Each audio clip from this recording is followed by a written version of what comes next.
Bien, bueno, pues nada, vamos a arrancar.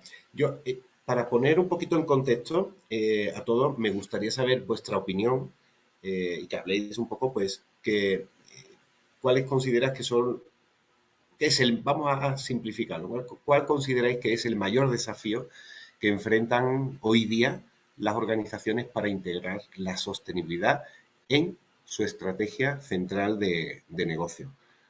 Eh, Mercedes, si quieres arrancamos contigo, si te parece. Sí, por supuesto, me encanta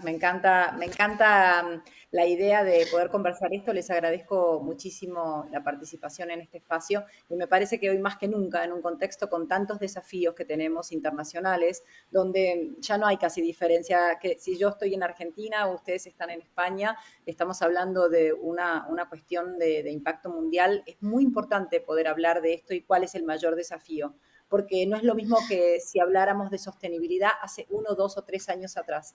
Creo que el contexto es absolutamente complejo, desafiante y hoy por hoy creo que el gran desafío es que podamos definir y determinar qué es realmente importante para la gestión de sostenibilidad en las empresas, ¿no? Eh, ya no hay que, yo creo que el gran desafío además es pasar de tanto exceso de cumplimiento normativo, si bien ahora hay un oxígeno en Europa, a pensar cuál es la gestión real y lo que de verdad hay que hacer. O sea, si uno tuviera que definir 5 temas claves, 5 indicadores claves, focalizarse en eso, pero no perderse en la cantidad y el exceso de regulación, legislación, presión que hay, sino para mí lo más importante es poder avanzar con un liderazgo firme y avanzar en el camino que realmente impacte beneficiosamente a la corporación, a las compañías.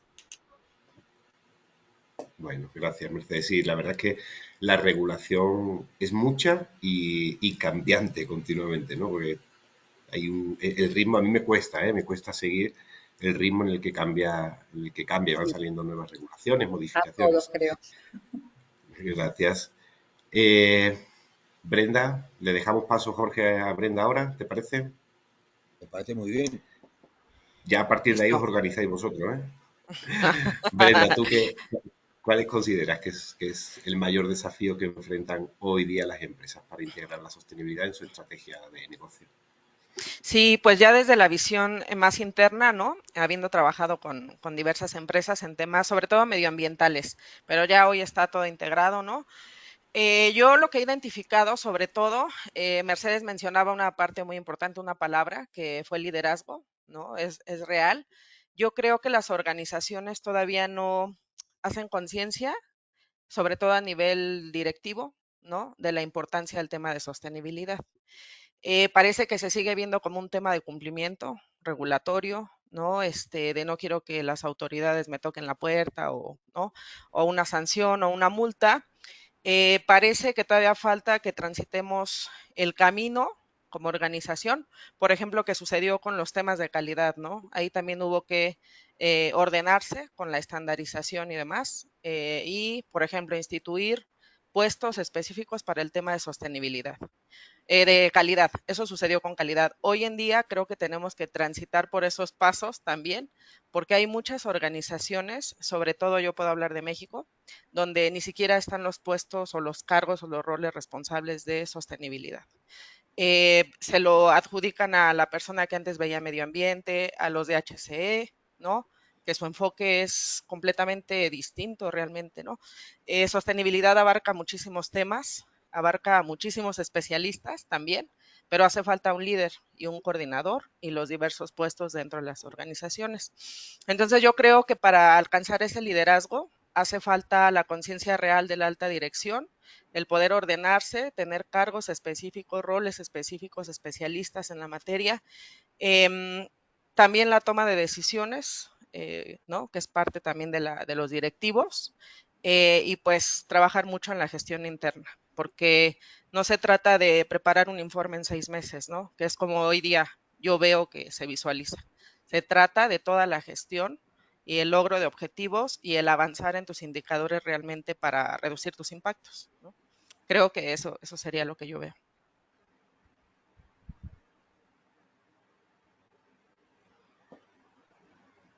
Estás en mute, Marco.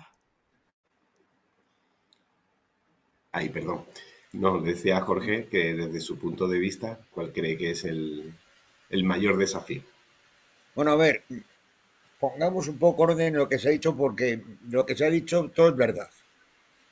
Eh, pero vamos a partir de la base no solo ya de la jurisdicción, que es muy importante porque el follón es enorme, ¿no? Con las jurisdicciones, sobre todo para adaptar los modelos actuales existentes, que son muchos, pero en realidad hay que fijarse en dos, que son ahora mismo los que están liderando formalmente todo dos, tres, que están liderando la sostenibilidad a nivel mundial, y luego, y que son estándares, al margen de los estándares ya conocidos de la calidad, ¿no? Dígase ISO, o la británico, BSI, o los americanos, la HT, ¿no? Y ahora mismo, lo digo porque yo estoy trabajando a diario y asistiendo a diario digo a diario, porque todos los días hay podcasts, o sea, webcasts, hay seminarios, hay conferencias, hay reuniones de trabajo, tanto a nivel de la Unión Europea, a través del grupo de expertos EPRAC, como del IFRS a través tanto de las normas ISSB como de las normas SASB, ¿no? Y luego también del GRI, aunque el GRI ha perdido últimamente bastante ímpetu, pero sigue siendo un referente a nivel mundial en el tema de las declaraciones, ¿no?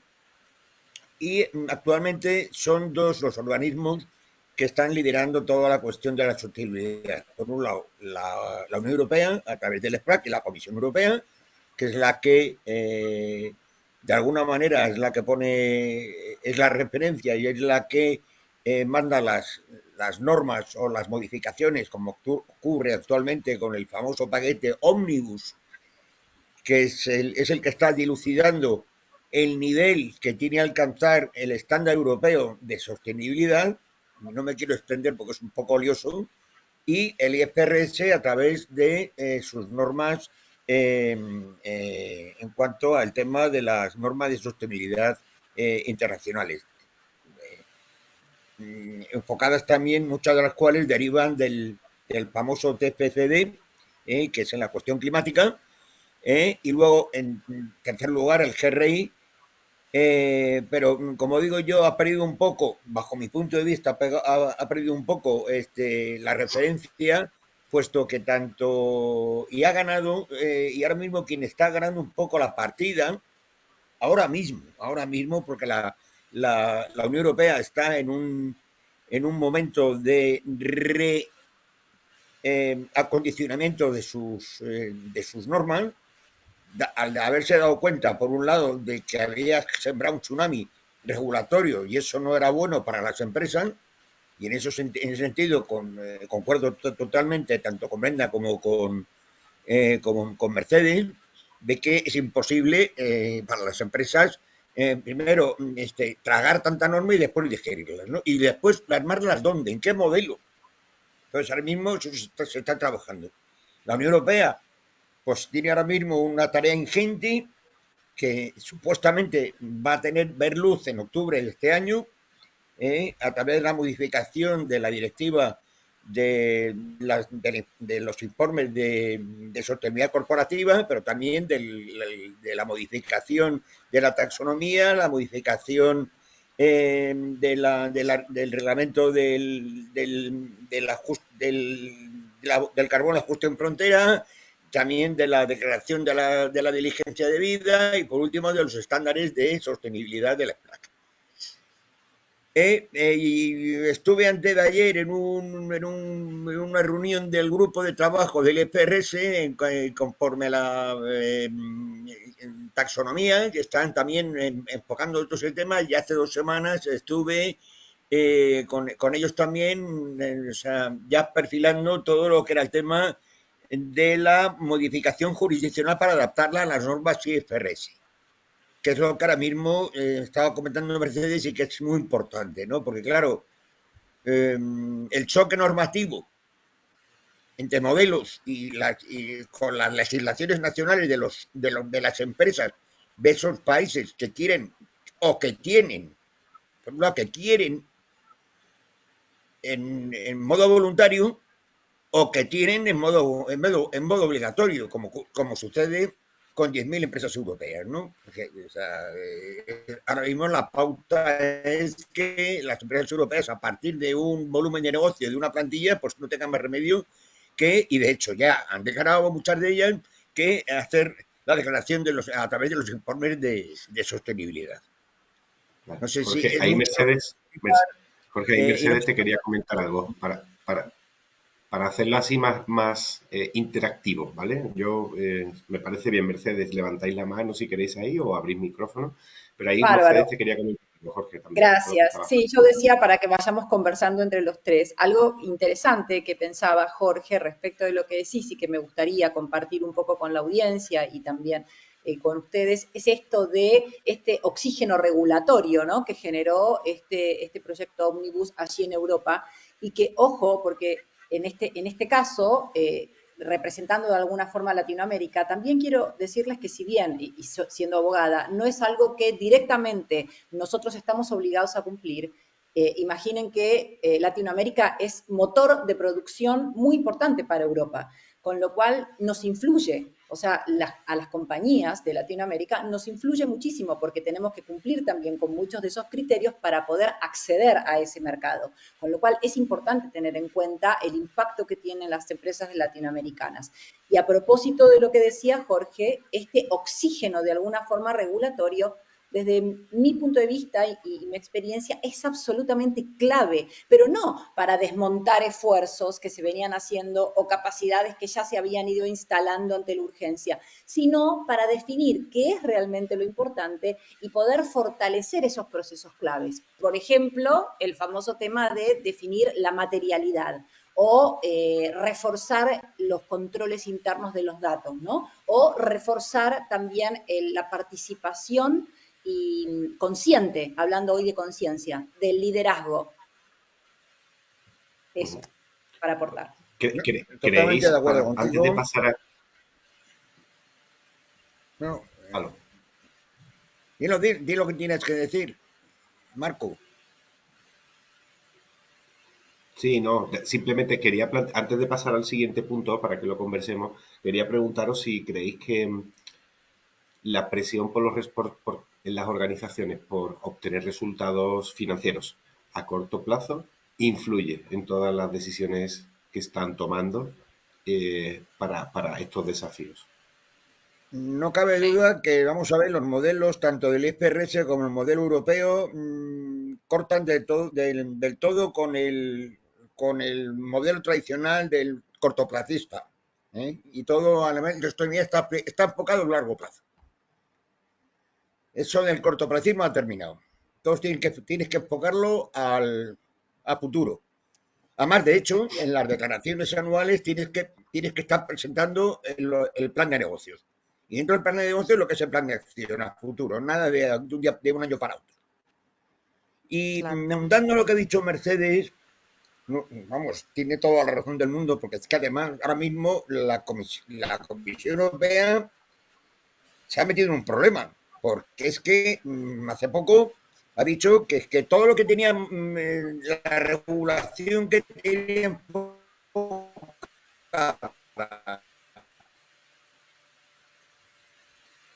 el tema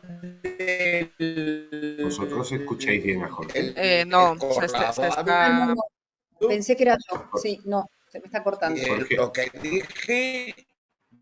Jorge, creo que tienes algún problemita con la conexión. Porque ya no lo quería decir, ahora quiero decir otra cosa.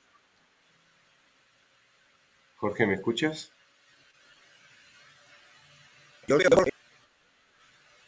No te escuchamos bien. No te escuchamos bien, Jorge. Me dice que está fallando Sí, a ver si puedes, porfa, revisar tu conexión. Ahora, es por que ejemplo, se va la señal. Llevo unos días llevo unos días con Movistar que no ¿Me están oís? derretidas. Sí, Están sí, sí, derretidas ya. por el calor, Jorge. Ahí parece que un poquito mejor. Brenda, querías comentar algo, ¿no? También. Sí, Mientras que no, Jorge Es que va recupera y la viene, señal. va y viene. sí, justo ahí abonando un poco a lo que dice Yo, Jorge.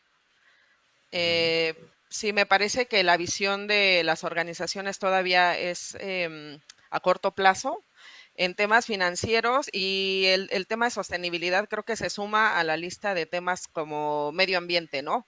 Que a través de los años hemos sabido de los impactos, ¿no? De todo lo que ocasionamos como seres humanos y como organizaciones, ¿no? En el entorno. Sin embargo, no lo ven desde una perspectiva de retribución, ¿no? Económica, ya en un tema financiero y demás. Y este tema de sostenibilidad sí puede obtener inclusive beneficios económicos, pero son a largo plazo, mediano largo plazo. Entonces creo que también eso influye mucho en que las organizaciones no lo vean de aquí a mañana. Ellos están enfocados en la generación económica del día siguiente. Entonces creo que tampoco abona mucho esa parte y también lo he visualizado en los temas de taxonomías sostenibles. También es una de las grandes problemáticas. La visión a corto plazo por no obtener beneficios financieros visibles, ¿no? De inmediato. Ujú. Justamente en esto que hablaba, que comentaba Brenda, ¿no? Sí es cierto que hay como una visión en las compañías un poco a corto plazo y pensar en esto, en sostenibilidad como un gasto. Pero el gran y enorme desafío que tenemos, no sé si para mí sería el principio de lo que les quería decir o el final, es justamente que estos criterios ambientales, sociales y de gobernanza, ESG, tendrían que relacionarse e incluirse directamente en las decisiones de inversión y de innovación y de gestión de riesgos. Es decir, ya no podemos tener separado lo financiero de lo sostenible, porque es lo mismo. Lo que hay que tratar de entender es que hay que unificar el lenguaje financiero y el lenguaje en sostenibilidad. Ahí es cuando, por eso digo, es tomar este oxígeno regulatorio, entender cuáles son no es pedir mucho, es decir, cuáles son los 5 temas claves importantes para la existencia, rentabilidad y competitividad del negocio, entenderlo esto como sostenible y de hecho en ese punto decir, bueno, ¿y cuáles son los análisis de fugas que tenemos de valor en cada una de estas temáticas? ¿Cuáles son los impactos económicos financieros que tenemos en estas cuestiones materiales? Es decir, unificar, que creo que eso es lo que trajo la luz, de alguna manera, y le agradecemos a todo lo que es la normativa CSRD cuando empezó a hablar de doble materialidad. Es, no hablemos más de una cosa u otra, entendamos que es una sola. El negocio, con su impacto financiero, es pensar en la sostenibilidad del negocio a corto, mediano y largo plazo. Ujú. Pienso yo, ¿no? Bien, gracias, Mercedes. Bueno, para seguir avanzando y a ver si Jorge ya nos puede acompañar. Mercedes, continúo contigo. ¿Tú qué rol, para conseguir esto, qué rol crees que debería de tener la alta dirección y los directorios de las organizaciones para impulsar la sostenibilidad, pero más allá de lo que es el cumplimiento normativo? Bueno, creo que de los 25 años que trabajo en sostenibilidad, la bandera principal que he tenido siempre y siguiendo la evolución de los lineamientos internacionales desde el año 2000, ha sido la gobernanza empresaria. De hecho, siempre recuerdo, y vos sabrás, Marco, y tal vez Brenda también, es que se acuerdan de la famosa ISO 26000 de responsabilidad social, cuando Ujú. presentaba un gráfico sobre todos los temas, los asuntos de la ISO. En el gráfico había una visión holística en donde en el centro se situaba la gobernanza empresaria. Y la verdad que esto es la clave. Si no participa realmente, activamente, un liderazgo que esté capacitado, que comprenda esto que decimos de la relación entre lo sostenible y lo financiero, y que se siente realmente en la mesa, en la toma de decisiones de estas cuestiones, es muy difícil avanzar, porque esto no es una acción puntual, esto no pertenece a un área, pertenece a toda la compañía. Entonces necesitamos un liderazgo que esté comprometido y que esté, antes de comprometerse, lo tenemos que capacitar, porque difícilmente pueden tomar decisiones si no comprenden realmente esta relación, ¿no es cierto? Es decir, esto no es hablar de un informe de sostenibilidad una vez al año, sino que es hablar de cómo creamos esta relación con indicadores, KPIs claves, Key Performance Indicators claves, de sostenibilidad ligado a la gestión de los riesgos y ligado a las finanzas del negocio, ¿no? Ujú. Sí, Brenda, no sé si quieres agregar algo. Sí, sí, efectivamente, digo, coincido, ¿no? Bastante ahí con Mercedes. De hecho, por ejemplo, en el TCFD, ¿no? Que es uno de los estándares, ese es orientado sobre todo a cambio climático, pero uno de sus 4 pilares es la gobernanza, ¿no? Y existen también los demás marcos de reporte o estándares que si bien no lo enmarcan tanto como algo central, pero siempre forma parte del deber ser, ¿no? Comenzar por la alta dirección. Sí, algo que menciona Mercedes, que entiendan esta terminología, ¿no? Que lo vean con un enfoque de riesgos, ¿no? De prevención, ¿no? A corto, mediano, largo plazo. El enfoque financiero también. Y bueno, ya también yo pienso a veces, ¿no? Existen, por ejemplo, como en los gobiernos, a veces los presidentes no saben de todo, ¿no? Podrán saber de una cuestión, pero no saben de todo, pero siempre pueden formar comités, integrar a alguien de sostenibilidad y escucharlo, ¿no? Escuchar las necesidades, que les puedan explicar los riesgos que involucra la no sostenibilidad, cuánto me puede costar el no involucrarlo en mi estrategia de negocio, sobre todo, que no sea de un reporte de un año, sino que sea con visión a largo plazo, mediano a largo plazo, ¿no? Entonces, creo que eso es parte de lo que debiera ser, ¿no? Además de involucrarse, bueno, dentro de sus, así como analizan indicadores económicos de cuánto ingresó, cuánto salió, debiera estar, ¿no? Los indicadores de sostenibilidad. También creo yo que debiera ser parte de la revisión que tienen que hacer. Y bueno, finalmente eso ello les permite también dirigir la toma de decisiones con base en esos indicadores y demás. Dirigir y destinar recursos inclusive, ¿no? Para mantener la estrategia. Vamos a ver, a ver,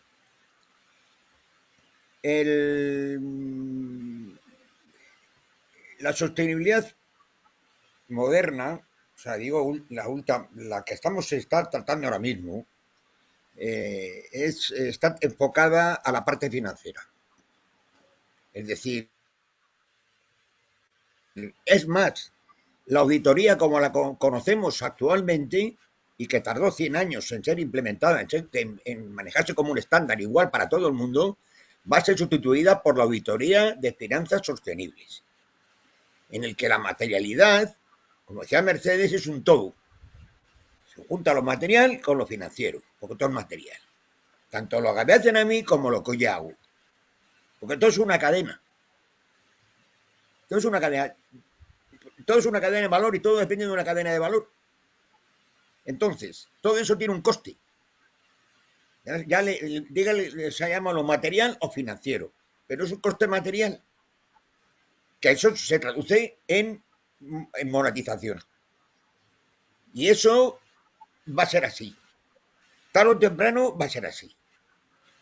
En cuanto al tema de la gobernanza, el modelo europeo tiene solo un indicador de gobernanza. O sea, a lo que más importancia le está dando es el apartado medioambiental y sobre todo al relacionado con el clima. Y eso también está haciendo lo del IFRS. Y además han tomado como un modelo de proyecto de referencia al CPD. Entonces,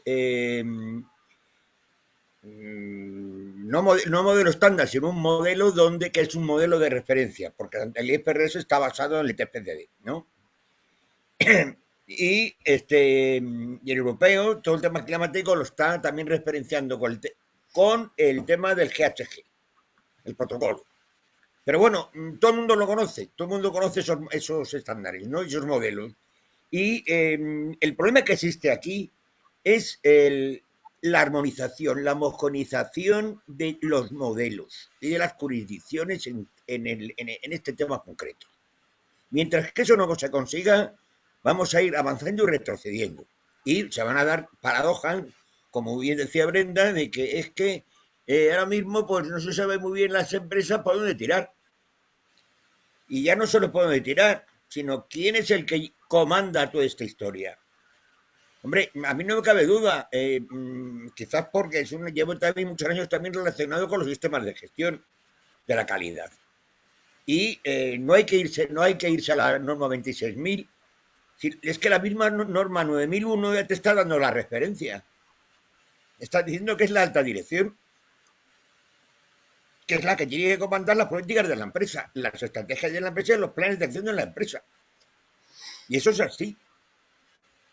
Pero es que además, actualmente, las labores de sostenibilidad de los informes de sostenibilidad se están encargando al CPO, o sea, al director ejecutivo de finanzas, del que tiene que depender todo un equipo de sostenibilidad, tanto en el plano ambiental como en el plano laboral y como en el plano de gobernanza, junto con sus respectivos proxies y las partes interesadas, que son importantísimas y donde más falla, aparte de en la cabeza.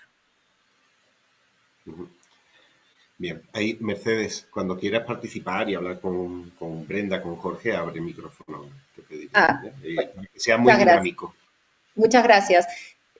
Sí, lo que les pensaba un poco en función a lo que comentaba Brenda y también Jorge, en que sí, claramente, ¿no? Desde los inicios, por lo menos de lineamiento, con Global Report Initiative, desde el año 2000 planteaba algunos indicadores siempre sobre el desempeño de la alta dirección en los temas de sostenibilidad.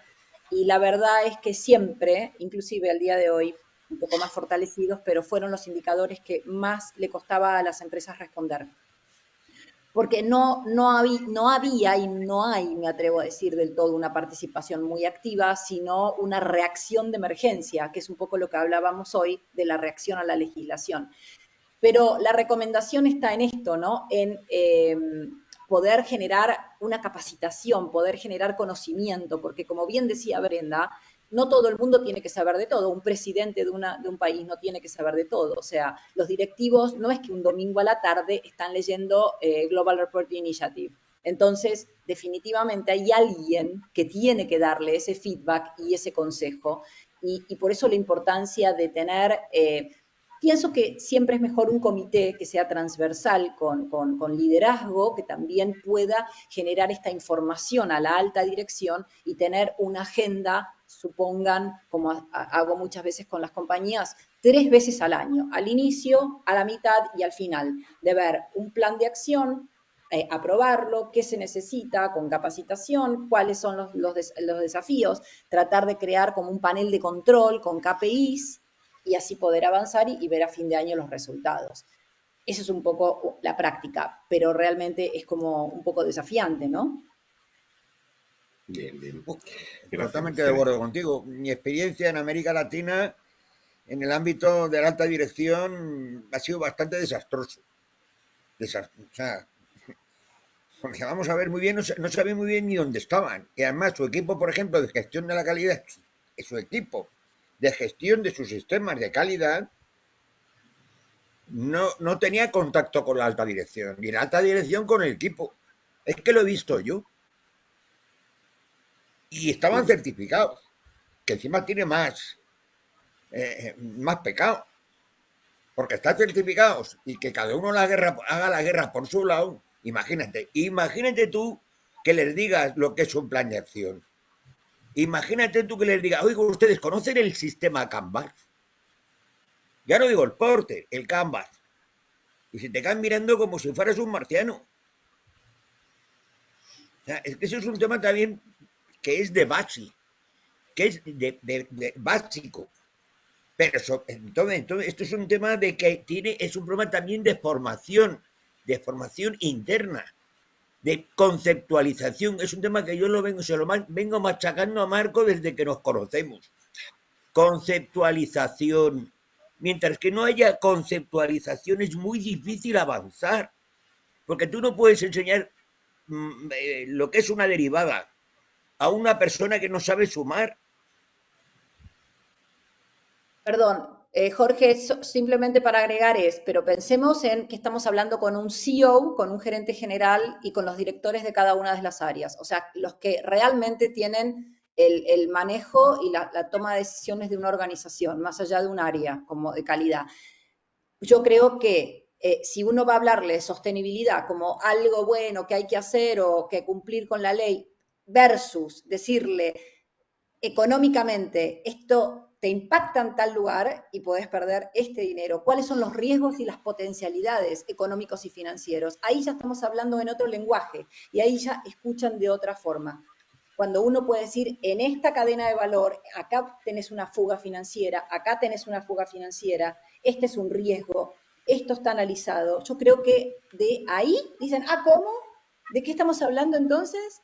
Y, o No, sea, pero es que además, creo sí, que pero es nosotros que tenemos que además, ser más inteligentes con la información que conocemos. no, pero es que además hay una espada de Damocles encima con la obligatoriedad. Tú ten en cuenta que las grandes corporaciones están obligadas a declarar, por, ya por ley, en Europa. Y Europa es un socio importantísimo de América Latina, y estoy hablando del contexto americano, que es el que nos ocupa a nosotros, ¿no? Y entonces ellos, una gran corporación tiene una cadena de valor que tiene que vigilar, porque además depende de gestores de activos, que son los bancos o las aseguradoras, que a su vez están presionadas por la norma de no admitir créditos que no cumplan con la norma de sostenibilidad a través de la taxonomía. No hablo de la diligencia de vida porque también tanto Alemania como Francia se la quieren cargar, pero vamos, veremos en este mejunje del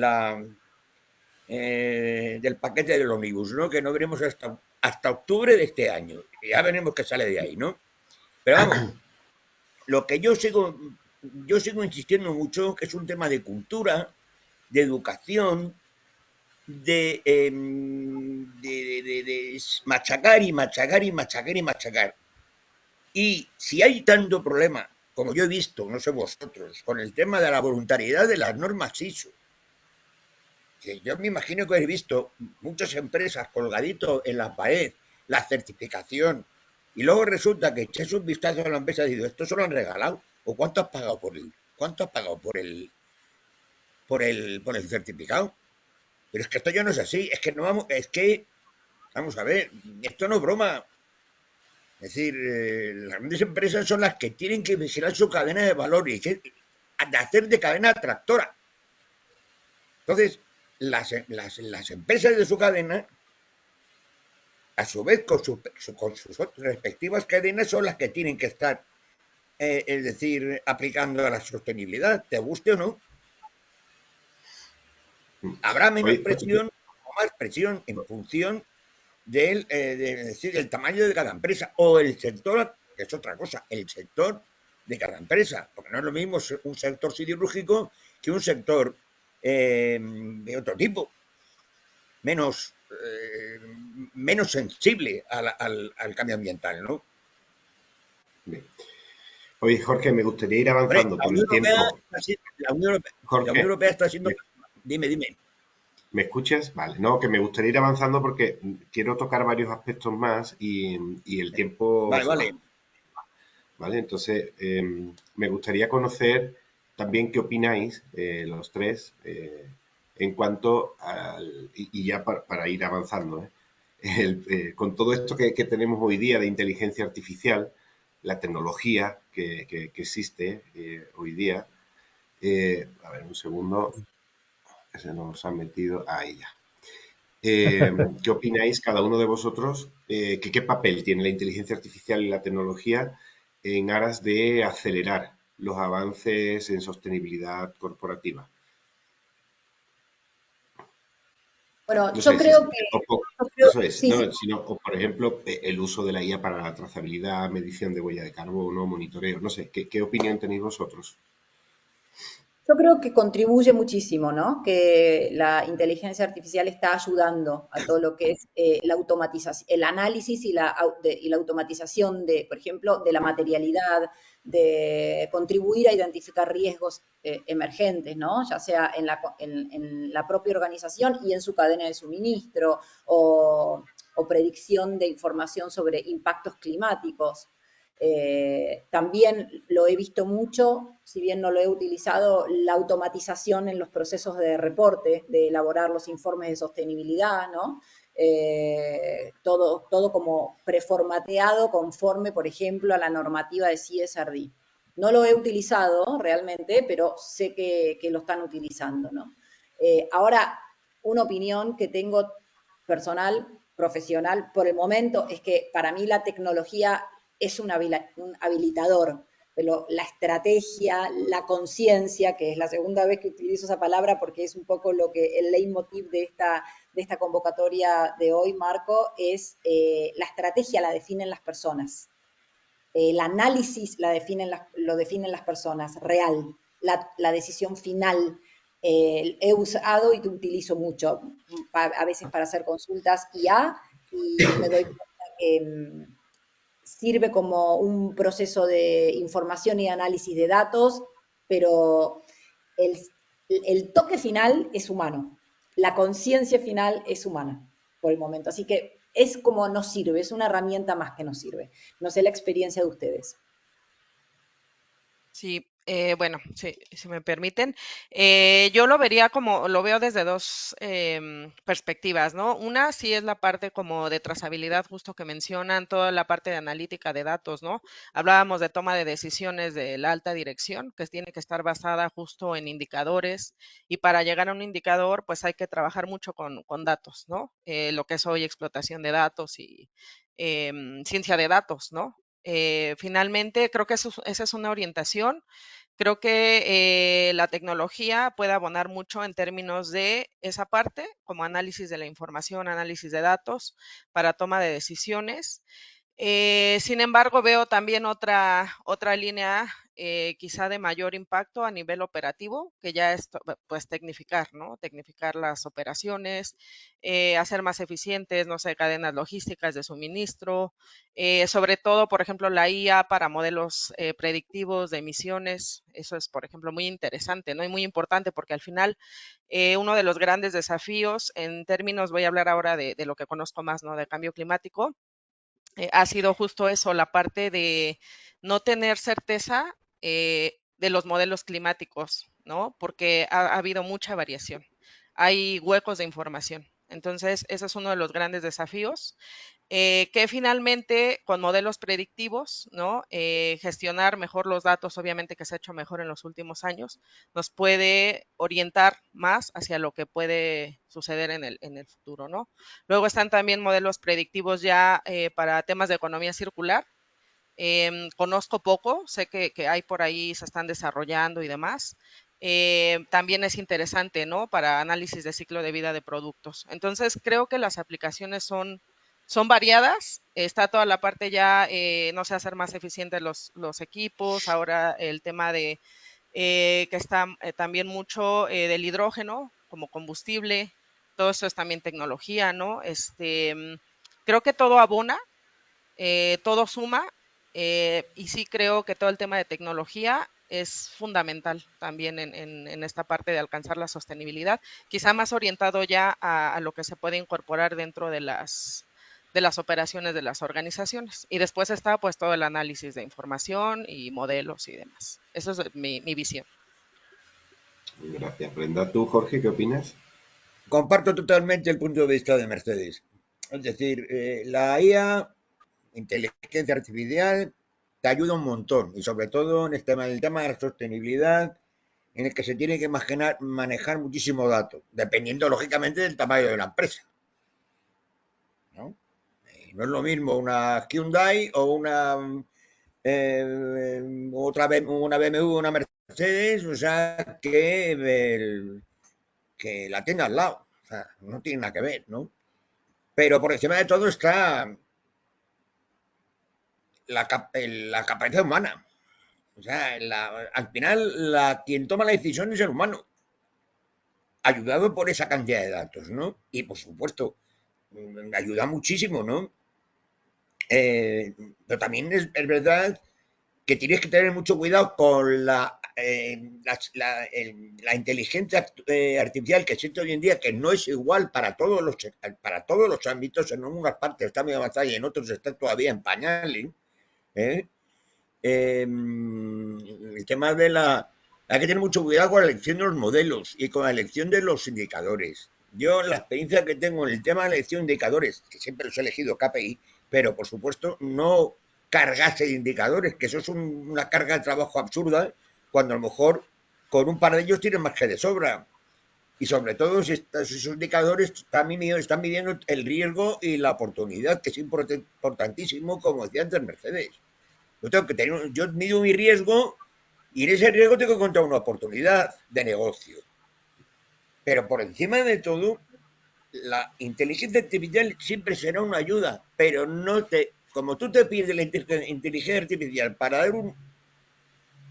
tomar una decisión, puedes cometer un error muy gordo. Lo digo actualmente, no sé mañana.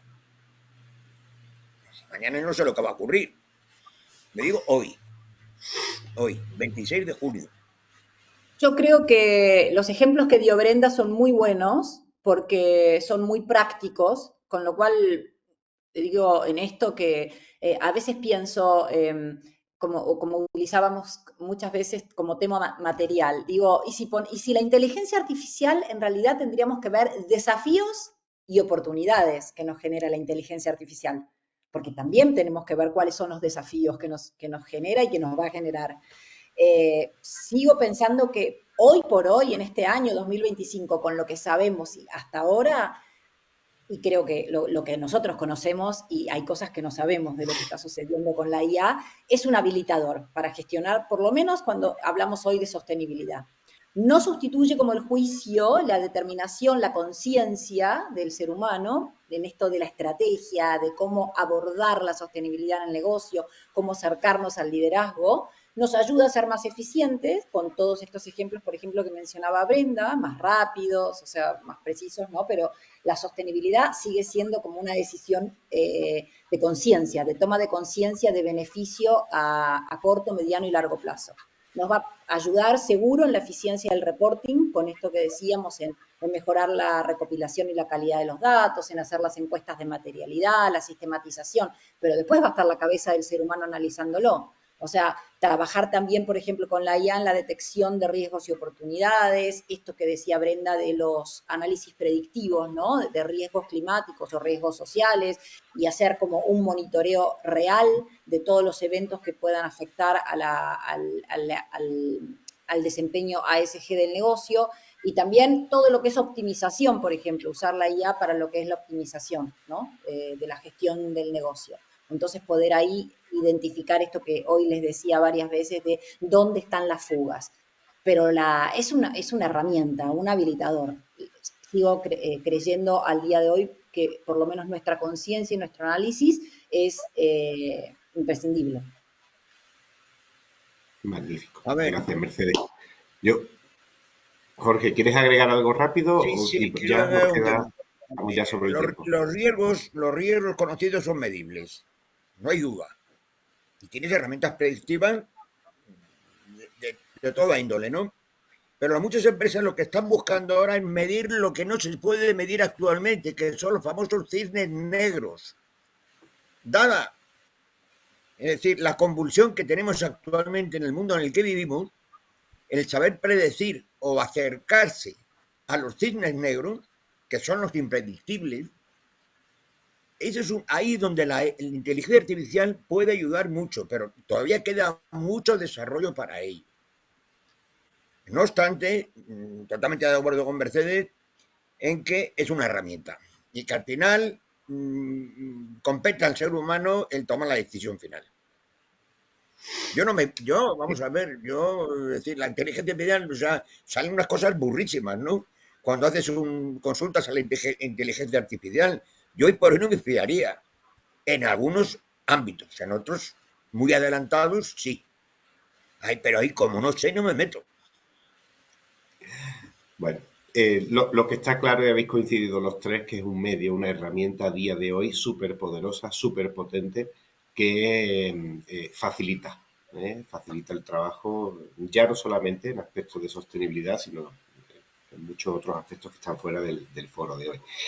Ya por acabar, quería plantearos una última pregunta para ir cerrando, que es que me gustaría saber de cada uno de vosotros, cómo visualizáis el futuro de la sostenibilidad corporativa en los próximos 5 años en América y en Europa y así a nivel global.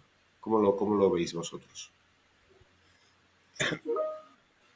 Yo creo que hay una tendencia, va a haber una tendencia, bueno, no, perdón, hay una tendencia y creo que se va a ir materializando con el tiempo respecto a la convergencia normativa e internacional.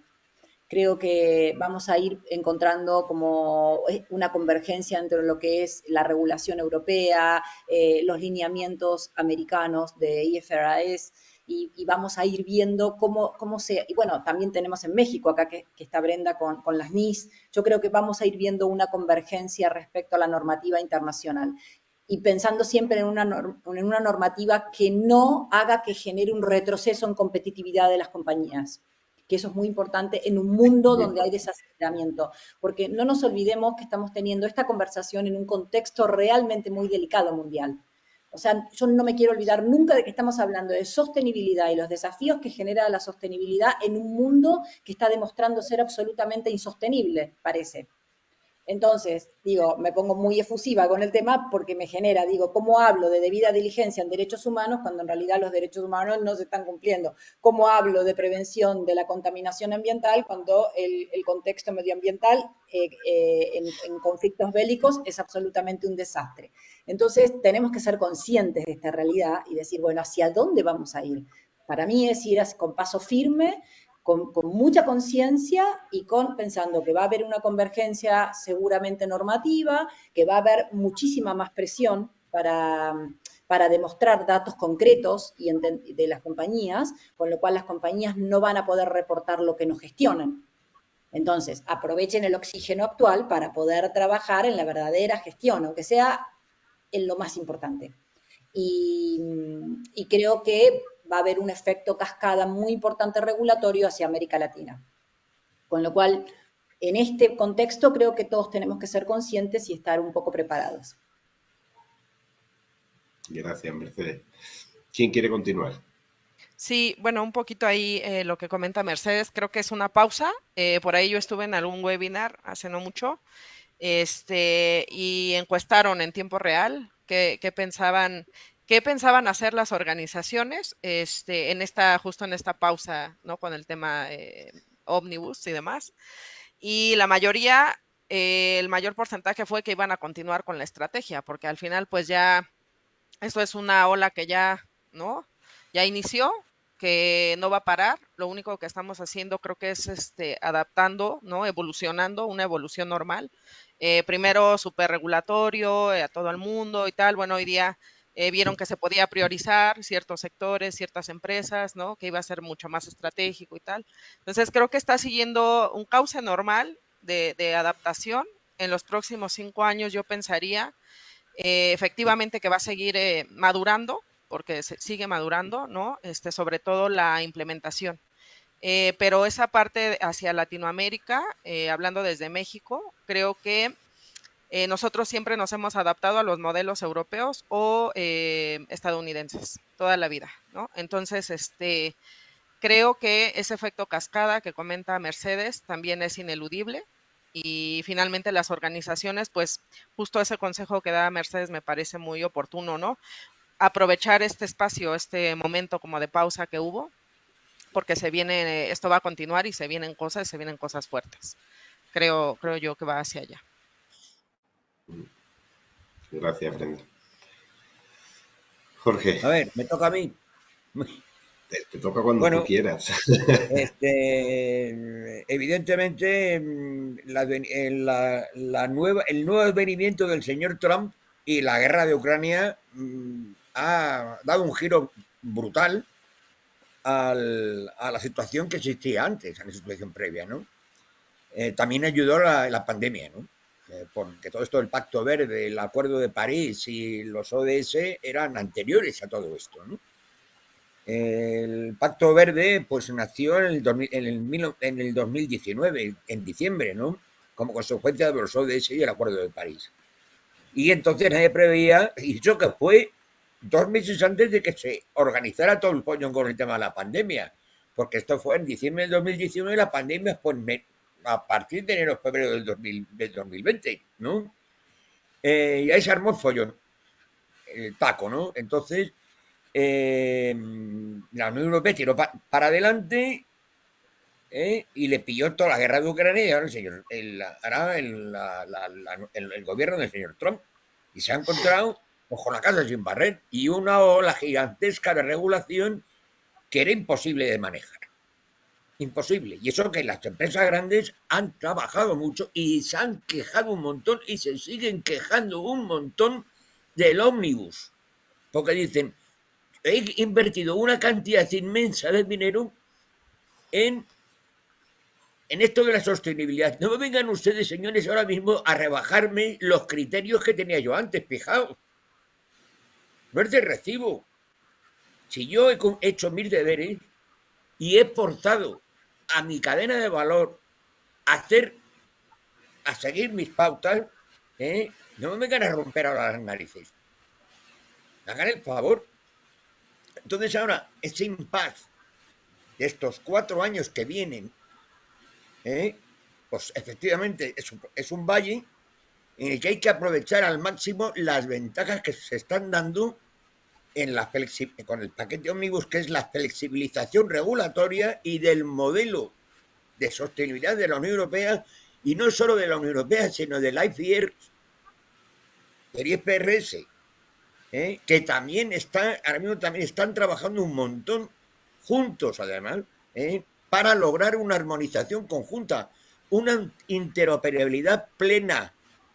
Y yo soy de los que opino, mientras que no haya un modelo común para todo el mundo, esto va a ser un poco complicado. Es como el tema de la auditoría. Tardó 100 años. El modelo auditor actual, el modelo auditor financiero actual, ha tardado 100 años en implantarse. No queramos hacer todo esto, que es sostenible, que es mucho más complejo, en apenas 10 años. Eso es imposible. Y un mensaje a las empresas. Esto sigue, esto no se para. Tomen nota. Va a haber ahora mismo tienen ustedes una situación muy buena para gestionar todo esto con menos prisa. Pero eso no quiere decir que se vaya a parar. Y por favor no pierdan el tren. Porque si pierden el tren luego es muy difícil volverlo a coger. Me gustaría agregarte, Jorge, a esto que estás diciendo, que es muy importante, porque creo que nuestro bloque ya se está por terminar y me parece que es bueno también dejarle como no solo una reflexión, sino como un consejo a las empresas.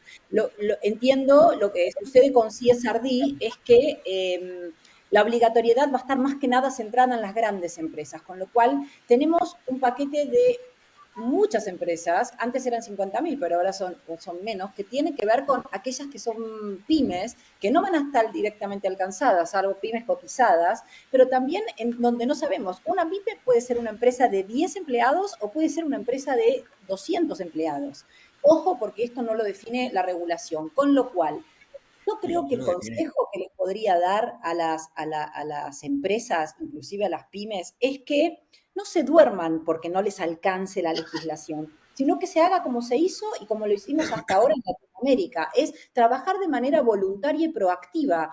Simplemente, por ejemplo, con, no sé, Global Reporting Initiative, que tiene un set de indicadores y hasta uno puede hacer un seguimiento de cómo armar una primera materialidad. Tener una estrategia, por más que sea una compañía de 20 o de 100 empleados. Una estrategia, poder definir aunque sea 5 temas materiales y entender cuáles son los KPIs relacionados a estos temas materiales. Yo creo que esté alcanzado o no por la legislación, el mundo hacia el que vamos va a caer en cascada y van a ingresar todos después, sean chicos o grandes las compañías. Con lo cual creo que este es un tiempo muy rico para que sea aprovechado para generar esta capacidad y este conocimiento interno en las compañías, cualquiera sea el tamaño. Bien. Bueno, pues no sé si quería agregar algo más, Brenda, Jorge, si no me gustaría pasar porque hay bastantes comentarios y preguntas. A ver, el papel de las grandes empresas es fundamental por el volumen que tienen, ¿no? Y por el ámbito que tienen y lo que manejan, ¿no? Entonces, las grandes empresas, la misión de las grandes empresas también es una misión formativa. formativa, fiscalizadora en el buen sentido del término, ¿no? Es decir, de enseñar a las que están debajo, por muy pequeñas que sean, porque a su vez cuelgan de otras empresas, hacer las cosas bien. Y esto, a ver, la empresa que tenga ya un sistema de gestión, o sea, una 9001, que es la básica, pero para mí que es la importantísima, ¿no? Porque en ella se pueden engranar las otras de la familia, pues ya da mucho de sí. Ya, porque es decir, el método es muy importante, ¿no? Y el que ya está familiarizado con una norma ISO de la familia de gestión tiene mucho ganado. Pero por favor, no se hagan bolas, o sea, con el tema de que yo tengo que aplicar una norma ISO para aplicar la sostenibilidad. No. O sea, una cosa es complementaria de la otra. La sostenibilidad es una cosa, que es qué es lo que le van a pedir a ustedes, o sea, para comprobar que ustedes son sostenibles. Y la gestión de la calidad es lo que va a ayudar, lo que va a ayudarles en el camino a ser sostenibles. Y pueden tener la norma o no. Pero lo que sí tienen que tener muy, muy claro es que el camino ya ha empezado. Y cuanto antes, y lo he dicho muchas veces, cuando antes se pongan en marcha, mejor para todos, mejor para ustedes. Y además ya verán los beneficios que trae.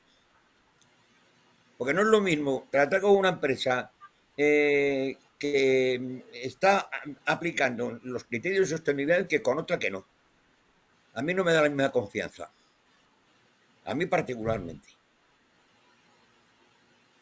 Con eso he dicho Claro, muchas pero cosas. igual no solo es cuestión de confianza, también es cuestión de rentabilidad, porque para poder participar en muchas compulsas, en Pero es licitaciones que la internacionales, confianza, cuestiones, se necesita poder demostrar que uno está midiendo y cumpliendo con criterios de sostenibilidad. Además, digo, ¿no? De lo que mencionas de pero la es que confianza. la confianza repercute en la rentabilidad. Porque si yo no me fío de ti, no te voy a comprar. Si no te compro, tú no vas a ganar. Es que todo está encadenado. En fin. Bien, no, bueno, hay un tema, ¿no? Que estáis hablando que es clave y es base para todo esto, que es la confianza, ¿eh? Sin duda, la confianza es base para cualquier tipo de relación, de cualquier tipo. No solamente hablamos de cliente-proveedor, relaciones institucionales, ¿no? Relaciones a través de alianzas, ¿no? Entre países, cooperación internacional. Tiene que tener una base de confianza. Bien, bueno, pues si os parece, no sé si queréis agregar algo más, pero si no pasamos porque hay bastantes, os digo, comentarios, preguntas y me gustaría conocer vuestra opinión de algunos de ellos. No creo que nos dé tiempo para responder a todos, pero bueno, sí hacer un sondeo, las que puedan ser más interesantes para transmitirosla. A los asistentes estáis a tiempo de aún de escribir aquí algo que le queráis preguntar a los participantes el día de hoy, a Mercedes, a Brenda, a Jorge. Así que aprovechar el tiempo y voy a ir repasando las preguntas que hay por aquí, los comentarios y lo voy plasmando. Bien. Vale, mira, aquí por ejemplo, esta me ha llamado la atención. Eric Fermín Durán Palomo os pregunta, ¿el término sostenibilidad tiene relación con la continuidad de la empresa, del negocio? Sí, también vi la pregunta por ahí, hace un momentito. Y creo que sí, que hablando en términos de confianza y de lo que se ha estado mencionando, que yo ya no agrego más porque al final es justo lo mismo, ¿no? Este, que sí, que finalmente la sostenibilidad ya es un todo, ¿no? Además, el tema es que está muy centrado en la parte medioambiental, pero está toda la parte social de los colaboradores, ¿no? Entonces, yo creo que sí está íntimamente relacionado con el tema de continuidad del negocio, está toda la parte de análisis de riesgos, ¿no? De riesgos de todo tipo. Entonces, creo yo que sí, que finalmente hay una relación muy estrecha y abona mucho a ese tema de como cadena de valor, mostrarte como un ente confiable, ¿no? Si, no sé, mantienes un clima laboral adecuado, por ejemplo, ¿no? Tú garantizas, pues, que no va a haber algún paro temporal de tus trabajadores, ¿no? Si gestionas bien la seguridad de los colaboradores, pues garantizas de alguna forma también que no vas a tener alguna sanción por la autoridad. Y eso te impide entregar tu producción a tiempo. No sé, todas las situaciones que se pueden desencadenar de una mala gestión de la sostenibilidad, yo creo que afectan directamente a la continuidad del negocio. Ujú, gracias. No sé si Jorge, Mercedes, queréis agregar algo. Hombre, No, a ver, estoy de acuerdo con lo que plantea Brenda, ¿eh? Yo, perdón, Jorge, de acuerdo, totalmente, porque lo que pasa es que entiendo la pregunta. A veces la palabra sostenibilidad, preguntan si está asociado a sostenibilidad en el tiempo, ¿no? Si hablamos de tiempo, y también hablamos de tiempo, porque justamente lo que es la identificación de impactos, riesgos y oportunidades tiene que ver justamente con esto que menciona Brenda de la continuidad del negocio. Pensar en cuáles son los impactos ambientales que pueden impactar en mi negocio, los impactos sociales y, por supuesto, también todo lo que es económico, financiero. Con lo cual, eso hace también a la subsistencia del negocio en el mediano y largo plazo también. Así que, ¿es sostenible el negocio de esta forma? Esa sería un poco la utilización de la palabra. yo voy a ser un poquito más ordinario, es decir, en el buen sentido del término, ¿eh? Es que si un negocio no es sostenible, no tiene continuidad. Así de fácil. Pongámoslo en el plano financiero, como en el plano ambiental, como en el plano laboral y como en el plano de gobernanza. Es que todo tiene que estar, todo tiene que ser armónico, todo tiene que estar armonizado. Es decir, tienes que ser respetuoso con el medio ambiente, tienes que ser respetuoso con el entorno humano que te rodea a nivel, a nivel de trabajo. Y no solo a nivel de trabajo, sino a través a nivel de parte interesada. Y tus jefes, o sea, la alta dirección y la dirección de segundo y tercer nivel también tiene que ser respetuoso. Es decir, es un todo.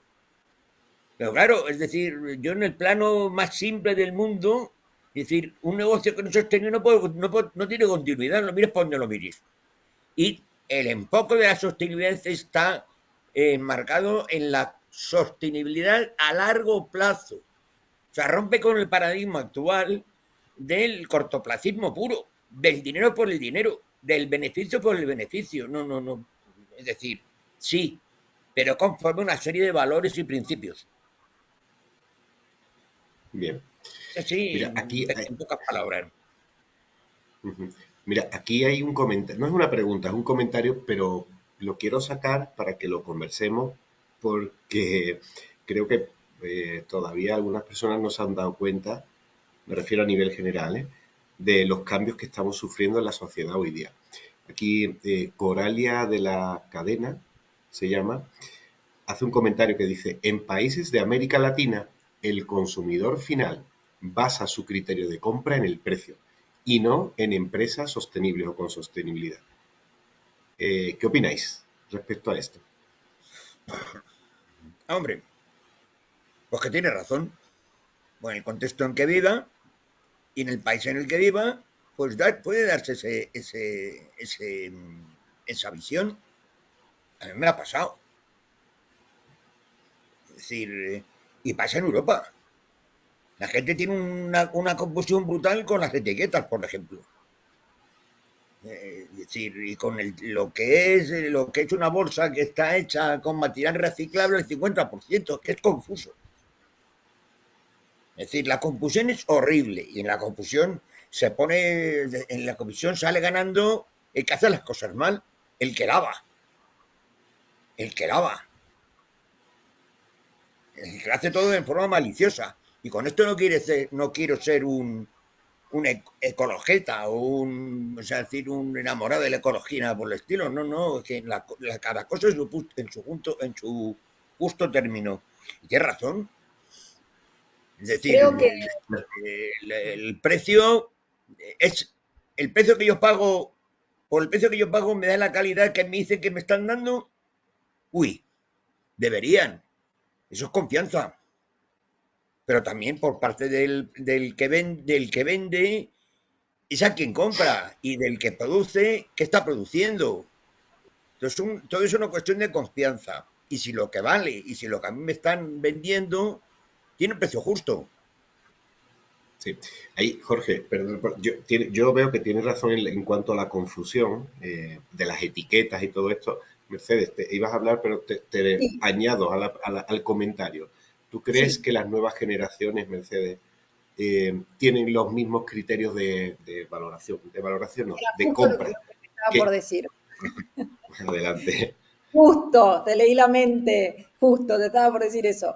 Marco, bueno, yo les estoy hablando desde Argentina, ¿no? Si bien es Latinoamérica, y con todos los cambios y las transformaciones y los desafíos económicos y sociales que hemos tenido en los últimos años, que han sido y siguen siendo muchos. Sin ninguna duda, inclusive creo que en Europa, porque estoy mucho también allí, ya que estamos presentes en España, yo creo que la cuestión del precio y de cómo impacta en el bolsillo de las personas es muy importante y entonces no sé cuánto puede importar a quién le compran. Pero acá hay un tema otra vez de la palabra conciencia. Hay una conciencia de la gente de otra generación, de la gente más joven, que sí está prestando atención, no solo en el momento de comprar, sino también en el momento de elegir hasta dónde trabaja, a quién le consume, a dónde participa. Es cuánto más contribuyen a que este mundo pueda ser sostenible y pueda seguir existiendo a mediano y largo plazo. Entonces, yo creo que realmente hay un involucramiento de la sociedad que antes no había, que ahora se mira un poco más a ver si se está utilizando, no sé, testeo animal o no testeo animal para compra de cosméticos. El tema de la pesca, si es agresiva o más sustentable. Hay un montón de cuestiones. Si se compra, por ejemplo, algo que pasa mucho aquí en Argentina, los huevos, si se compran los huevos que son de gallinas que están en jaula o se compran los huevos de gallinas que son libres y que están en pastura al aire libre. Es decir, hay un montón de cuestiones que sí están empezando a influir, si bien también estamos en situaciones de recesión económica. Creo que estamos aprendiendo. Es Lo ideal cultura, sería Mercedes. caro, ¿no? Lo ideal Es sería que cultura, es cultura, es cultura y educación, Mercedes. Y claro, totalmente, todo sin eso que claro, ves ahora en la gente joven, ¿eh? Y yo no me considero viejo ni nada por el estilo, pero para nada. es decir, en las generaciones Z, por ejemplo, ¿no? Pues es que eso es producto del cambio de los tiempos. Y es que a mí me parece muy bien. Yo eso no lo viví.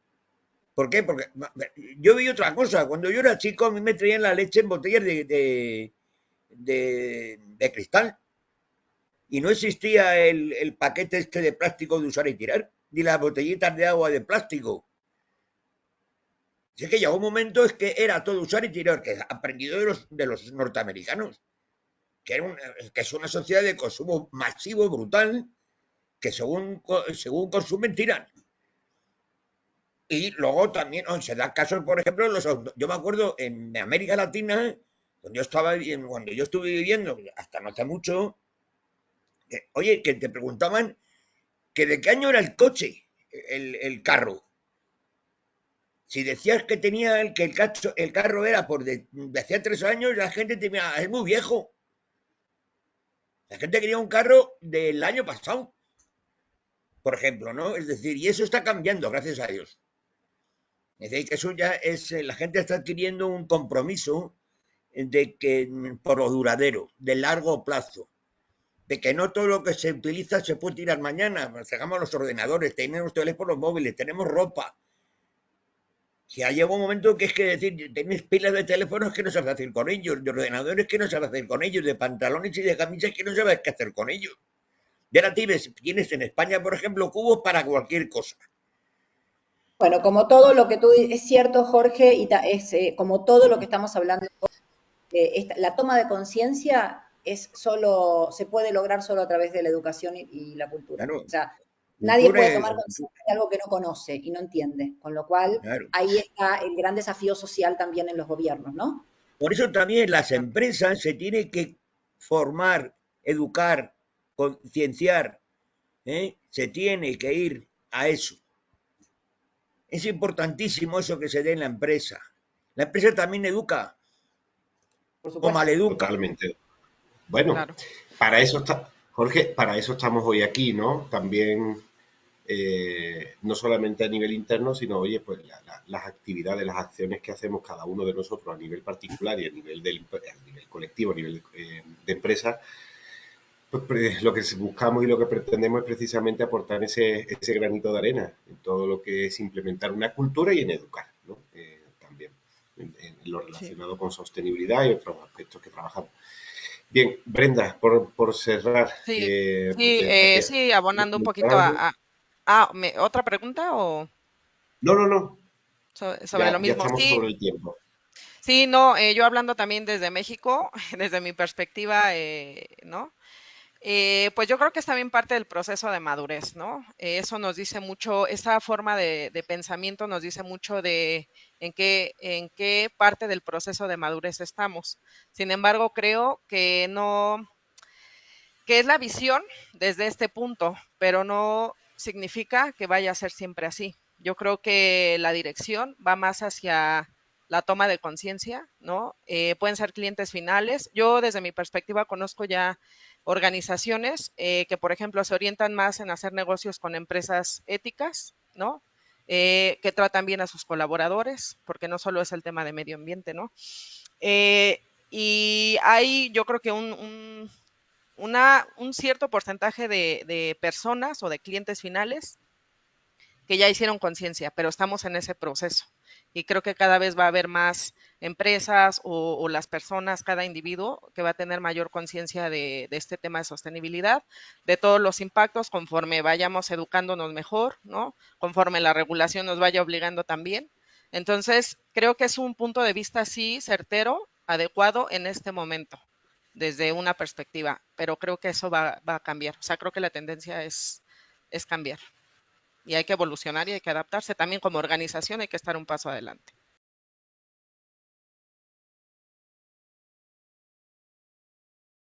Desde ese Innova nosotros hemos definido una solución y fíjense que esto que tenemos aquí en pantalla voy a hacer uso de mi puntero para dirigirme puntualmente a esto.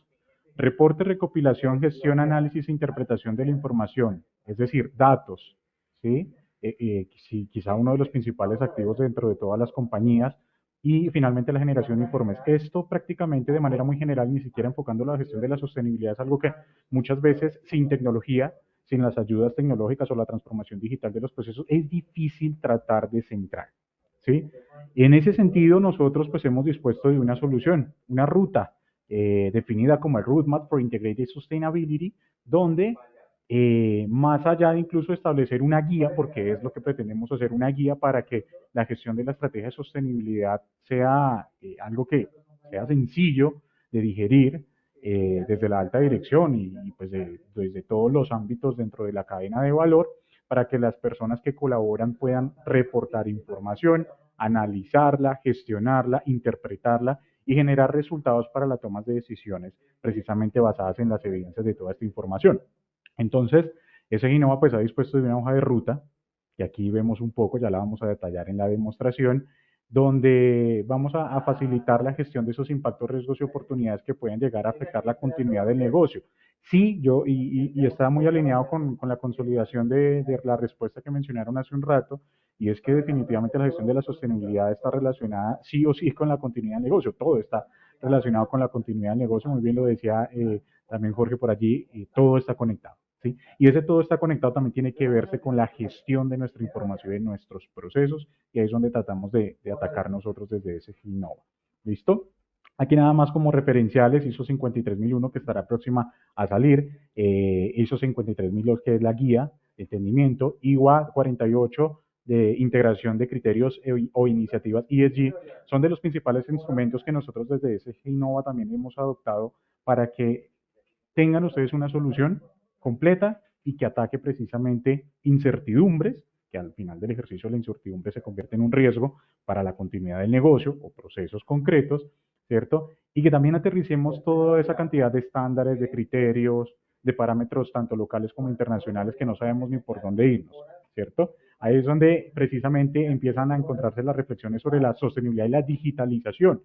El año pasado, cercano a septiembre, pues la Organización de las Naciones Unidas, no sé para quienes de pronto no lo tengan tan claro, el Pacto Global también habla de uno de sus pilares, que es el Pacto Digital, ¿cierto? Y es la facilidad de acceso a la tecnología para la transformación digital de los procesos y la innovación. Ahí es donde precisamente nosotros buscamos atacar, ¿no?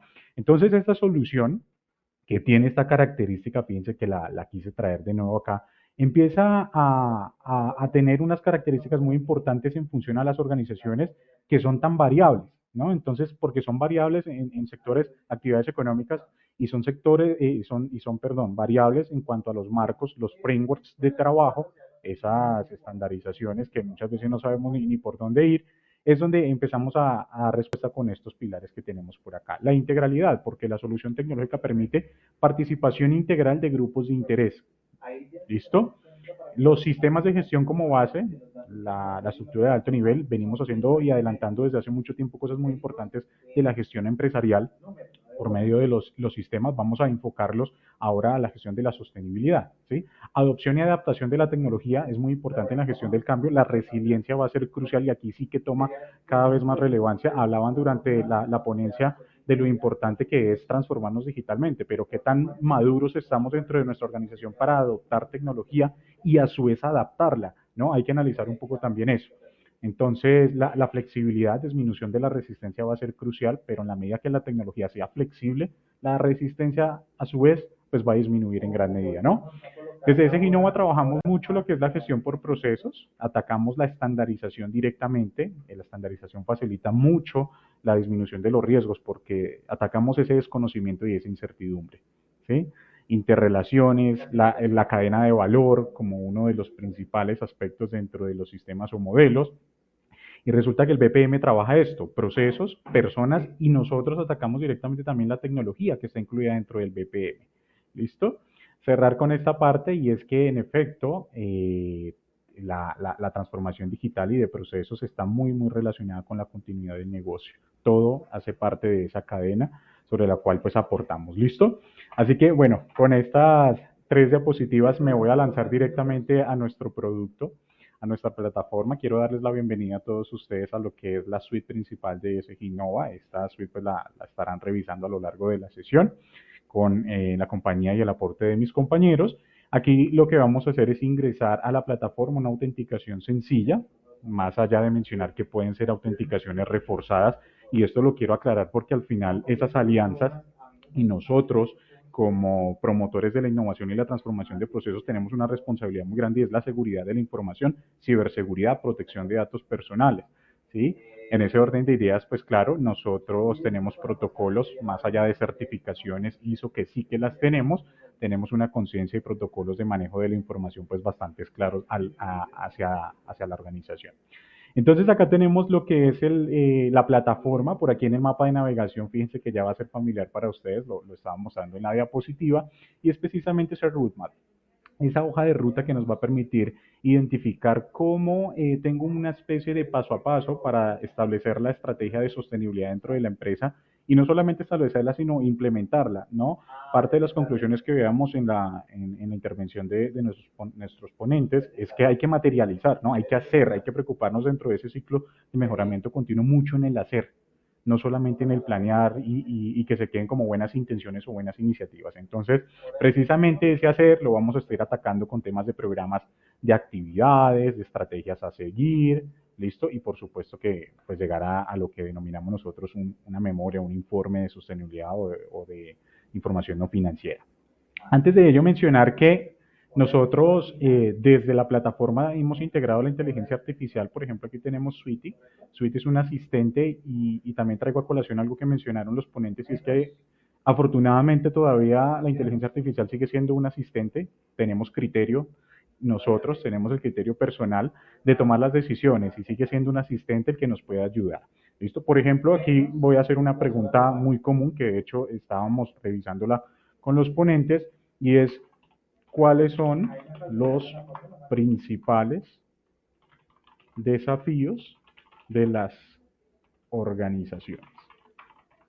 ¿Sí? Vamos a poner acá organizaciones El asistente pues se encuentra preparado para poder hacer evaluación de lo que son los contextos, es decir, ya tiene unas fuentes de información precargadas para que pueda hacer su consulta y adicional se va a reforzar con lo que sea que se encuentre dentro de la plataforma, ¿no? Entonces, fijémonos de algo muy importante y es que él ya me está dando una respuesta y me está mencionando precisamente que uno de sus principales desafíos es la transformación digital, la innovación. ¿Cierto? Sostenibilidad y cumplimiento ESG, gestión de datos, fíjense que la gestión del volumen, que es muy creciente exponencialmente hablando de gestión de la información, hay que buscar cómo gestionarla de manera responsable. Gestión del cambio y resistencia interna, innovación y adaptación al mercado es crucial como uno de los principales desafíos. Gestión de riesgos, también lo veíamos que lo mencionaban mucho nuestros ponentes, talento y cultura. Entonces, fíjense cómo Sweety pues me está también aclarando un poco que precisamente ejercicios de transformación digital y de innovación hacen parte de los desafíos de las organizaciones sobre los cuales nos tenemos que ir preparando. Sweety estará ahí disponible para podernos apoyar en cualquier duda que nosotros tengamos con respecto incluso a nuestra plataforma. ¿Sí? Entonces, quiero avanzar rápidamente en honor al tiempo con lo que es la ruta de gestión de la sostenibilidad. No la voy a tocar al detalle. Quiero mencionarles que desde acá nosotros podemos acceder a los módulos en concreto que nos van a permitir gestionar la información de esa ruta. ¿Sí? Estos son registros de un proceso denominado informe de sostenibilidad. Quiere decir que tiene una secuencia de actividades para poder llegar a los resultados que se van a presentar de manera transparente y ética a nuestros grupos de interés. ¿Listo? Voy a ingresar a uno de estos registros para que veamos precisamente la trazabilidad de lo que ustedes como responsables de la estrategia, de procesos, de las gerencias, líderes, responsables de sistemas de gestión, al final del ejercicio van a obtener para que esa ruta se materialice y tenga la trazabilidad correspondiente para lo que es la presentación y entrega de resultados. ¿Listo? Partiendo de lo que es la información general, es muy importante mencionarlo. Incluso los marcos de referencia los conocen también como los indicadores cualitativos, es donde vamos a plasmar todo lo que es el contexto en términos de información de la organización, ¿sí? Como por ejemplo la declaración de uso, los periodos comprendidos, los detalles organizacionales, las entidades, números de trabajadores, todos aquellos atributos que hacen parte precisamente de la empresa, desde esa alta dirección, desde ese contexto que pues permite tener precisamente un aterrizaje de las personas que van a tener algún tipo de interacción con esta información. Tradúzcase esto como los propios informes que generan las organizaciones, ¿cierto? Posterior a ello tenemos lo que son los análisis de los entornos y empezamos a involucrarnos con lo relacionado precisamente a la evaluación de la materialidad financiera y es cómo el entorno puede llegar a afectar la continuidad del proceso y del negocio financieramente hablando, ¿sí?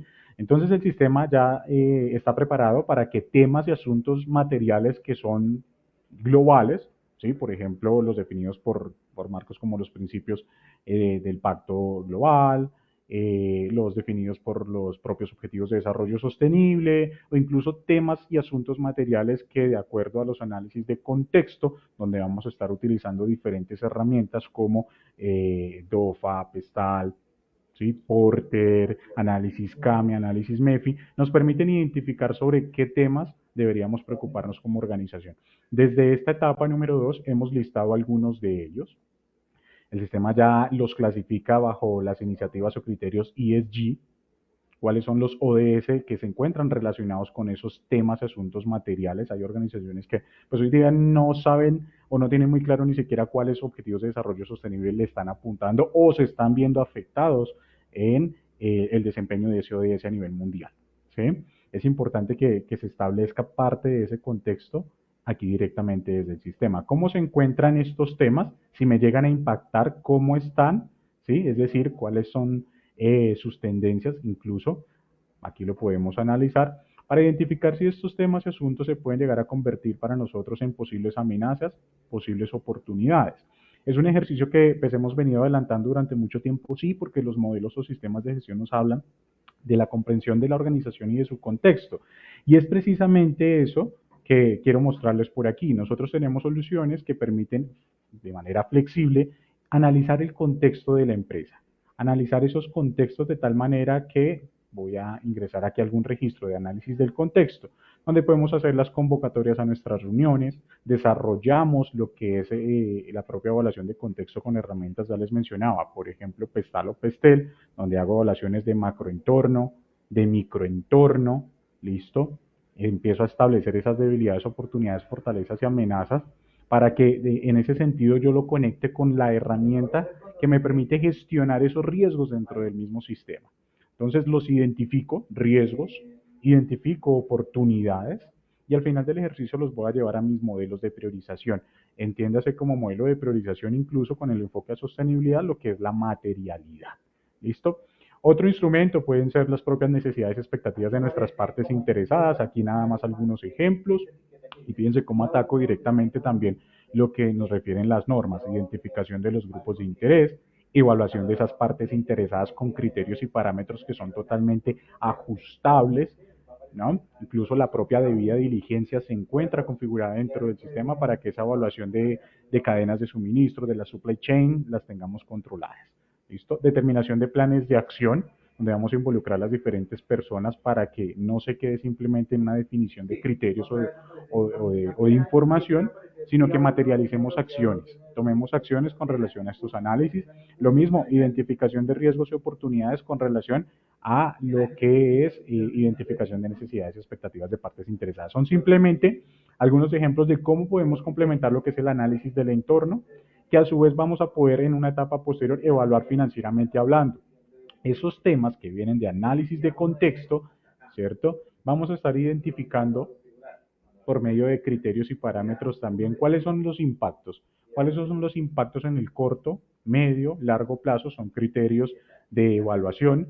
Evaluar financieramente hablando cuál es el impacto que tienen ciertos temas con respecto al negocio. Hay ocasiones que sí resulta ser algo muy sencillo porque son pérdidas muy tangibles, muchas veces no lo son.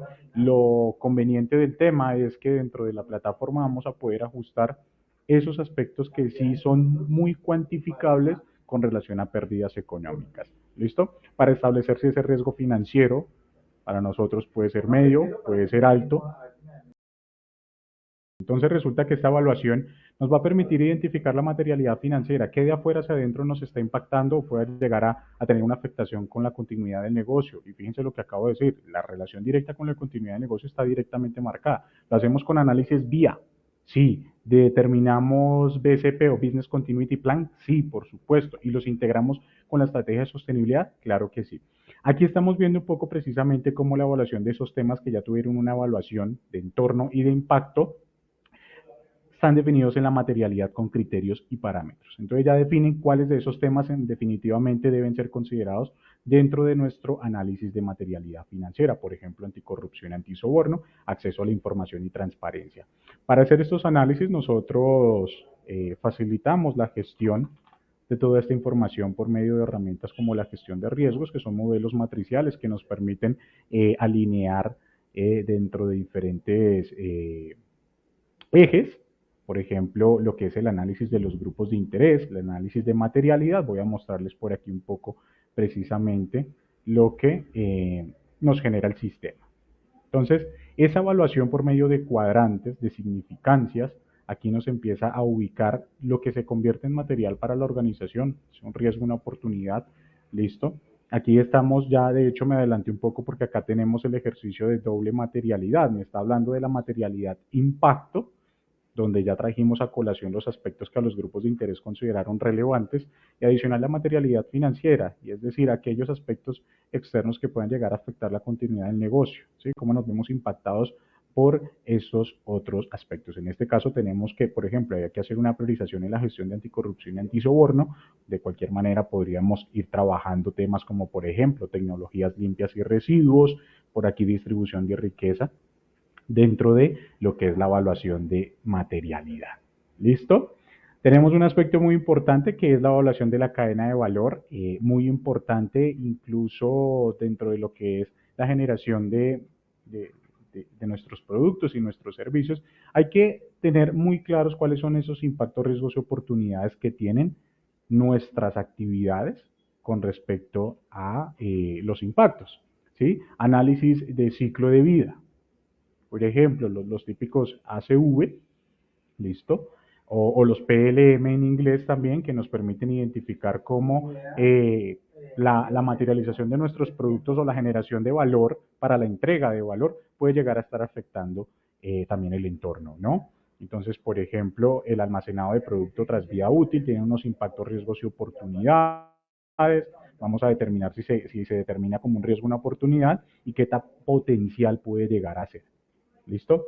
Tipo aguas arriba, aguas abajo, muy importante la relación con precisamente el downstream y el upstream, que hace parte de la cadena de valor dentro de lo que es la generación y entrega también de los mismos. Fíjense que actividades como, por ejemplo, compra de acero, tiene una relevancia muy importante con el consumo de materiales sustentables, consumo y sostenible de materiales, ¿listo? Y va a tener unos impactos porque es un producto que usa carbón de coque, recurso no renovable.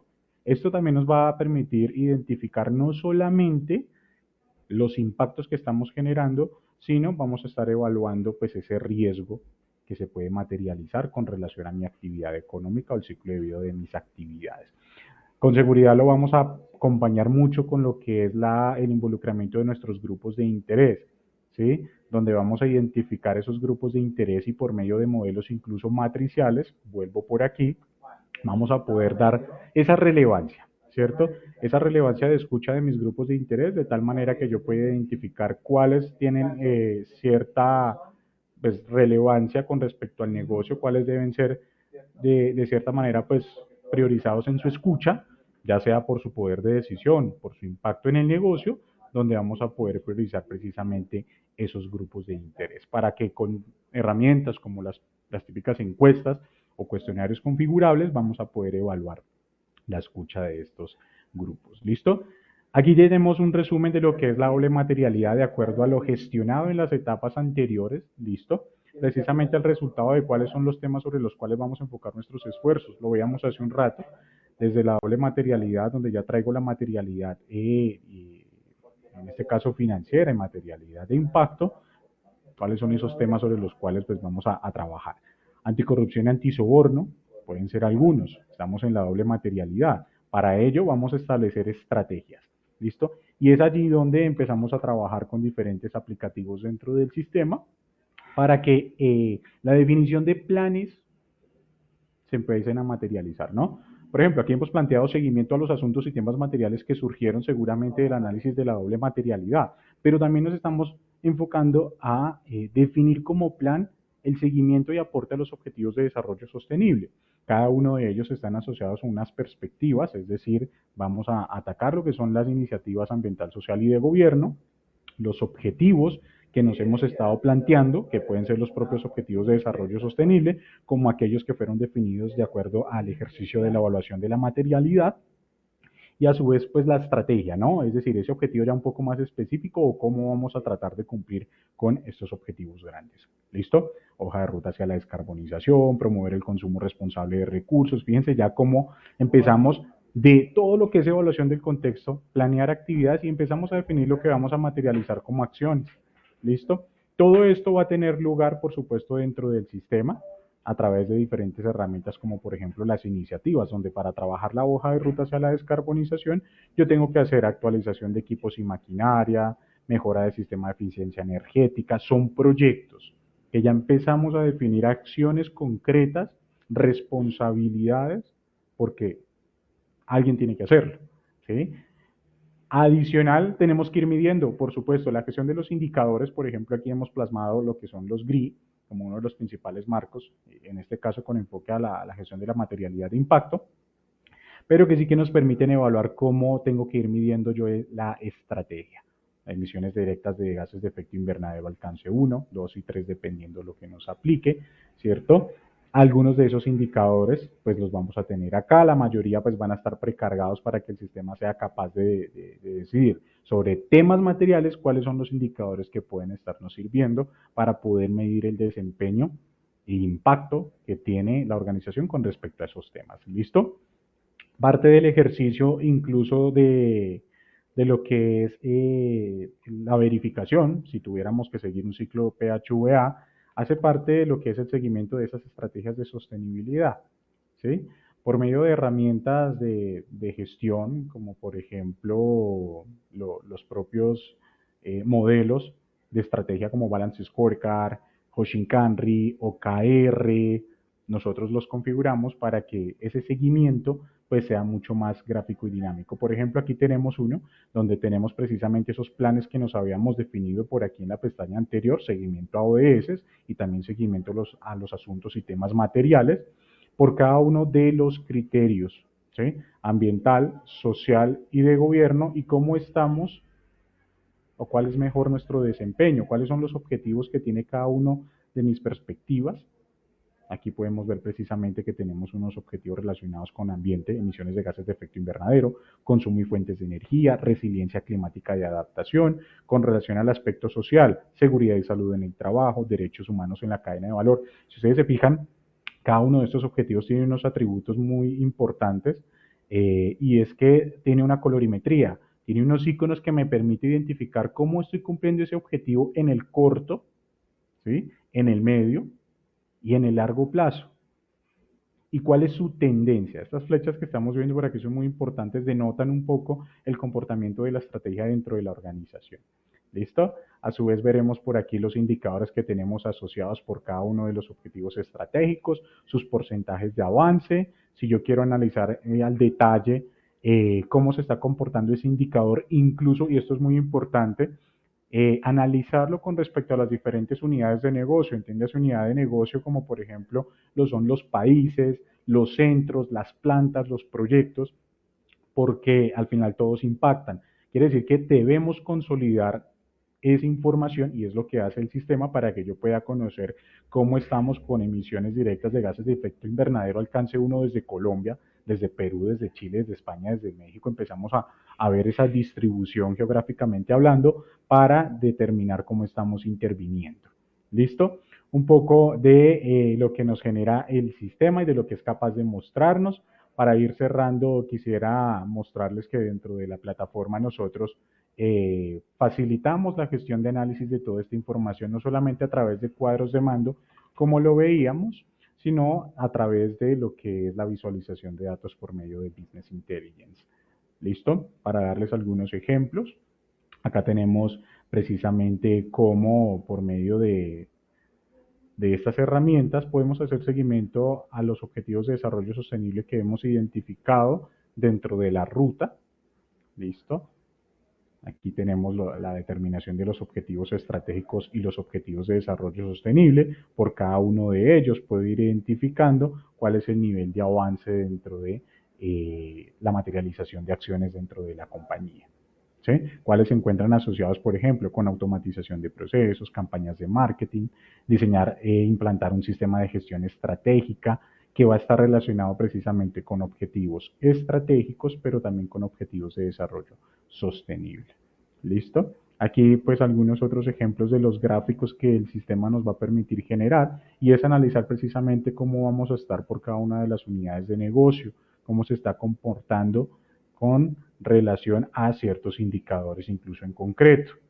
¿Sí? Ya estarán los indicadores precargados dentro del sistema, por ejemplo, un indicador muy importante como lo es el consumo de agua, cómo se encuentran mis unidades organizativas con respecto a este indicador.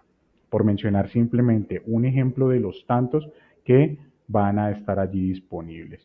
Ejemplo de ello también es precisamente que yo puedo identificar por medio de los mapas la ubicación geográfica de mis instalaciones y lo mismo el desempeño de estos indicadores a lo largo del tiempo.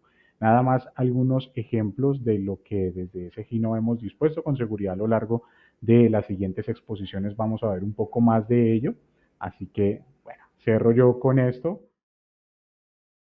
Se están viendo en esta jornada temáticas de punta, temas en los que todas las organizaciones y quienes trabajamos en las organizaciones estamos siendo constantemente desafiados, ¿cierto? Por todos los stakeholders, no solamente mis clientes directos, sino todas las partes interesadas, incluyendo también las personas que trabajan dentro de las organizaciones. Sé que ya han comentado muchos de los temas de sostenibilidad. Yo los voy a pasar ahí como modo introductorio brevemente en mi presentación, porque me voy a enfocar un poquito más de fondo en lo que son las herramientas para abordar estos desafíos, las herramientas que hoy día existen, que vienen, ¿cierto?, madurando hace ya unas 4 décadas, y cómo hoy día esa evolución va permitiendo dar respuesta a las necesidades contingentes. Bien, ¿cierto? El concepto de sostenibilidad ya hemos visto en esta jornada, que tiene 3 pilares fundamentales: el ambiental, el social y el económico o de gobernanza, y cada uno de los 3 de manera independiente es supremamente relevante. Tener claro cómo abordarlo, cuáles son los factores críticos que pueden llevarme al éxito o no en este abordaje, pero también es súper importante tener en cuenta que estos confluyen, coexisten y uno impacta íntimamente al otro. Y en el centro de todo tenemos lo que se espera, ¿no? A lo que estamos, insisto, todo el mundo desafiado, que es tener un desarrollo sostenible. Entonces, este es un concepto que ya tiene varias décadas. La primera vez que se señala el concepto de sostenibilidad fue en el año 87, con el informe Brundtland, y esto fue en el entorno del informe elaborado para la Comisión Mundial sobre el Medio Ambiente y el Desarrollo de la Organización de Organizaciones Unidas, de la ONU. Y aquí entonces se acuña por primera vez el concepto de que el desarrollo que satisface las necesidades actuales que puedan tener las organizaciones, la sociedad, no puede comprometer la capacidad de las futuras generaciones de satisfacer sus propias necesidades en ese momento determinado del tiempo. Y vemos acá ciertamente que es tremendamente importante y relevante tener en cuenta, muy a la mano, muy presente, la importancia de estar trabajando con una mirada de enfoque desarrollo sostenible, porque esto al final del día va a garantizar no solamente el éxito de la organización, ¿sí? Que hasta hace pocos años atrás era lo que todos quienes estamos en las organizaciones más bien privadas, ¿cierto? Estábamos muy acostumbrados a ver el número final, cuál es mi EBITDA, cuál es el resultado, cuál es el beneficio que deja para la organización, ¿cierto? Todo el quehacer, el beneficio económico. Esto ya cambió, el paradigma cambió. Entonces es súper importante que todos internalicemos en nuestras células que la mirada cambió. Y esto no es solamente en un entorno europeo, no es solamente en un entorno de países desarrollados, no. El concepto ya está instalado y no hay vuelta atrás, porque hoy día estamos pensando muchísimo más allá, estamos pensando en un trabajo, en un día a día que garantice el bienestar tanto actual como de las generaciones futuras, y esto en sus 3 pilares ya ampliamente mencionados. ¿Por qué es importante abordar? Porque, bueno, cada organización desde su quehacer tendrá cuestiones que aportar, ¿cierto?, en relación a las desigualdades sociales, por ejemplo, en relación a un cambio climático, a la pérdida de diversidad, y al final todo este trabajo va a redundar, entre otras cosas, entre otros beneficios, a una estabilidad económica a largo plazo. Eso también es súper importante porque genera un reconocimiento de marca, un reconocimiento de esta buena gestión de empresas, y eso genera fidelización y, por otro lado, sociedades mucho más resilientes. Del pilar ambiental, bueno, ¿qué podemos decir de este pilar? Básicamente, que es la capacidad de preservar y proteger el entorno natural en todo el tiempo, no solamente cuando yo estoy en una explotación, ¿no? Sino que qué pasa después de aquello. Y esto mediante prácticas y políticas que se adecúen a estos objetivos, por supuesto, satisfaciendo las necesidades que yo tengo hoy día, pero también cuidando la disponibilidad de los recursos para el futuro.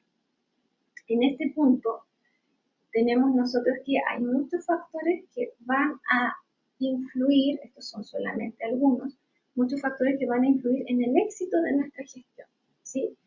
¿Cómo estoy yo trabajando sobre las emisiones de CO2 o en general en la contaminación del aire? ¿Cómo yo estoy favoreciendo o mitigando los gases de efecto invernadero? Soy una organización que tiene posibilidad o riesgo de estar contaminando las aguas o los suelos. Estoy yo impactando negativa o positivamente para la mantención de la biodiversidad. ¿Cómo cuido esos recursos naturales?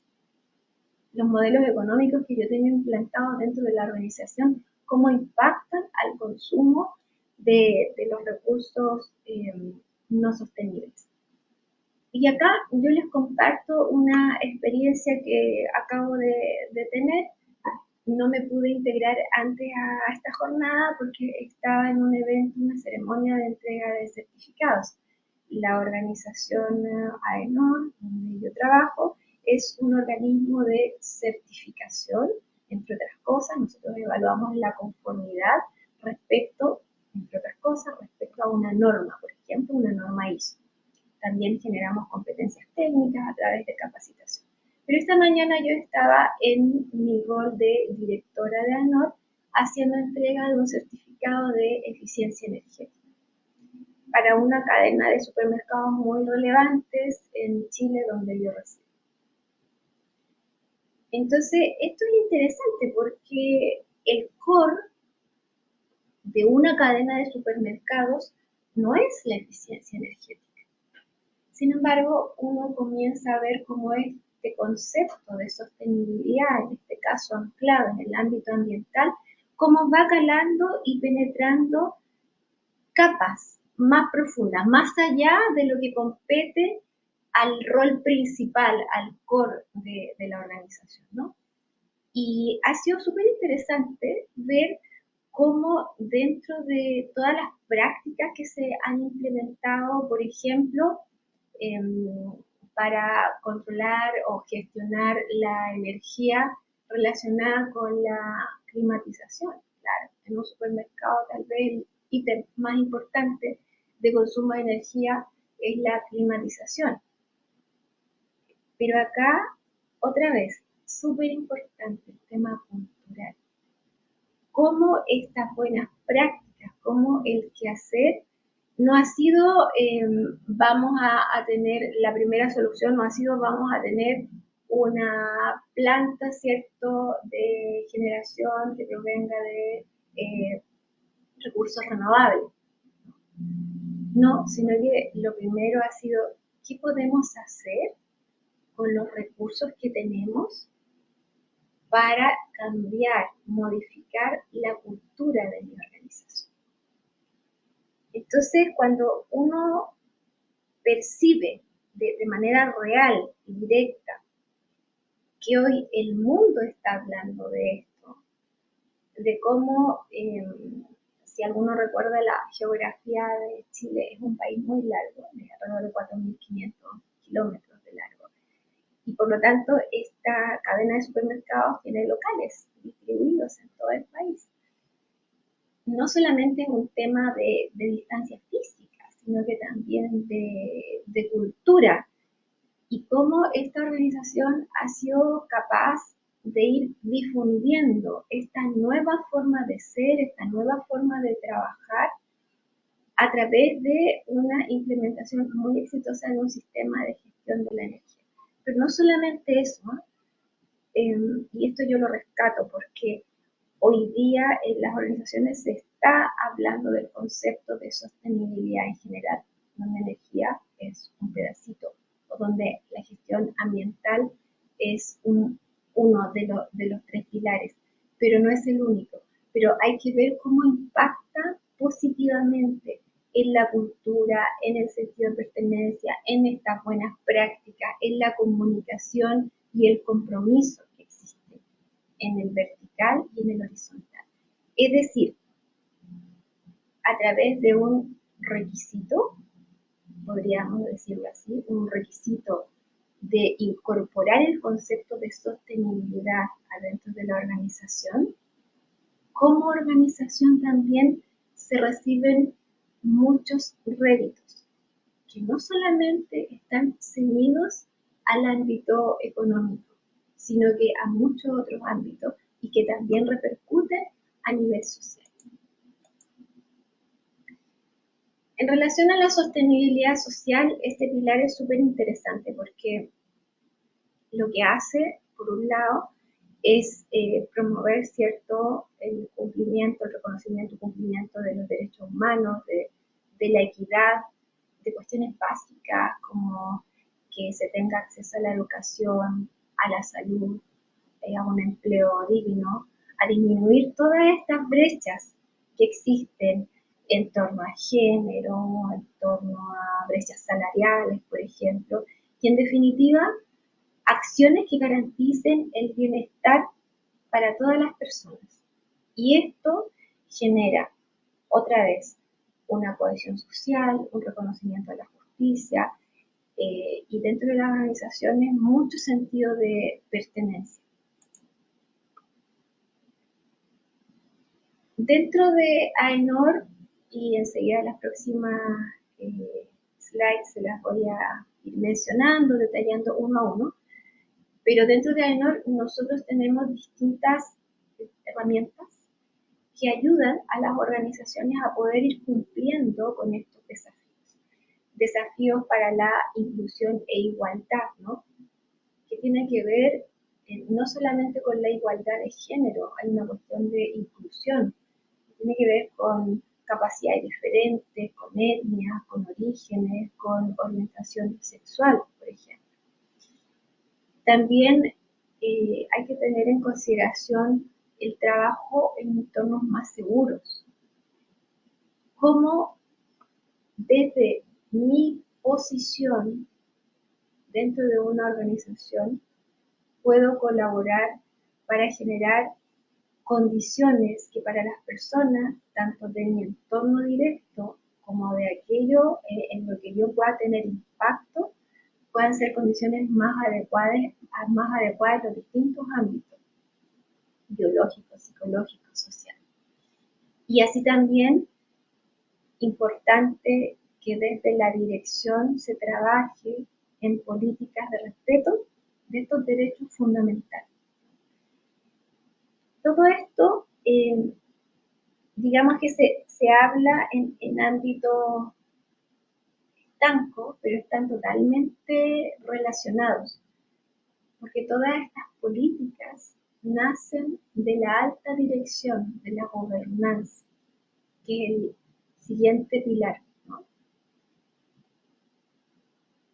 Es súper importante que esto se adapte y se adopte a nivel más alto de una organización, en este caso a nivel de la dirección general, y que sea parte de la política, que sea parte de la cultura, de lo que se difunda. Si no existe este pilar bien arraigado, bien implementado, es muy difícil, si no imposible, que se llegue a buen puerto. Entonces, ¿de qué se trata el concepto de una buena gobernanza? Es precisamente lo que hemos estado hablando, preservar un bienestar económico en este caso, pero que esto se apalanca, ¿cierto?, en los otros dos ámbitos, social y medioambiental.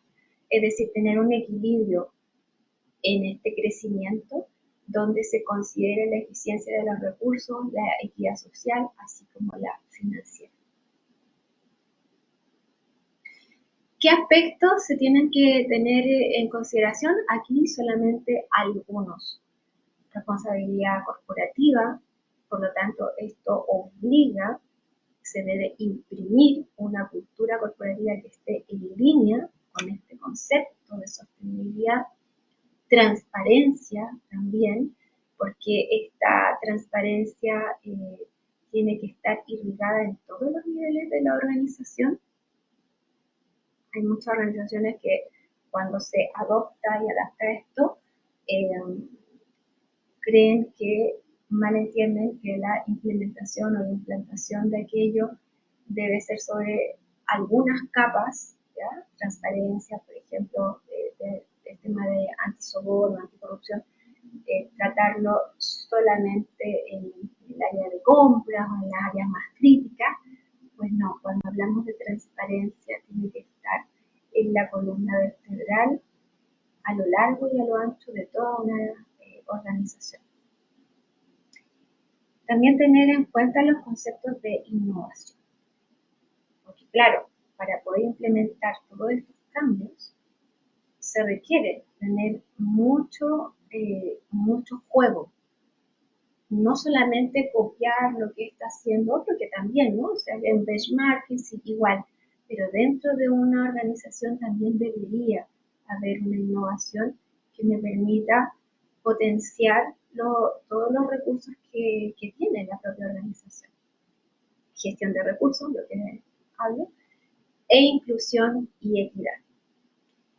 Bien, estos conceptos son, yo ya sé que entiendo que ya los habrán visto en las exposiciones anteriores.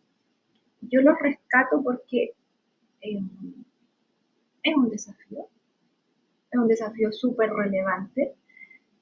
Cambió el contexto, la forma de trabajar que teníamos hace 15, 10 años atrás no es la misma. Entonces, ¿qué pasa con esto? ¿Cómo avanzamos con este tema? ¿Cierto? Hace 15 años atrás, en el año 2015 mejor dicho, Naciones Unidas se une para enunciar lo que se llaman los Objetivos de Desarrollo Sostenible.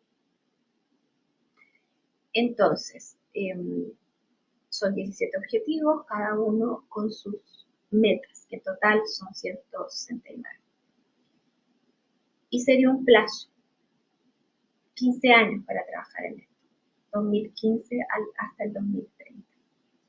Hace unos días atrás veíamos el último informe que emitió ONU al respecto de cómo vamos con el cumplimiento, y la verdad es que los resultados no son nada auspiciosos por varias razones, pero principalmente porque, bueno, la pandemia, el COVID, dejó grandes estragos, generó muchos retrocesos relacionados con sanidad, con empleabilidad, con equidad, muchos de los temas que están dentro de estos 17 objetivos, todos los conflictos bélicos que existen hoy día. Entonces estamos quienes tenemos la oportunidad de hacer algún aporte, estamos doblemente desafiados, porque entre otras cosas el cambio climático ya nos pisó los talones, ¿cierto? Y por lo tanto nos debemos, ¿sí? Nos debemos a hacer una acción importante.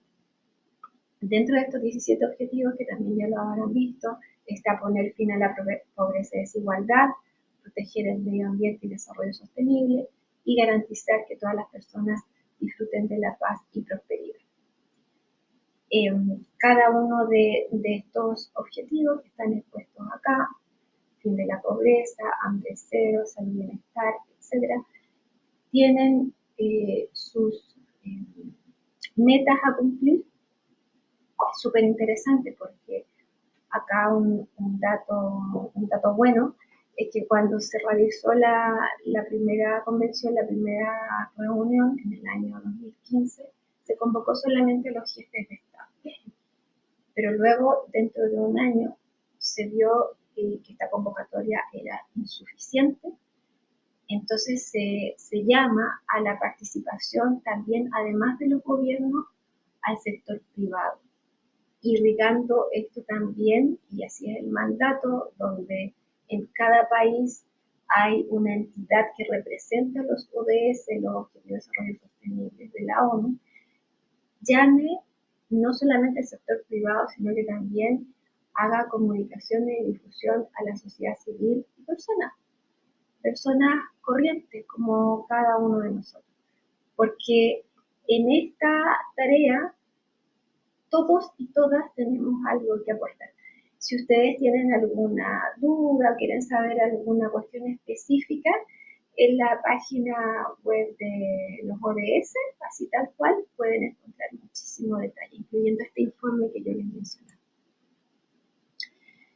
Pero bien, como les decía al principio, desde AENOR somos una entidad que evalúa la conformidad, somos una entidad que hace y realiza auditorías para verificar cumplimiento respecto a las normas de gestión ISO.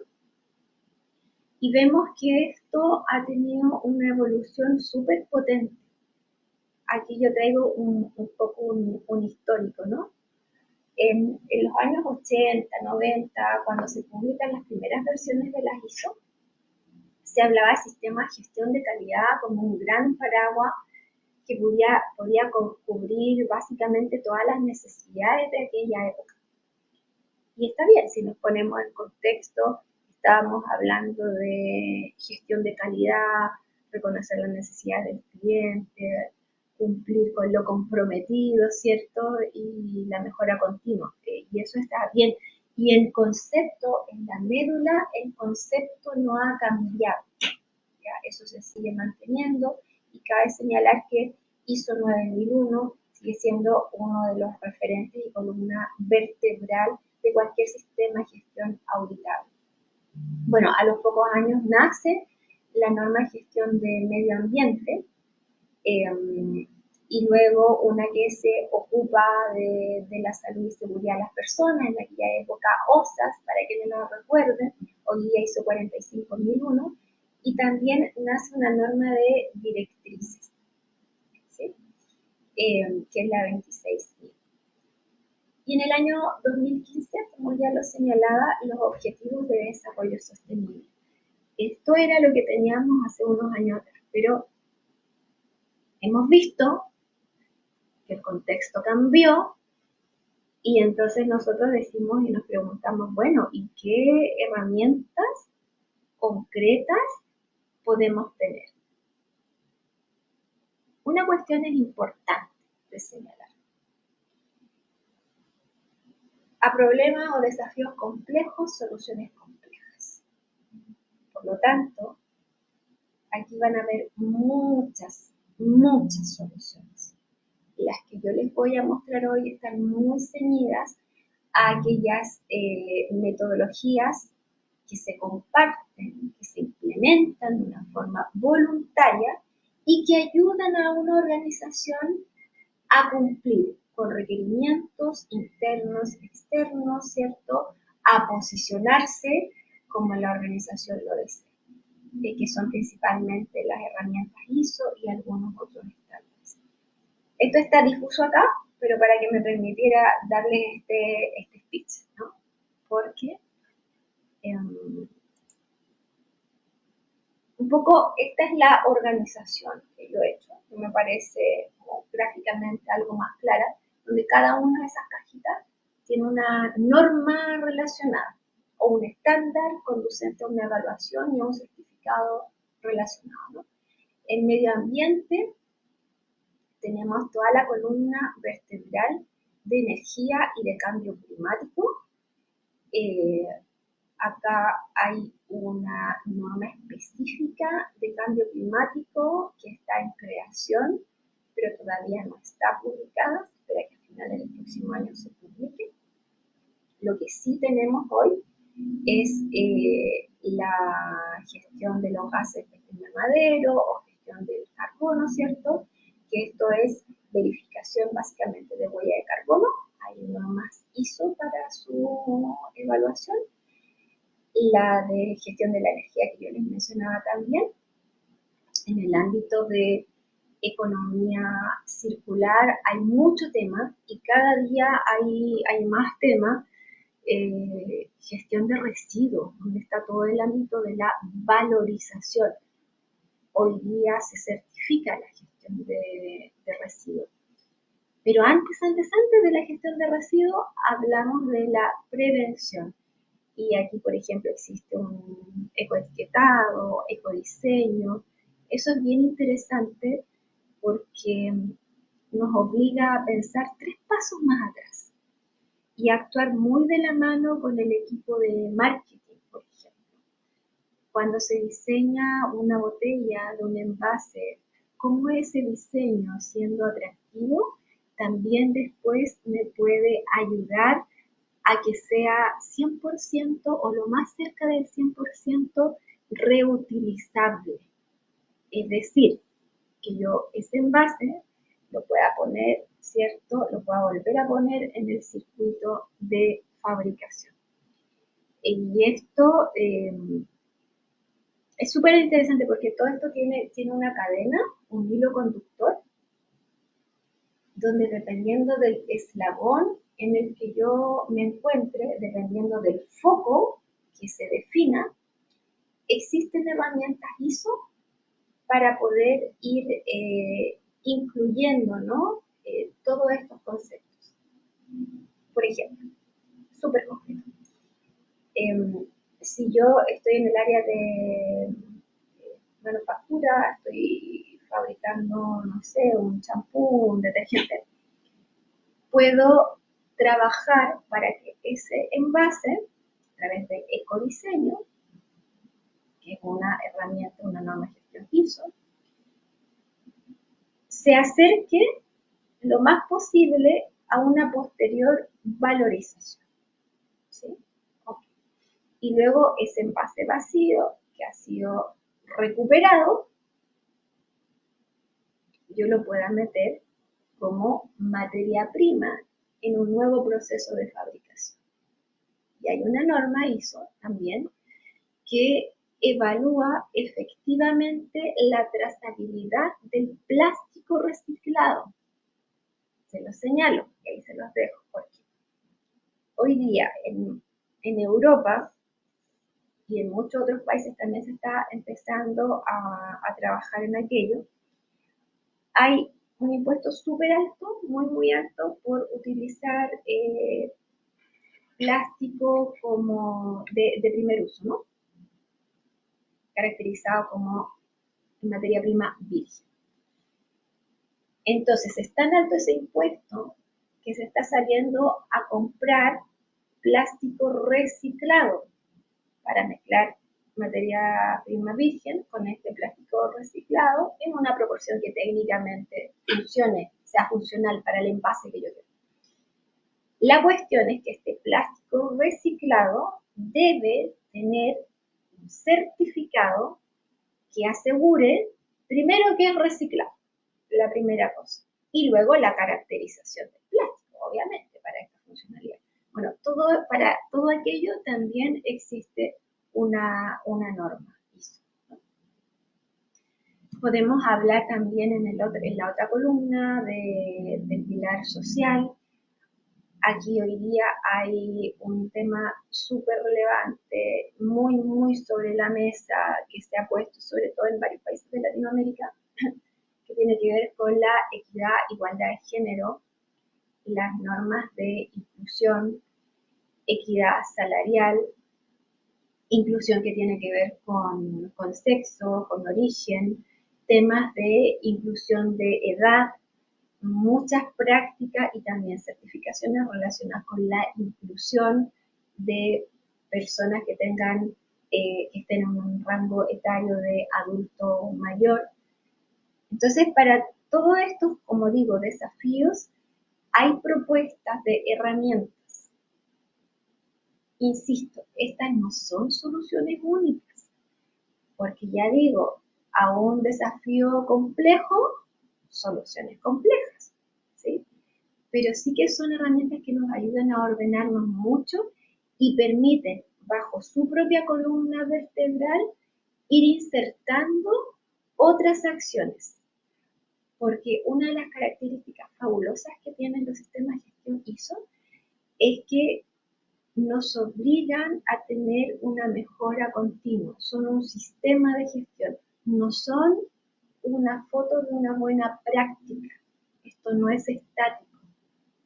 Entonces, al obligarme permanentemente a estar haciendo esta gestión, por supuesto, ayuda si yo voy robusteciendo un sistema ya direccionado formalmente con estas otras buenas prácticas que tenemos súper vigentes. Bueno, y en relación al pilar económico, hablamos de finanzas sostenibles, como compras sostenibles, por ejemplo, la inclusión de todos los conceptos ESG, ¿cierto? Ambiental, social y de gobernanza, dicho en español, y los productos de financiación verde. Bien, entonces, de lo que yo ya les he ido un poquitito adelantando. Esta era la situación, ¿verdad?, hace unos años atrás. Hoy día el contexto cambió, entonces concretamente existen muchas herramientas. Acá solamente algunas mencionadas, pero esto ustedes pueden ir profundizando los temas. Por ejemplo, les hablaba del ecodiseño, la ISO 14006, la ISO 14064, que es la verificación de gases de efecto invernadero, de huella de carbono.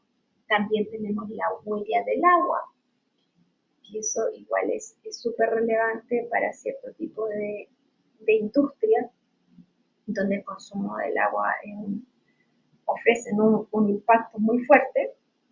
Luego tenemos algo más de nicho, que es la evaluación de eventos sostenibles, la 20.121, para quien, y esto no es solamente para las productoras, ojo, si ustedes trabajan en una organización donde en determinada época del año realizan una actividad para sus clientes, se puede verificar cuál fue la huella de carbono que generó ese evento y cuáles fueron las acciones de mitigación que la organización propuso e implementó para reducir esa huella. También hablamos de eficiencia energética y de plásticos reciclados. En otros ámbitos, esto es súper nuevo. La norma acaba de salir publicada hace unos meses, todavía no tiene un año, estas dos, que hablamos de la ISO 53800, que es de equidad de género, y de la norma ISO 30415, que es de inclusión. Es súper interesante ver cómo todos estos ámbitos se van complementando, porque sostenibilidad es un paraguas tan grande, pero que está como muy bien pensado, donde una cuestión que yo implemente en un área repercute ineludiblemente en otro ámbito, ¿no? Enseguida vuelvo con esa idea. Acá, por ejemplo, en gobernanza, claro, tenemos la emblemática norma ISO 37001, que es de antisoborno, ISO 37301, que es de compliance, pero también hay otras relacionadas, como la ISO 31001, que es de ISO 31000, que es de gestión de riesgos, que es algo que está en el horizontal, en cada uno de los sistemas de gestión. Siempre se habla de gestión de riesgo, por lo tanto es muy interesante que la tengan incluida. No es certificable, pero implementable totalmente, sí, muy recomendado eso. Tenemos la de continuidad de negocio y de seguridad de la información. ¿Por qué continuidad de negocio? Porque, y la pongo al ladito de seguridad de la información. Hoy día también estamos siendo una generación, podríamos decir, muy acontecida en la evolución que ha tenido la tecnología. No tiene nada que ver con lo que era hace años atrás, ¿cierto? O sea, la velocidad del todo ha superado la mayor de las ciencia ficción que pudiéramos nosotros haber pensado o haber visto. Hemos sufrido una pandemia sin ningún tipo de precedente y por lo tanto, entre otras cosas, hoy día estamos expuestos a riesgos que no los habíamos visualizado. O cuando yo hablaba acá desde AENOR, hace 15 años atrás, nosotros hablábamos de seguridad de la información, de las TICs, de continuidad de negocio, de seguridad en la nube, de que había que implementar seguridad de los datos de las personas, se entendía poco, no se interiorizaba. Pero hoy día es más que una necesidad, es una urgencia. Uno escucha, ve, lee o hasta a clientes, organizaciones conocidas, ¿no? Pasa que son víctimas de algún ciberataque, ¿sí? Y roban toda su base de datos y esa organización se quedó en la calle, totalmente desprotegida. Entonces, cuando hablamos de herramientas reales que ayudan a un gobierno exitoso, estas que están acá son algunas de ellas, son necesarias, imprescindibles, absolutamente valorables. Porque, entre otras cosas, si bien es cierto, hoy está mucho más sobre la mesa la necesidad, hablamos de que son herramientas antiguas, que tienen más de 10, 15, 20 años. Por lo tanto, sus bondades, sus beneficios están ampliamente probados y comprobados. Bueno, y acá está en rojo porque esta todavía no ha sido publicada, pero como nosotros tenemos la gran fortuna de provenir de la Asociación Española de Normalización, en sus siglas AENOR, muchos de nuestros compañeros participan en los comités ISO internacionales y ya se está creando y probablemente el próximo año ya se publique la norma 53.1, que es la de los ODS. Súper buena, interesante, porque nos va a ayudar a todos a ordenarnos respecto a estos 17 Objetivos de Desarrollo Sostenible. ¿Qué me aplica a mí como organización? Porque evidentemente no me van a aplicar los 17, pero aquellos sobre los que tenga ámbitos de actuación. Y ojo, para su definición no bastará con que nos juntemos, ¿cierto?, el comité directivo. Habrá que salir a preguntar a las partes interesadas también, ¿no? ¿Dónde impacto en estos 17 ODS? ¿Cuál es el impacto que tiene mi organización sobre los Objetivos de Desarrollo Sostenible? Y una vez que los tenga, entonces trabajar con ellos. Cuando estén bien identificados, tener una estrategia clara que me permita ir, ¿cierto?, de lo estratégico a lo táctico y ya la bajada a cómo yo defino, ejecuto y controlo planes de acción a través de indicadores donde ese impacto de estos ODS sobre los cuales yo tengo incidencia sea más bien positivo.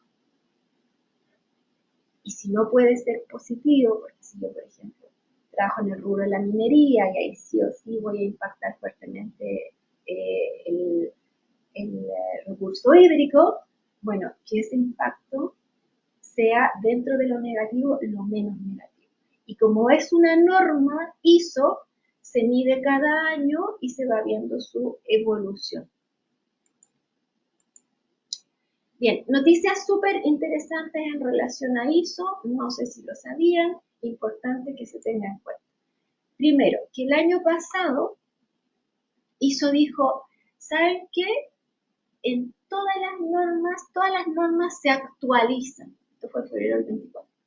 Porque ahora se incluye un párrafo que dice que todas las organizaciones deben incorporar el cambio climático, cuáles son sus efectos, sus riesgos y cómo esto es trabajado dentro de los sistemas de gestión. ¿De qué sistema de gestión? No importa. 9001, 14001, 45001, 27001. Entonces también para que ustedes lo tengan en cuenta y vean cómo ISO va caminando muy de la mano con estos requisitos muy concretos. Y lo que yo les decía recién, que está a puerta de publicarse la norma de sistema de gestión de los ODS. Bien, ¿qué tenemos acá? Herramientas, más herramientas concretas, un poco lo que yo ya les he ido relatando, ¿no? En voz, acá en el dibujo.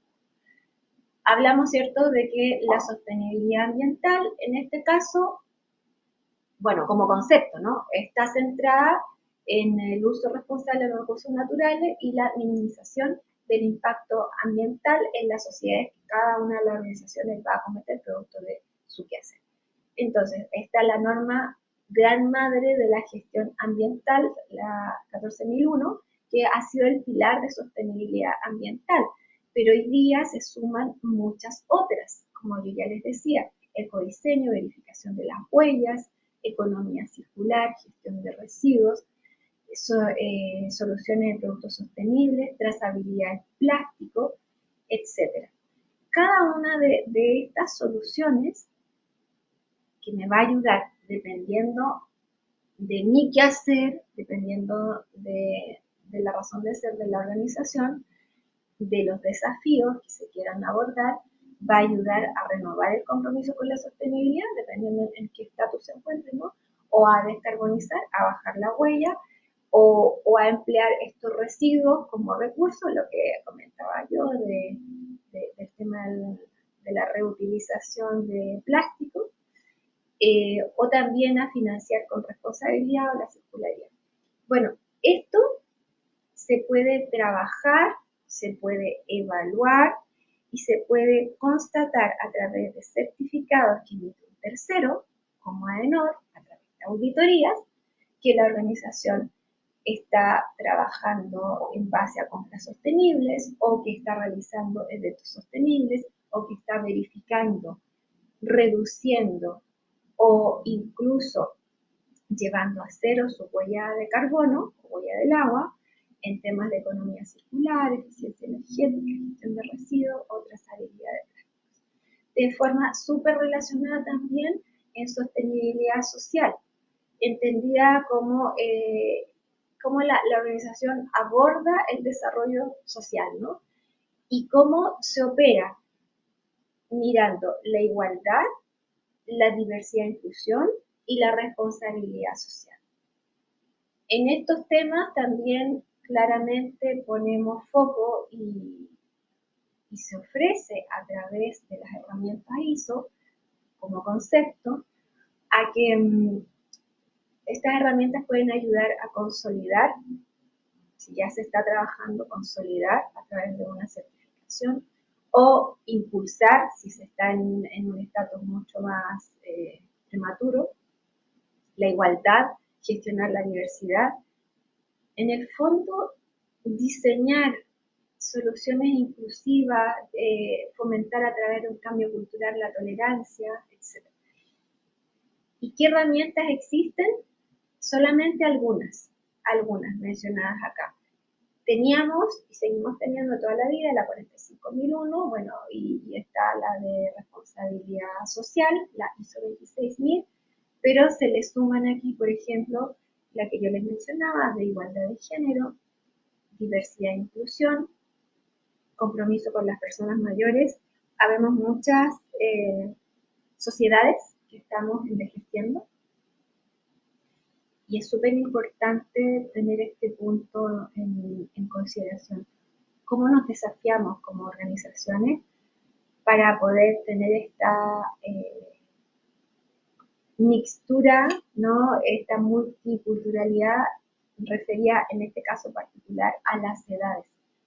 Porque es un desafío muy importante y como una organización va por ello y va por rescatar en este caso de las personas más senior todo ese valor, la experiencia y todo el aporte que puedan tener. Igualdad retributiva también, esa es otra evaluación que se hace. Y bueno, ya creo que para ir terminando, lo que lo engloba todo, ¿no? Cómo escalamos esta cultura, esta estos valores y lo hacemos irrigar por toda la organización. Entonces aquí se incluyen sistemas de gestión de compliance penal, antisoborno, ¿cierto? Que bueno, entre otras cuestiones ayudan a prevenir el delito, la anticorrupción. Y esto, porque en muchos países es una obligatoriedad o no, pero aunque no sea obligatorio, contribuye mucho a demostrar ante algún tipo de evento si una organización tiene un sistema de gestión implementado que vaya a contribuir en positivo para el antisoborno, anticorrupción. Hay varias normas ISO que vienen a apoyar como herramienta esto, que es el índice del buen gobierno, la verificación de los informes de sostenibilidad, ya que ahí se involucra todo, ¿no? Ambiente social y de gobernanza, compliance y la certificación en base a 37001 y a 37001. No se puede dejar de mencionar las herramientas que existen relacionadas con la tecnología y la digitalización. En este caso yo ya les hablaba de ISO 27001, pero también hablemos de seguridad de la información de la privacidad, que es 27701. Hablemos de BIM, que esto está, hacemos un zoom específico para el área de arquitectura, construcción, explotación, ¿no? de proyectos. Y de calidad en los sistemas.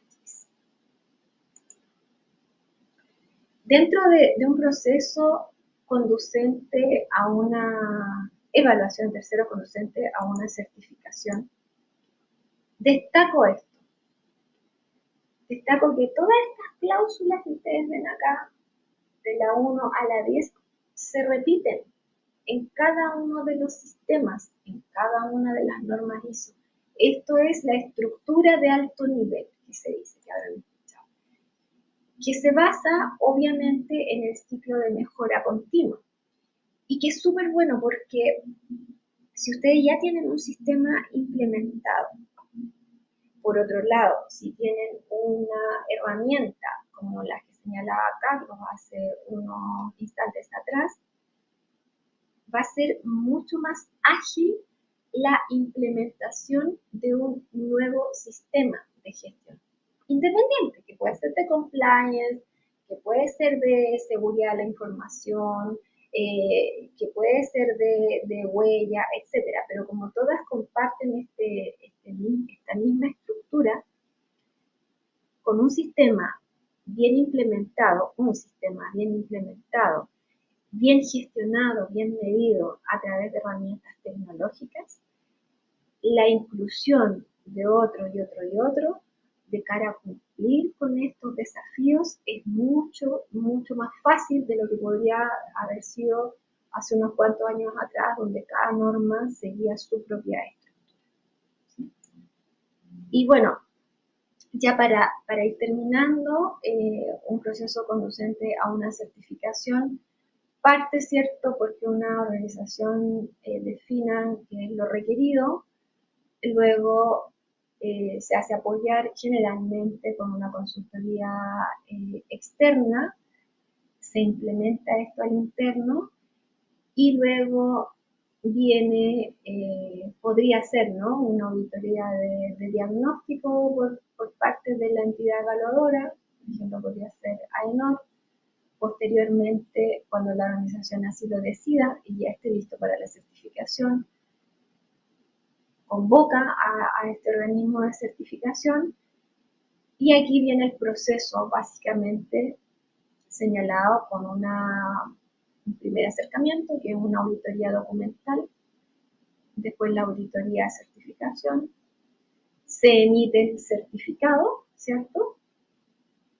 Y al año siguiente se repite el ciclo, porque si bien es cierto el certificado tiene una duración de 3 años, las evaluaciones son anuales. Es súper importante también compartirles que cuando una organización recién adopta un sistema, es nuevo en un proceso de evaluación, y teniendo en cuenta la entidad evaluadora, en este caso AENOR, que son los primeros pasos de la organización y que nos basamos en la mejora continua, se busca conformidad cumpliendo con el requisito. La mejora continua y la excelencia y la exigencia va a ir subiendo, pero a medida que pase el tiempo. Por lo tanto, no hay que tener susto de lanzarse con una iniciativa. Siempre se pueden ir apoyando estas buenas gestiones. Bien, y esto era lo que yo les quería contar. Muchísimas gracias. Creo que he quedado más o menos ahí con el tiempo. Muchas gracias a María Angélica y a ti, Marco, por esa introducción.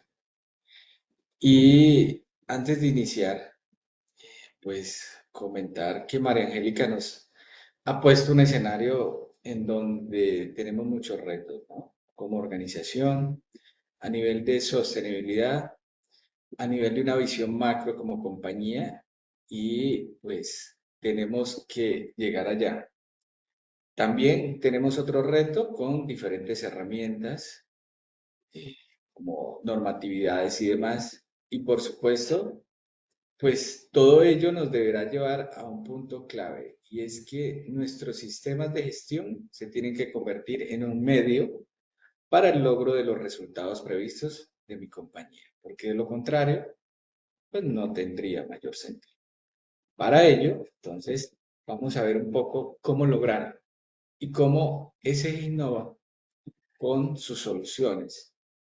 Allí alineándome o complementando un poco lo que nos ha comentado Carlos en módulos como análisis del contexto y demás, análisis de materialidad, pues vamos hilando un poco más fino y vamos llevando esto a el punto clave que es la operación. Entonces voy a dejar de compartir mi cámara para centrarme y por favor me confirman si la están viendo, pensaría que sí.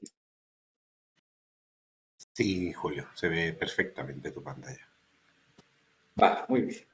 Bueno, entonces iniciamos con un reto grande. Tenemos diferentes herramientas, diferentes normativas que vamos teniendo y viene una pregunta interesante. ¿Cómo las integro?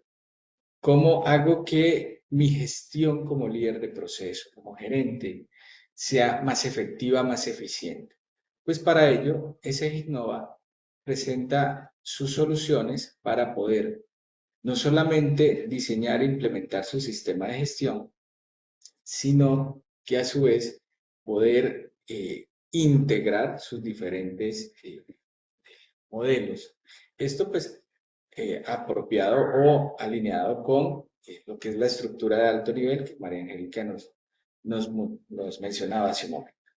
Entonces, alineado a ello, pues retomando un poco lo que es la estructura de alto nivel, tenemos un enfoque a procesos basado en un ciclo PHBA, por lo cual ese Innova presenta dentro de sus soluciones la posibilidad de llevar ese mismo enfoque.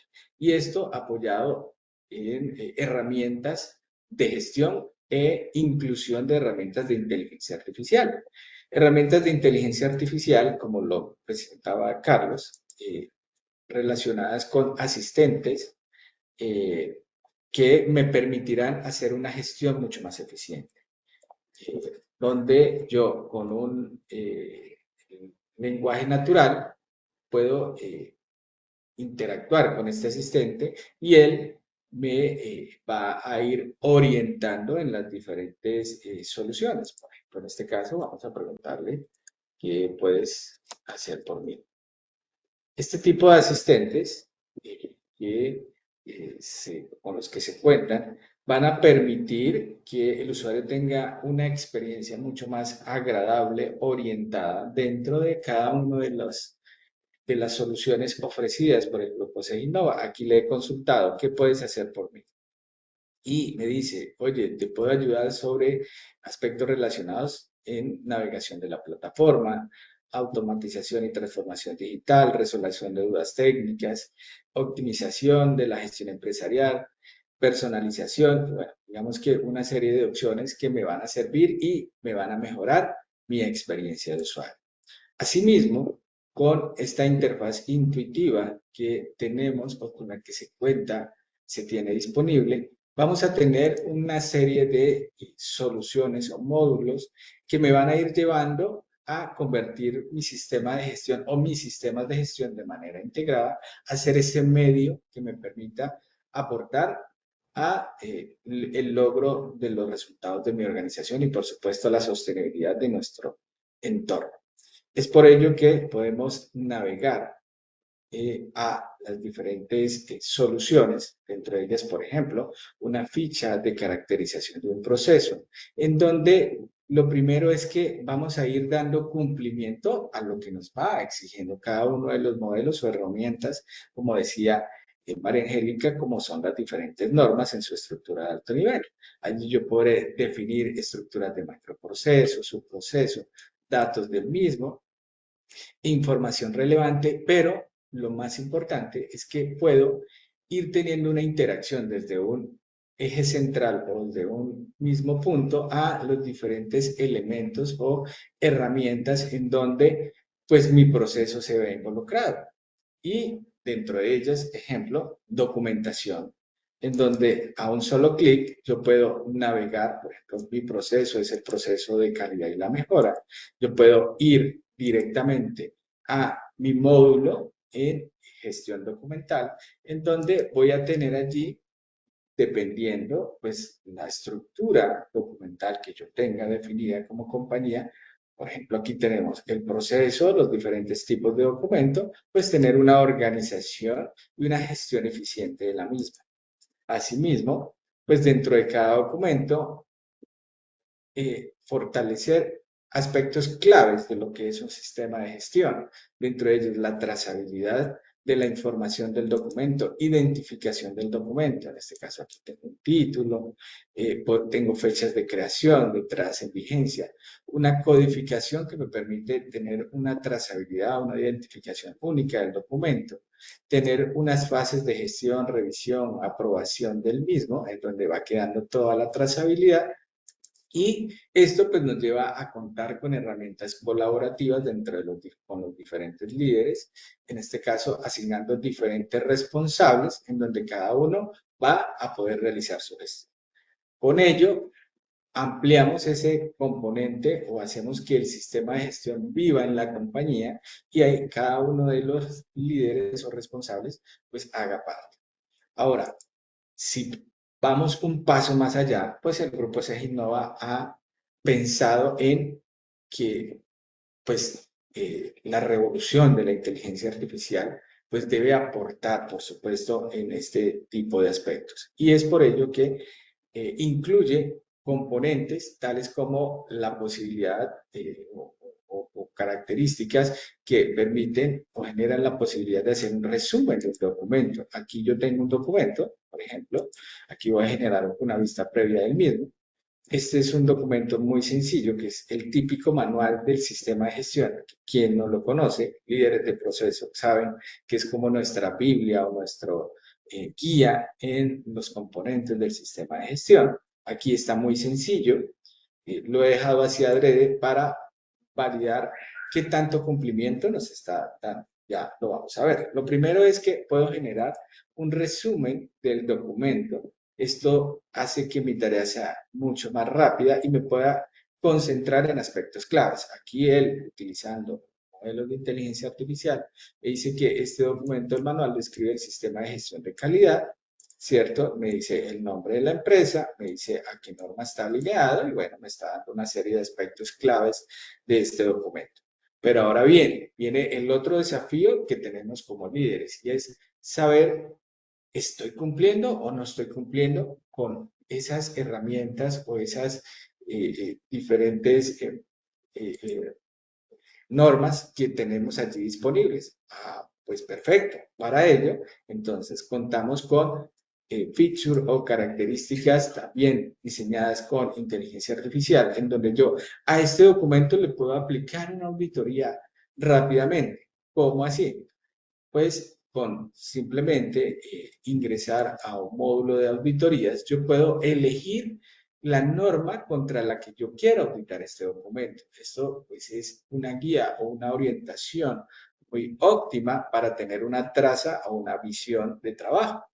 Aquí tenemos una serie de normas que yo simplemente debo escoger. En este caso, por ejemplo, quiero escoger la norma ISO 9001 en su versión 2015.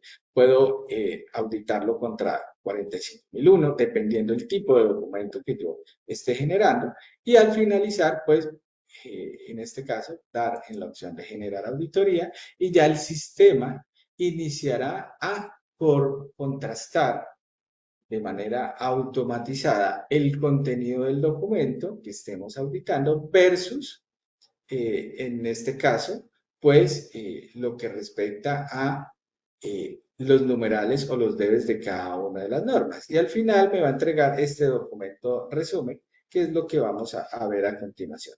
¿Qué es lo importante de esto? Que va a tener un doble enfoque. Un enfoque hacia el líder del sistema de gestión o de los sistemas de gestión, hablando del sistema integrado de gestión, y va a tener también un enfoque, por ejemplo, si estamos hablando de enfoques que respecta a auditorías, en este caso, aquí vemos que ya nos ha terminado. Yo le puedo dar aquí en la opción de editar, puedo, digamos que guardarlo, ya no lo voy a editar, simplemente como para verlo un poco, ¿qué me está diciendo este documento? Voy a cambiarle aquí la visión para que sea un poco más...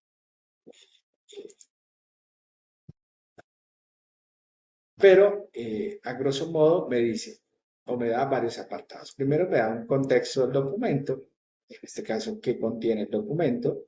Me dice qué desviaciones encontró respecto a la norma. Aquí importante, adrede, pues yo he dejado inconsistencias, por ejemplo, no he incluido aspectos del contexto. Aquí él me dice, no se identifica el contexto interno, temas de partes interesadas, no he incluido, en riesgos ha sido muy poco. Los objetivos no se especifican, en este caso falta alinear con la política, y así me recorre cada uno de los numerales dándome una visión de qué debo fortalecer. Y aquí viene algo interesante, me dice, ¿cuáles son las oportunidades de mejora? ¿Qué observaciones debo tener en cuenta en este documento? Por ejemplo, me dice el documento carece de numeración, o sea, esto a nivel de lo que es la estructura del documento, me da aspectos importantes para poder tener cumplimiento, en este caso en la parte del capítulo 4, que es el contexto, me dice que debo agregar el análisis del contexto, me lo aterriza o lo alinea con el contenido del documento e incluso llega al punto de proponerme un plan de acción definido para que yo pueda implementar. Entonces, esto hace mucho más eficiente la gestión y, por supuesto, nos lleva a poder darle un rumbo a nuestro sistema. Rumbo que posteriormente, en lo que es pues, todo lo que es nuestra estructura de alto nivel, vamos a ir aterrizando en aspectos claves del negocio o de cada uno de los modelos. Aspectos claves que nos da la estructura de alto nivel, como lo es la gestión de riesgos, en donde las soluciones que ofrece el Grupo SG Innova permiten poder automatizar cada uno de los modelos de gestión de riesgos conforme a la norma que yo le quiera dar cumplimiento. En este caso, por ejemplo, hablamos de una norma como 14001, hablamos de una norma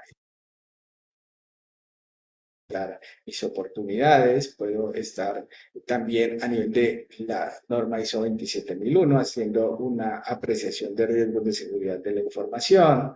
Hablamos de una norma 45001 en donde yo pudiese estar teniendo todo lo relacionado a la parte de identificación de peligros, valoración de riesgos, la norma ISO 14001, identificación de aspectos e impactos valoración de impactos ambientales y pues así sucesivamente poderlos tener en un solo sitio, en un solo lugar, de tal manera de que yo como líder del sistema pueda ir llevando mi metodología y estructurándola de tal forma de que tenga primero una trazabilidad de las mediciones, identificación de los riesgos. En este caso, pues tenemos una identificación de riesgos por proceso, en donde yo, pues, para cada proceso identifico sus riesgos, cuál es el origen, porque vinculo con los diferentes elementos. Recuerden que un sistema está vivo, interacciona, debe tener una interacción con diferentes elementos. Aquí vemos que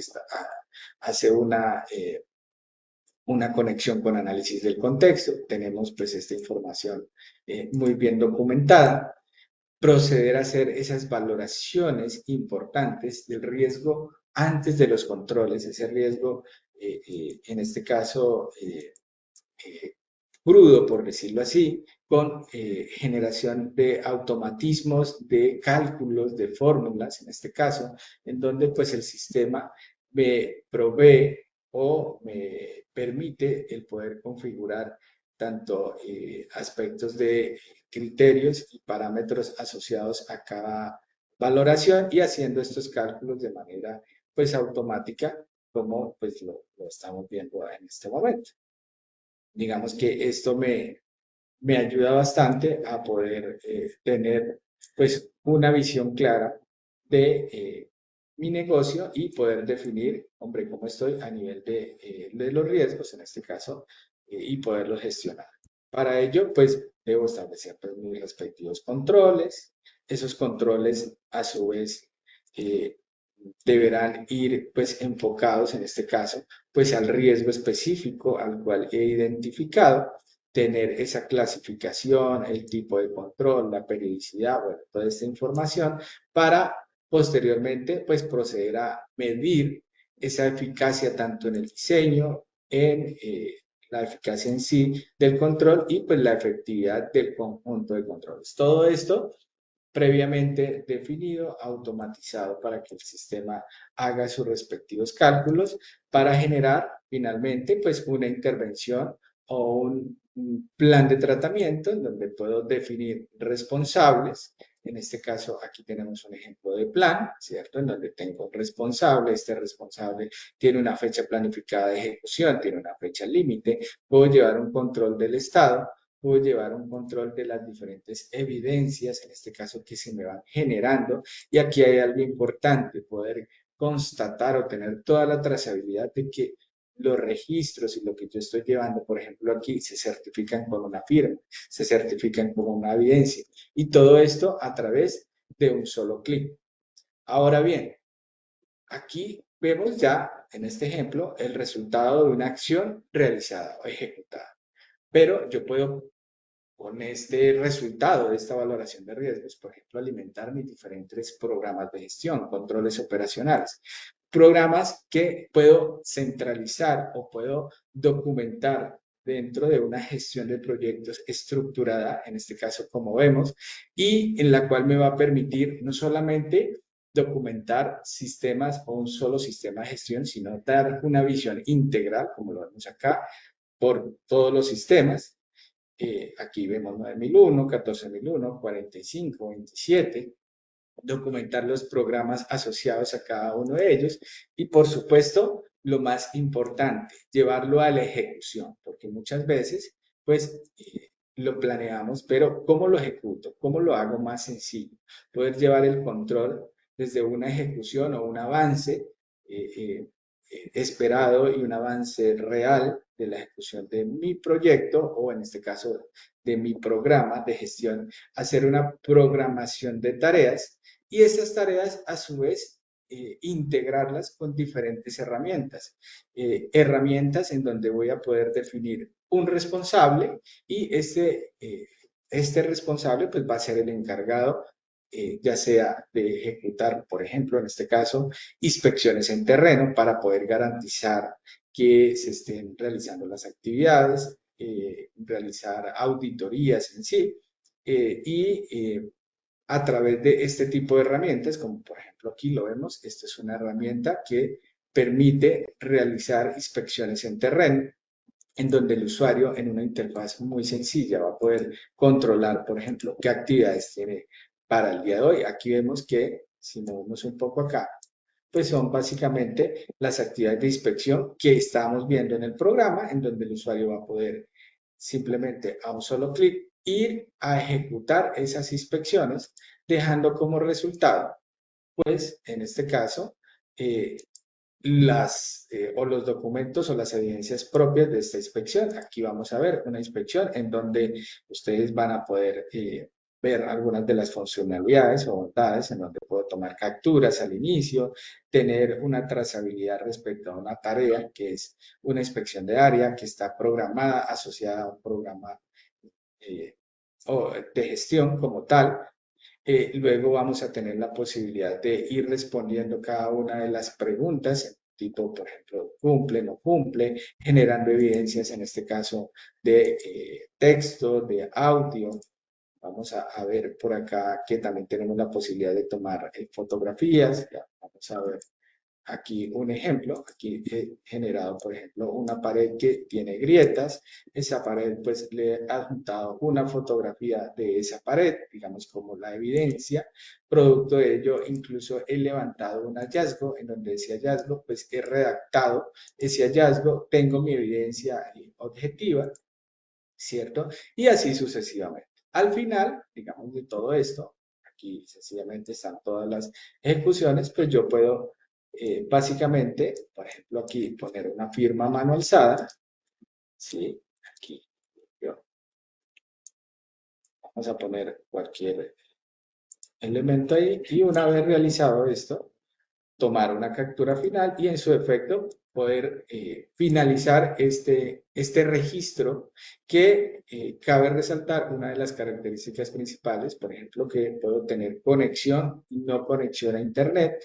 Esto pues es supremamente interesante, novedoso y que nos va a aportar mucho en lo que respecta a pues tener esa accesibilidad a este tipo de herramientas. Una vez hecho esto, pues viene aspectos de automatización que van a ayudar mucho en lo que es la gestión propia de cada uno de sus sistemas. Lo primero, esta tarea que estaba programada al momento de ejecutar el checklist se cierra automáticamente. Eso ayuda muchísimo. Tener trazabilidad de informes. A un solo clic tengo el resultado de lo que acabo de realizar. Otro automatismo supremamente interesante, levantamiento de hallazgos de manera automática. En este caso, por ejemplo, yo una vez cierro el checklist en donde levanté un hallazgo, pues estoy diciéndole al sistema, oye, tengo esta desviación, el sistema o levanta automáticamente el hallazgo y este hallazgo a su vez, pues se va documentando de manera trazable, en donde yo tengo pues todos los datos del hallazgo que acabo de levantar. Este hallazgo a su vez me permite usar otro tipo de herramientas. Aquí vamos a ir avanzando un poco a lo que es ya, o avanzando a lo que es ya la toma de decisiones o el actuar propio de la compañía. Allí, por ejemplo, en este caso he identificado que hay una desviación, tengo una descripción del hallazgo, en donde yo puedo utilizar también herramientas de inteligencia artificial, en este caso para hacer un análisis de causa asistido. Entonces, miren cómo vamos incorporando diferentes herramientas. Aquí simplemente he dado un clic en donde ya voy navegando de manera muy intuitiva, me voy automatizando muchas tareas como el levantamiento de hallazgos, como el cierre de tareas a partir de una planificación. Acciones críticas claves, en este caso poder realizar registros con y sin conexión a Internet. Y a partir de todo ello, ir rompiendo uno de los desafíos claves y es poder atacar o poder hacer un análisis de causa que realmente nos aporte. Aquí, utilizando herramientas de inteligencia artificial, pues tengo un análisis de causa raíz en donde el asistente ha sido programado para que me responda, en este caso, por ejemplo, con un diagrama de un análisis Chicago, en donde tengo las causas potenciales, ¿cierto? En donde puedo establecer un análisis utilizando metodologías como los 5 porqués. En este caso, también generarme una propuesta de plan de acción, dependiendo pues el hallazgo que hayamos definido o que se haya alimentado el modelo al momento de proponer todo este ejercicio. Y por supuesto, pues el establecimiento de estas acciones correctivas que pues me van a llevar a poder generar esa evidencia objetiva de mi gestión. En este caso puede ser enfocada hacia la sostenibilidad, hacia garantizar ese desarrollo sostenible y por supuesto verificar si estas han sido eficaces como tal. Todo esto nos va a llevar a un punto final, ya para ir cerrando mi presentación, a tomar decisiones. Estas decisiones deben ser informadas. Como gerentes, como líderes, no podemos tomar decisiones que quizás no nos lleven a un camino próspero. Es por ello que toda esta gestión que se ha podido llevar a cabo, pues va a poder ser explotada, va a poder ser analizada. Recuerden que estamos en la época de la minería de datos, estamos en la época de explotar información. Y pues ese Innova no ha sido la excepción en este, o mejor, una de las características, feature de lo que es las soluciones de ese Innova, pues no podría dar de menos el poder explotar esta información. Es por ello que, como acaban de observar, existe la posibilidad de generar módulos en donde yo puedo configurar o puedo tener diferentes tableros de control y allí poder integrar los resultados de mi gestión. En este caso, por ejemplo, tengo gestión de auditorías en donde tengo un módulo en donde puedo ver cuántos programas tengo abiertos, cuántos tengo cerrados, cuántos planes de auditoría vinculados a ese programa están abiertos, cerrados, cuántos hallazgos tengo definidos. Y una vez, digamos, tengo definidos los hallazgos, pues conocer esos hallazgos en qué estado se encuentran, cuántos están abiertos, cuántos en total, cuántos son los días promedio para el cierre de estos hallazgos. Esto mediante gráficas muy interactivas, muy dinámicas, que se alimentan de manera automática, como les decía, se integran con cada uno de los módulos, por origen, en este caso de las auditorías, por, en este caso, las diferentes distribuciones, por auditorías, como nos habla María Angélica, por ejemplo, auditorías externas, cuántos hallazgos tengo definido y si quisiera, en este caso, consultar directamente el hallazgo. Recuerden que la experiencia de usuario es muy importante para el grupo SG Innova, pues a un solo clic el usuario va a poder ingresar y consultar directamente ese hallazgo y ver, en este caso, qué es lo que se ha planteado. Adicional a todo ello, pues digamos que se pueden vincular diferentes módulos, ¿no? En este caso, por ejemplo, tenemos el módulo de oportunidades de mejora, tenemos un módulo, por ejemplo, aquí integrado de gestión de proveedores, en donde yo tengo cuántos proveedores tengo confiables, cuántos condicionados, no confiables, quiero ver quiénes son los no confiables, pues entonces mediante este filtro dinámico, entonces son no confiables, qué tipo de proveedor son, en este caso en particular, si tienen asociado planes de tratamiento, en qué estado se encuentran los planes de tratamiento y pues poder mapear toda esta información. Todo ello, pues finalmente, apuntando, como ha sido la consigna, como es la consigna del grupo SG Innova, que todas sus soluciones pues le aporten al crecimiento, rentabilidad y por supuesto la sostenibilidad de su organización y en este caso pues de nuestro planeta, que es el objetivo principal de la charla tan interesante que hemos tenido. Sí, bueno, pues la idea es que vamos a hablar de, ¿podrías bajar un poquito? Vamos a hablar del cerebro y yo veo que ustedes ya llevan bastante tiempo conectados, ¿verdad? Entonces seguramente ese cerebro está ahí con ganas de ser activado para la información que viene, porque lo que viene es información realmente muy potente, porque ya se van a dar cuenta, porque los que ya me conocen ya saben más o menos a qué me dedico y básicamente nos dedicamos a entender un poco el cerebro en el contexto laboral, frente a todos los temas de sistemas de gestión, riesgos, seguridad y salud en el trabajo para Colombia y bueno, para otros países también, que esto también ya está reglamentado también, ¿no? Entonces, bueno, vamos a activar el cerebro porque yo sé que hay hartas personas acá que vamos a querer activar, a enfocar ese cerebro. Y esto es bueno para que ustedes que hacen capacitaciones con sus equipos de trabajo lo hagan también. Les voy a entregar un ejercicio para que lo hagan porque si lo que queremos es que ese cerebro se conecte con la información que nosotros vamos a darle, entonces es bueno que hagan este ejercicio. Bien, vamos a hacer algo que se llama respiración holotrópica. Vamos a estresar al cuerpo para sacarlo, para activarlo un poquito. Vamos a estresar un poquito el cerebro y el cuerpo, pero luego lo vamos a calmar. Es decir, vamos a activar el sistema nervioso simpático, pero también luego traemos el parasimpático y ya se va, y ustedes se van a dar cuenta lo que pasa en sus cerebros. Entonces, vamos todos. ¿Estamos todos listos? Por favor, confirmen si pueden escribir en el chat y si alguien me cuenta, porque no veo el chat, que todo está bien. Bien, perfecto, ready. Muy bien, gracias por los emojis, que eso me sirve bastante saber que estamos aquí conectados. Bien, bueno, listo. Vamos a ver.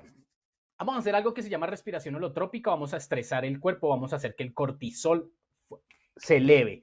¿Por qué es importante en este momento? Pues ya les voy a contar, porque el cortisol es malo en exceso, pero ahorita vamos a activarlo para que luego nos dé enfoque. ¿Listo? Entonces, vamos a respirar solamente por la nariz, solamente por la nariz. Vamos a acomodarnos rectos, espalda recta, por favor. Siempre que hagan ejercicios de respiración, pongan a sus liderados o ustedes como líderes a poner la espalda recta. ¿Por qué la espalda recta? Porque necesitamos que el líquido cefalorraquídeo suba y haga su tránsito más rápido de lo normal que lo hace durante el día. ¿Listo? Entonces, ese líquido empieza desde el coxis más o menos a subir hasta el cerebro. Vamos a activar entonces el cerebro con respiración holotrópica supremamente rápida y lo que vamos a hacer es respirar corto. Es decir, solamente por la nariz. ¿Listo? Vamos a hacerlo durante 15 a 20 segundos, no se van a detener, ¿listo? No se van a detener, así que vamos a hacerlo a partir de este momento ya.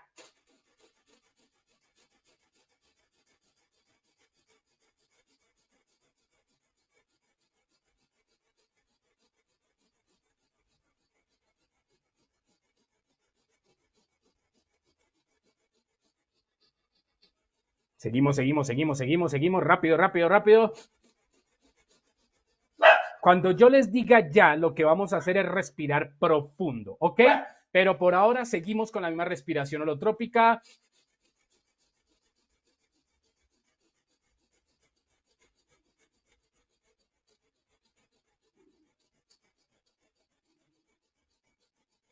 De repente, respiramos profundo. Sostenemos. Y vamos a botar, a soltar nuestro aire por la boca, pero administrándolo despacio, lentamente.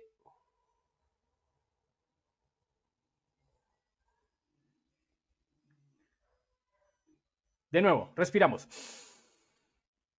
Sostenemos. Y al soltar por la boca, administrando todo el aire que tenemos, lentamente.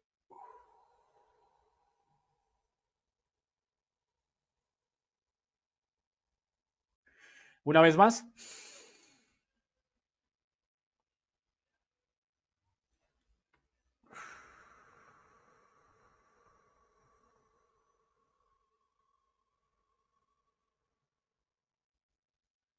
Genial, genial. Perfecto, ¿estamos listos? Ahora sí cuéntenme por favor los emojis si ya estamos listos, si nos sentimos un poco mejor, si tenemos un poco más de enfoque. Esto lo que estamos haciendo es despertar ese cerebro porque deben estar un poco ya cansados por lo que están ya bastante tiempo. ¿Listo? Genial, arrancamos, muy bien. Los que no me conocen, pues ya saben, soy el CEO founder de Brands Lab, que es un laboratorio de respuesta humana. Aquí lo que nosotros hacemos es investigar de qué manera es desde el punto de vista neurocientífico, de qué manera podemos gestionar de forma más potente y más efectiva a nuestros equipos de trabajo. Gracias. Yo escucho unas organizaciones mucho que traen la nueva máquina, la máquina que nos va a ayudar a tener mejor producción, la máquina que va a ser la mejor, la máquina que va a hacer que esto funcione mejor, etcétera, etcétera, etcétera. También escucho unas organizaciones que dicen, hemos traído el mejor software del mundo, tan, hace esto, hace lo otro, pero eso requiere adoptar unas nuevas conductas, unos nuevos comportamientos, porque yo puedo llevar el mejor software del mundo, puedo llevar la mejor máquina del mundo, la mejor herramienta para mi trabajo. Pero si no entiendo qué debo gestionar, y entonces las personas realmente saben exactamente cómo funcionan estas máquinas y estos software. Pero yo siempre le pregunto al líder o siempre le pregunto al gerente, ok, qué buena adquisición la que hiciste, genial, qué espectáculo, de verdad, te felicito, una muy buena inversión. ¿Sabes cómo funciona la máquina? Sí, yo sé cómo funciona la máquina y de hecho sé cómo configurarla para que sea más productiva y todo eso. Ok, perfecto. ¿Sabes cómo funciona el software? Claro, el software tiene inteligencia artificial, tiene un algoritmo que predice una cosa a la otra, o sea, un espectáculo. Y yo digo, ok, ¿y sabes cómo funciona la persona que va a operar esa máquina o ese software? ¿Cuántos de ustedes saben cómo funciona esa persona que va a operar esa máquina, que va a operar ese software? ¿Cuántos de ustedes como líderes tienen claro cómo funciona? Porque operativamente sabemos cómo funcionan las máquinas, los software y de verdad, ¿cierto? Y sabemos cuál va a ser el resultado de un muy buen manejo, ¿correcto? Pero yo pregunto, desde esa máquina biológica, tú como líder, ¿sabes cómo funcionan tus liderados? Yo quiero que me cuenten ahí en el chat, si eres tan amable, ahí es que no alcanzo a ver el chat, pero aquí hay una persona que me está chismoseando el chat. Quiero que por favor me levanten o me manden una manito hacia abajo o algo que represente si no sabes cómo funciona biológicamente los integrantes de tu equipo, o por lo menos un integrante, o por lo menos tú, cómo funcionas tú biológicamente. Una manito abajo y una manito arriba, quien sabe realmente cómo funciona eso. ¿Qué dice? Manitos abajo. Muchas manitos abajo. Quiere decir que, y fíjense que ayer hablaba con una ARL, con una aseguradora aquí en Colombia, y yo les decía, miren, ustedes pueden hacer toda la estrategia y me parece, porque estábamos viendo un plan de acción interesante, y yo les decía, esto está muy bien hecho, esto está genial, esto está muy bien estructurado, pero están omitiendo algo muy importante. Esta estrategia que ustedes tienen acá, ¿a quién se la van a aplicar? Ah, no, a los equipos de trabajo. Ok, perfecto. ¿Y cómo funciona el equipo de trabajo? Porque esto es una estrategia para los seres humanos, ¿correcto? Sí. ¿Cómo funciona ese ser humano? Eso que tú le estás mostrando, eso que tú le estás diciendo, ¿realmente tiene un impacto en la biología de ese ser humano? ¿Realmente aportan la biología de ese ser humano para que trabaje mejor? Porque eso es lo que le enseñamos a las organizaciones. Neurociencia aplicada en las organizaciones e inteligencia biológica. ¿Qué es la inteligencia biológica? Es simplemente desarrollar estrategias para la biología humana que se encuentra dentro de la empresa, para que esa biología humana opere de mejor manera. No es más, es simplemente hacer que estas maquinitas humanas, todos estos procesamientos cerebrales, sistema nervioso, todo funcione óptimamente, que funcione mejor para la labor que está haciendo. Entonces, quiero contarles que el 90% de los actos inseguros en el trabajo tienen una raíz biológica, no actitudinal. Porque siempre nosotros pensamos que, yo los capacité en sistema de gestión, en temas de seguridad y salud en el trabajo, yo los capacité, pero no hacen caso, no siguen las reglas, no siguen los protocolos. ¿Qué pasa? Entra la información por acá y sale por acá. Eso es lo que realmente está pasando. Si escuchan a mi perrita, es que ella le encanta también hablar de estos temas y probablemente opine. Entonces, eso pasa. Pasa que si nosotros como líderes comprendiéramos cómo funciona la biología y qué debemos hacer para que esa biología juegue a favor del equipo, juegue a favor de tu liderazgo, juegue a favor de la empresa, otro sería el panorama. No tendríamos más verbatim de muchos de ustedes que dicen, es que les entra por aquí, les sale por acá, es que no quieren hacerlo, es que no les interesa hacerlo. Parece que no se dieran cuenta que esto es por su seguridad, por mantenerlos seguros. Pero hoy vamos a conocer qué es lo que pasa realmente, por qué eso se da dentro de la organización, pero también al final de esta ponencia, esta parte me les tengo un obsequio para los que quieran aterrizar esto en sus organizaciones. ¿Listo? Bien, arrancamos. un software, hace parte de nuestro laboratorio, es un facial expression que lo que hacemos es medir emociones y actividad neuronal a través de las microexpresiones. Ese es uno de los software que nosotros tenemos dentro de la organización, pero hoy no les voy a hablar mucho de tecnología, sino les voy a hablar realmente de lo que pasa en el cerebro de los liderados, incluso el de los líderes. ¿Por qué hablar de neurociencia para entender la seguridad en el trabajo?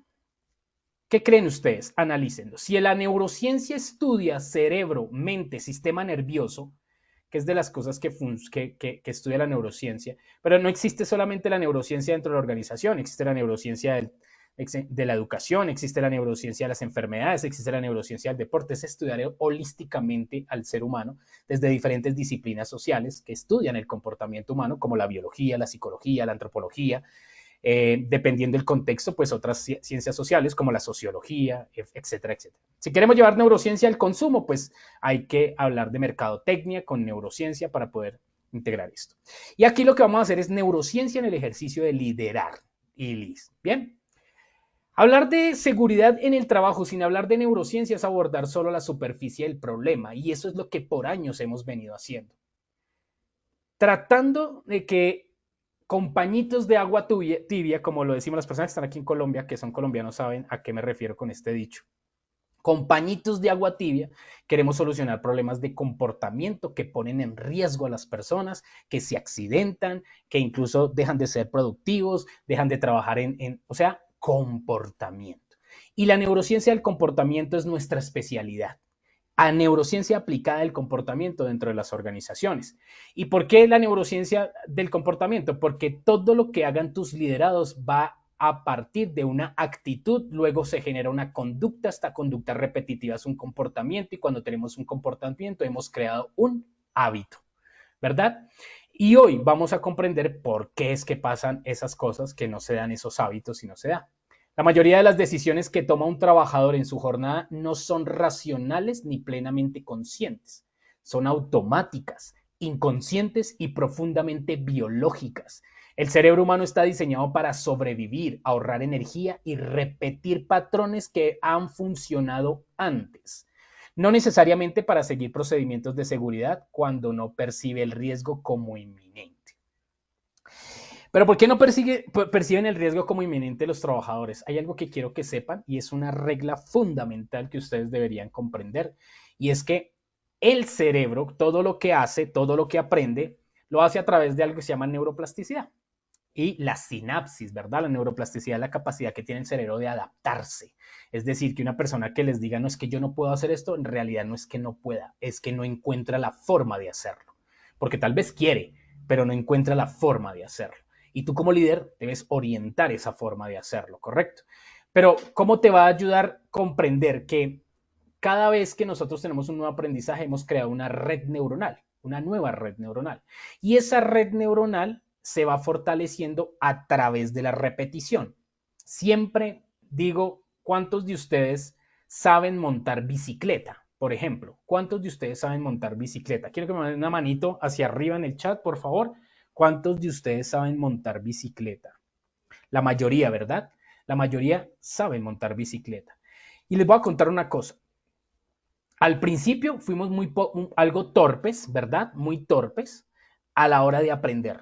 Pero a través de esa repetición fuimos volviéndonos expertos, tanto que ya podemos manejar sin las manos, podemos hacer una vuelta así, podemos saltar, brincar, bajar escaleras, o sea, nos vamos volviendo expertos.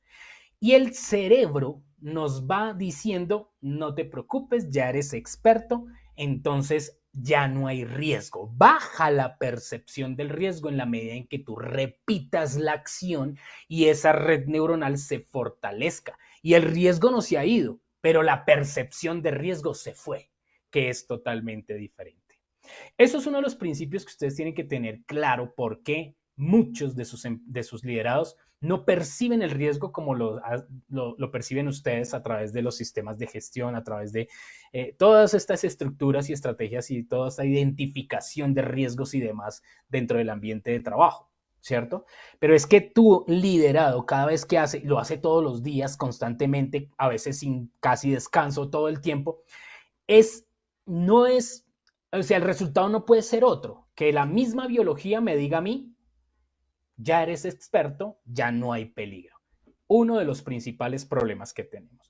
¿Podemos cambiar eso? No lo podemos cambiar porque eso es biología, es inteligencia biológica, la biología funciona así y eso no lo podemos cambiar. Pero sí podemos gestionar con base en este conocimiento, ¿correcto?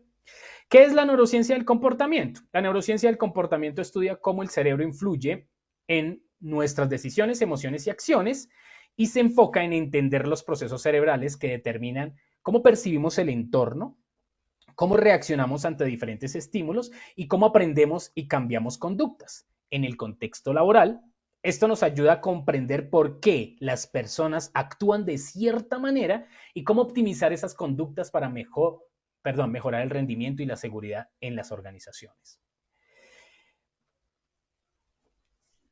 Entonces, vamos a hablar de el primer comportamiento, que es el comportamiento aprendido. Es cuando aprendes a montar una bicicleta, lo que les acabo de decir, o a hablar. Lo haces porque lo practicas y lo repites. El comportamiento biológicamente determinado es algo que tu cuerpo hace sin que tú lo pienses. Y aquí está la clave de todo. La mayoría de las cosas, y quiero que ustedes sepan que el comportamiento humano está orquestado, está impulsado 95% por lo que sientes, no por lo que dices. Y lo que sientes te lleva a tener una reacción. Y después de tener esa reacción, piensas qué estás haciendo. Entonces, quiere decir que el proceso de toma de decisiones, y esto es una cosita que les voy al final de esta charla, les voy a obsequiar para comprender más esto. Y es que el proceso de toma de decisiones y acciones que nosotros hacemos los seres humanos en el contexto laboral, y no solamente en el contexto laboral, sino que lo primero que frente a un estímulo, porque en neurociencia todo lo que está a mi alrededor se llama estímulo, ¿correcto? Frente al estímulo de mi líder retroalimentándome, frente al estímulo de la labor propia que estoy haciendo, frente al estímulo de mis compañeros, de las máquinas, frente al estímulo del ambiente, mi cerebro tiene una actividad neuronal que eso lo que hace es activar una emoción. Y inmediatamente activa una emoción, pasa a una reacción fisiológica. El cuerpo habla y luego soy consciente de esto. Esto explica por qué muchas veces decimos cosas y después decimos, pero ¿qué fue lo que yo dije? O hacemos cosas y, pero ¿qué fue lo que hice? Porque por último, tú piensas en lo que hiciste. Primero te emocionas, luego reaccionas y por último piensas. Quiero que se graben esto. Emoción, reacción, pienso. Emoción, acción, pienso. Emoción, acción, pienso. Emoción, acción, pienso. Eso es lo que pasa en tu cerebro, en el mío y en el de todos los seres humanos, tus liderados y demás. Correcto. Antes creíamos que éramos seres racionales. Hoy sabemos por la neurociencia que no somos seres racionales, somos seres emocionales que racionalizamos la experiencia humana, que es totalmente diferente. ¿Vale? Bien, en el entorno laboral puede afectar cómo responde nuestro cerebro de muchas maneras. Si el ambiente es positivo, relajado y nos ofrece apoyo, nuestro cerebro se siente seguro, lo que nos ayuda a ser más creativos, enfocados y colaborativos. Pero si el entorno es estresante, con presión o conflictos, el cerebro activa respuestas de miedo o de estrés, lo que puede hacer que nos sintamos ansiosos, desconcentrados o incluso evitar la toma de decisiones. En resumen, el entorno estimula respuestas positivas o inhibir nuestro rendimiento, dependiendo de cómo se nos haga sentir, porque somos seres sintientes. Primero sentimos antes de actuar. Por eso es importante que el entorno que tú creas como líder debe tener altos componentes para que sea positivo. Y ojo, porque no es un tema del positivismo con muchos motivadores que nos han confundido qué es el positivismo. Y el positivismo no es estar todo el tiempo riéndonos y a carcajadas y no. Podemos tener problemas, podemos tener momentos de estrés, pero cómo gestionamos esto, eso es lo positivo. ¿Correcto? Bien, la neuroplasticidad es la capacidad del cerebro de cambiar y adaptarse a nuevas experiencias. pensamientos o comportamientos. Esto significa que aunque tengamos patrones de pensamientos o acción, podemos reentrenar nuestro cerebro para formar nuevas conexiones y hábitos. Y aquí es donde yo les digo, no basta con una sola capacitación para creer que nuestro equipo va a cambiar el comportamiento. No es a través de la capacitación, porque si fuera a través solamente de la capacitación, pues seguramente ya se han acabado todos los problemas que existen dentro de las organizaciones. No es. La capacitación es un punto de partida, pero de ahí en adelante viene una serie de acciones para que el cerebro consolide la información y la apropie como un nuevo aprendizaje.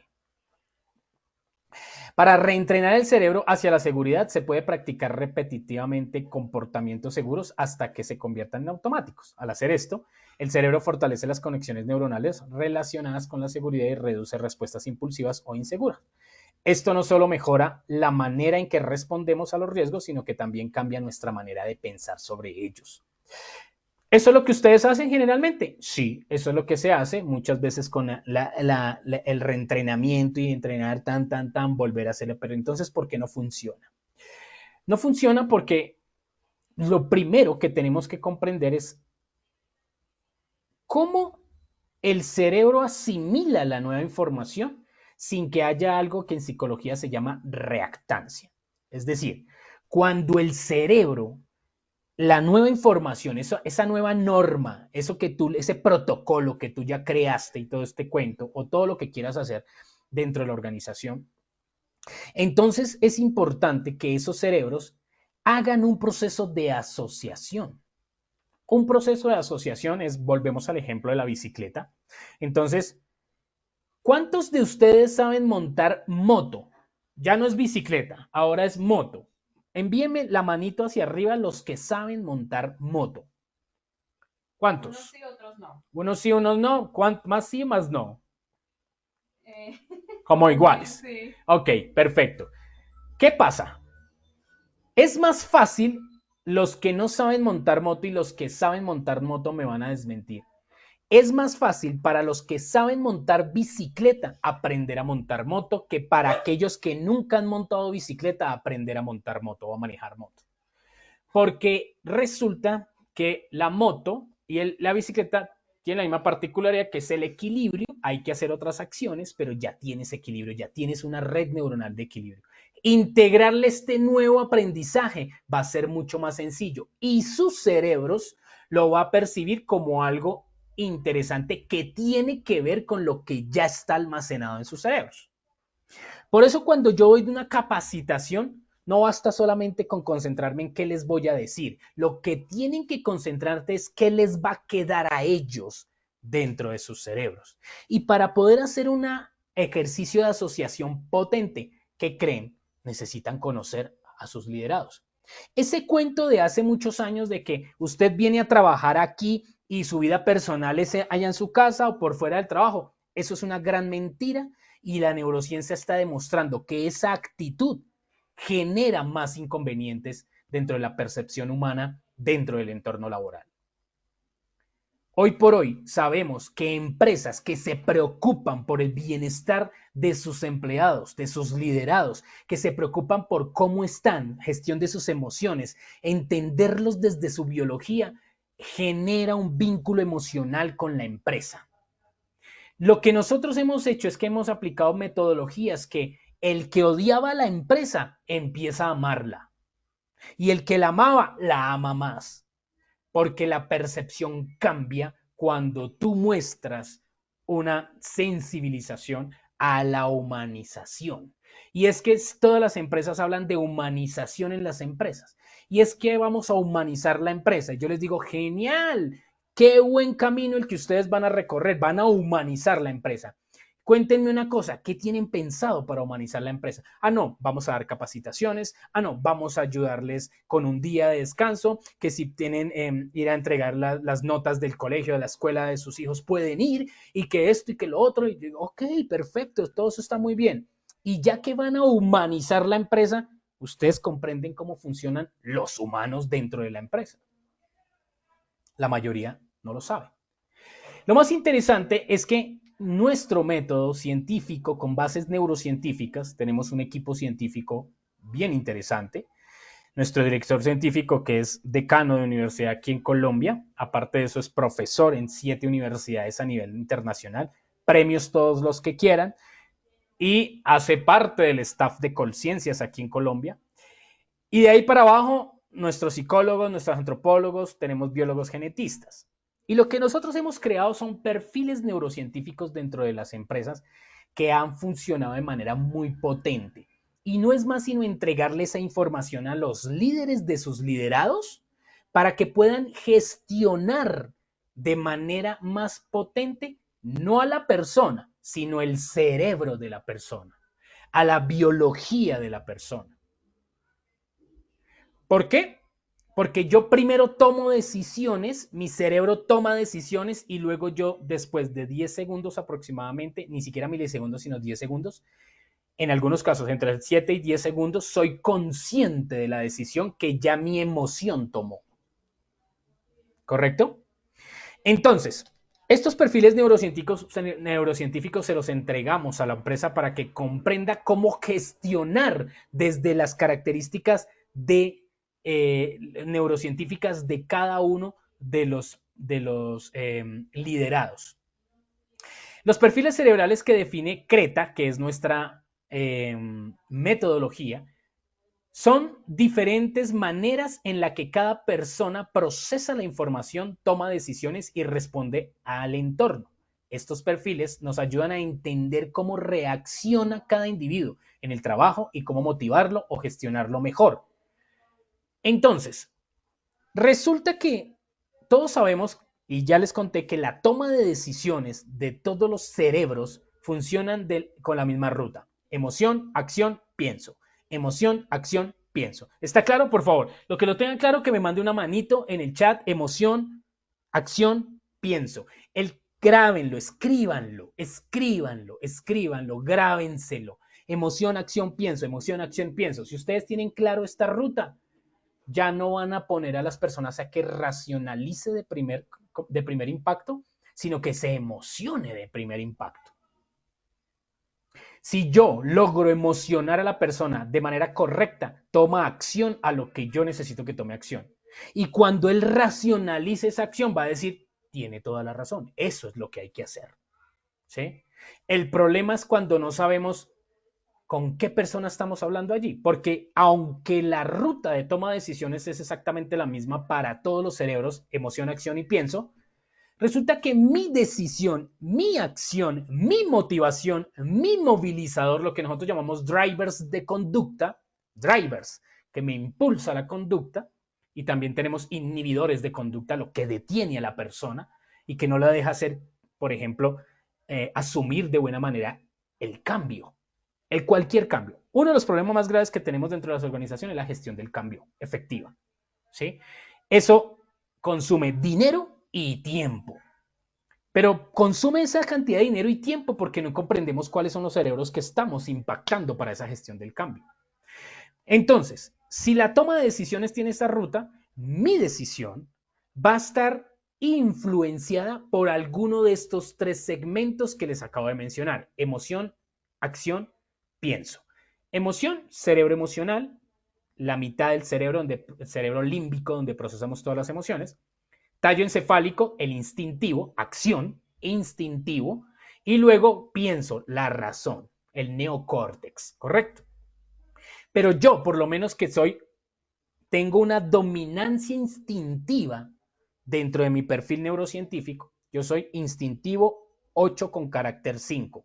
Luego vamos a poder entender por qué números, porque hay 9 perfiles dentro de estos perfiles neurocientíficos. Cada cerebro, cada segmento del cerebro, bien sea emocional, instintivo o racional, tiene 3 perfiles que lo acompañan para un total de 9, ¿correcto? Yo soy cerebro dominante instintivo. Lo que quiere decir es que mis motivaciones intrínsecas biológicas tienen una influencia sobre acciones propias del instinto, como accionar rápido, el impulso. Por ejemplo, una persona o las personas de tu organización con una dominancia cerebro instintivo deberían ser las personas que ustedes tienen como brigadistas. Esas personas que en cualquier momento de caos ayudan a que todo vuelva a la normalidad y eso, esas personas con ese cerebro instintivo son las que te van a facilitar una emergencia, porque están motivadas biológicamente a tomar acción ya. Ellos toman acción, luego piensan qué fue lo que hicieron y por último sienten. No es que cambie la ruta de toma de decisiones, solo que la influencia sí tiene una dirección diferente. No sé si esto me está quedando claro, por favor. Y si no, lo repito otra vez porque quiero que quede muy claro este tema. Manito arriba si está quedando claro, y esto explica por qué hay personas más instintivas, más emocionales y otras más racionales, por la influencia de ese cerebro dominante. ¿Qué dicen en el chat? Hay algunas manitos abajo, tal vez no les Ok, las manitos abajo tal vez no nos quedó muy claro. Perfecto. La toma de decisiones, ¿ya quedó claro la toma de decisiones? Por favor, confírmeme ahí con el manito arriba. ¿Quedó claro la toma de decisiones? Me emociono, actúo, pienso. Emoción, acción, pienso. Emoción, acción, pienso. Eso ya quedó claro. Cuando yo tomo la decisión o la acción que tengo que tomar frente, por ejemplo, a un protocolo de seguridad que ustedes hayan establecido, mi influencia a la hora de actuar, de percibir esa nueva norma, de motivarme a que realmente yo la ejecute en tiempo y forma como debe ser, tiene una dominancia de cualquiera de estos tres segmentos: emocional, instintivo o racional. Tú puedes ser muy emocional, tu jefe puede ser muy racional. Eso es lo que explica por qué hay personas cuando toman decisiones, cuando perciben, cuando experimentan el mundo actual como lo experimentan, va a tener una influencia más instintiva, va a tener una influencia más emocional, va a tener una influencia más racional, dependiendo de cuál es tu perfil neurocientífico. ¿Cómo sacamos esos perfiles neurocientíficos? Cada uno de ustedes se identifica a través de una ruta que nosotros les vamos dando y ustedes mismos son los que se identifican. Porque, ¿cómo se identifican? A través de sensaciones que ustedes tienen. Por ejemplo, yo soy instintivo número 8 y el instintivo número 8 biológicamente lo motivan tres cosas y que pasen cosas alrededor de estas tres puntuales. La justicia tiene que ser justo, yo lo tengo que percibir justo, que es un gana y gana. Tú ganas, yo gano, para estar tranquilo, para movilizarme a él. El control, tener control de la situación, el control no de las personas. Bueno, cuando estás muy marcado por comportamientos negativos, quieres incluso controlar a las personas. Y el otro es el poder, pero no el poder propiamente que te da la economía, sino el poder, el sentirse que tienes el poder para hacer las cosas. Estas tres cosas son sensaciones que yo tengo y son las que definen qué tipo de cerebro me domina cuando tomo decisiones, cuando percibo el mundo, cuando me motivan. Si yo fuera un liderado de ustedes, motívenme a tomar acción, porque yo soy de acción, porque tengo un perfil neurocientífico con cerebro instintivo dominante. ¿Quedó claro esa parte? Por favor, regálenme manito arriba si quedó claro. Manito arriba. Perfecto, muy bien. Continuemos. Cerebro racional. Entonces, cuando hay una dominancia de cualquiera de estos tres niveles del cerebro, que en neurociencia lo llamamos el cerebro triuno, gracias a Paul D. MacLean, que fue el que le acuñó este nombre, cerebro triuno, y él habla del cerebro instintivo, lo llama metafóricamente cerebro reptil, pero no tiene nada que ver con el reptil, sino que como metáfora, para que entendieran las personas qué es lo que mueve ese cerebro, es, haga de cuenta, lo instintivo, lo del reptil, mejor dicho, ¿correcto? El cerebro emocional y el cerebro racional. Entonces, para un cerebro racional, toma decisiones basadas en la lógica y el análisis. Prefiere hechos, datos, razonamiento estructurado. Este perfil necesita claridad y pruebas para sentirse seguro en sus decisiones. El cerebro emocional se guía por las emociones y la conexión con los demás. Es más sensible a la motivación interna y al bienestar emocional, buscando armonía y comprensión en su entorno. El primer cerebro, el racional que hablamos, es ese liderado, y quiero que ustedes vayan pensando en su entorno laboral, sus compañeros de trabajo, y traten de meter a sus compañeros y sus liderados en uno de estos segmentos. Este racional necesita datos. Él necesita analizar los datos para sentirse motivado y poder accionar en pro a lo que tú necesitas. El cerebro emocional necesita sentirse conectado contigo, conexión emocional, que haya un vínculo. Pero ojo, hay dos tipos de vínculos emocionales. Está el vínculo emocional afectivo y el vínculo emocional solamente. El afectivo es el que tienes con tu pareja, con tus hijos, con tu mamá, que afecta tu clima emocional, ese vínculo que tienes, ¿correcto? El vínculo emocional que no es afectivo es la preferencia que tú tienes por una marca, por un artista, que aunque la marca cambie o lo que sea, pues no te va a afectar tu clima emocional, solo te desconectas de la marca y probablemente te conectas de nuevo con otra marca. Eso es lo que pasa cuando tú eliges una marca de preferencia, eso es lo que pasa cuando eliges un producto de preferencia, X o Y. Hay un vínculo emocional, la marca te habló de tal manera que generaste un vínculo con ella.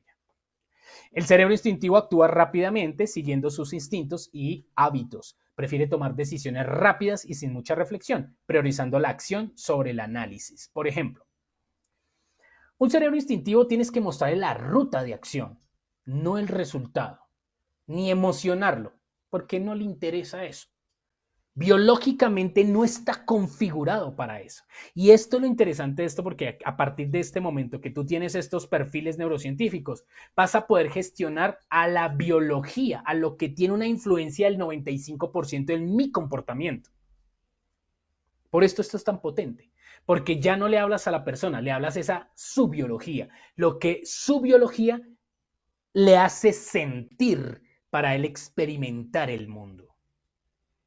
¿Hasta ahí estamos bien o qué? Manito arriba, porfa.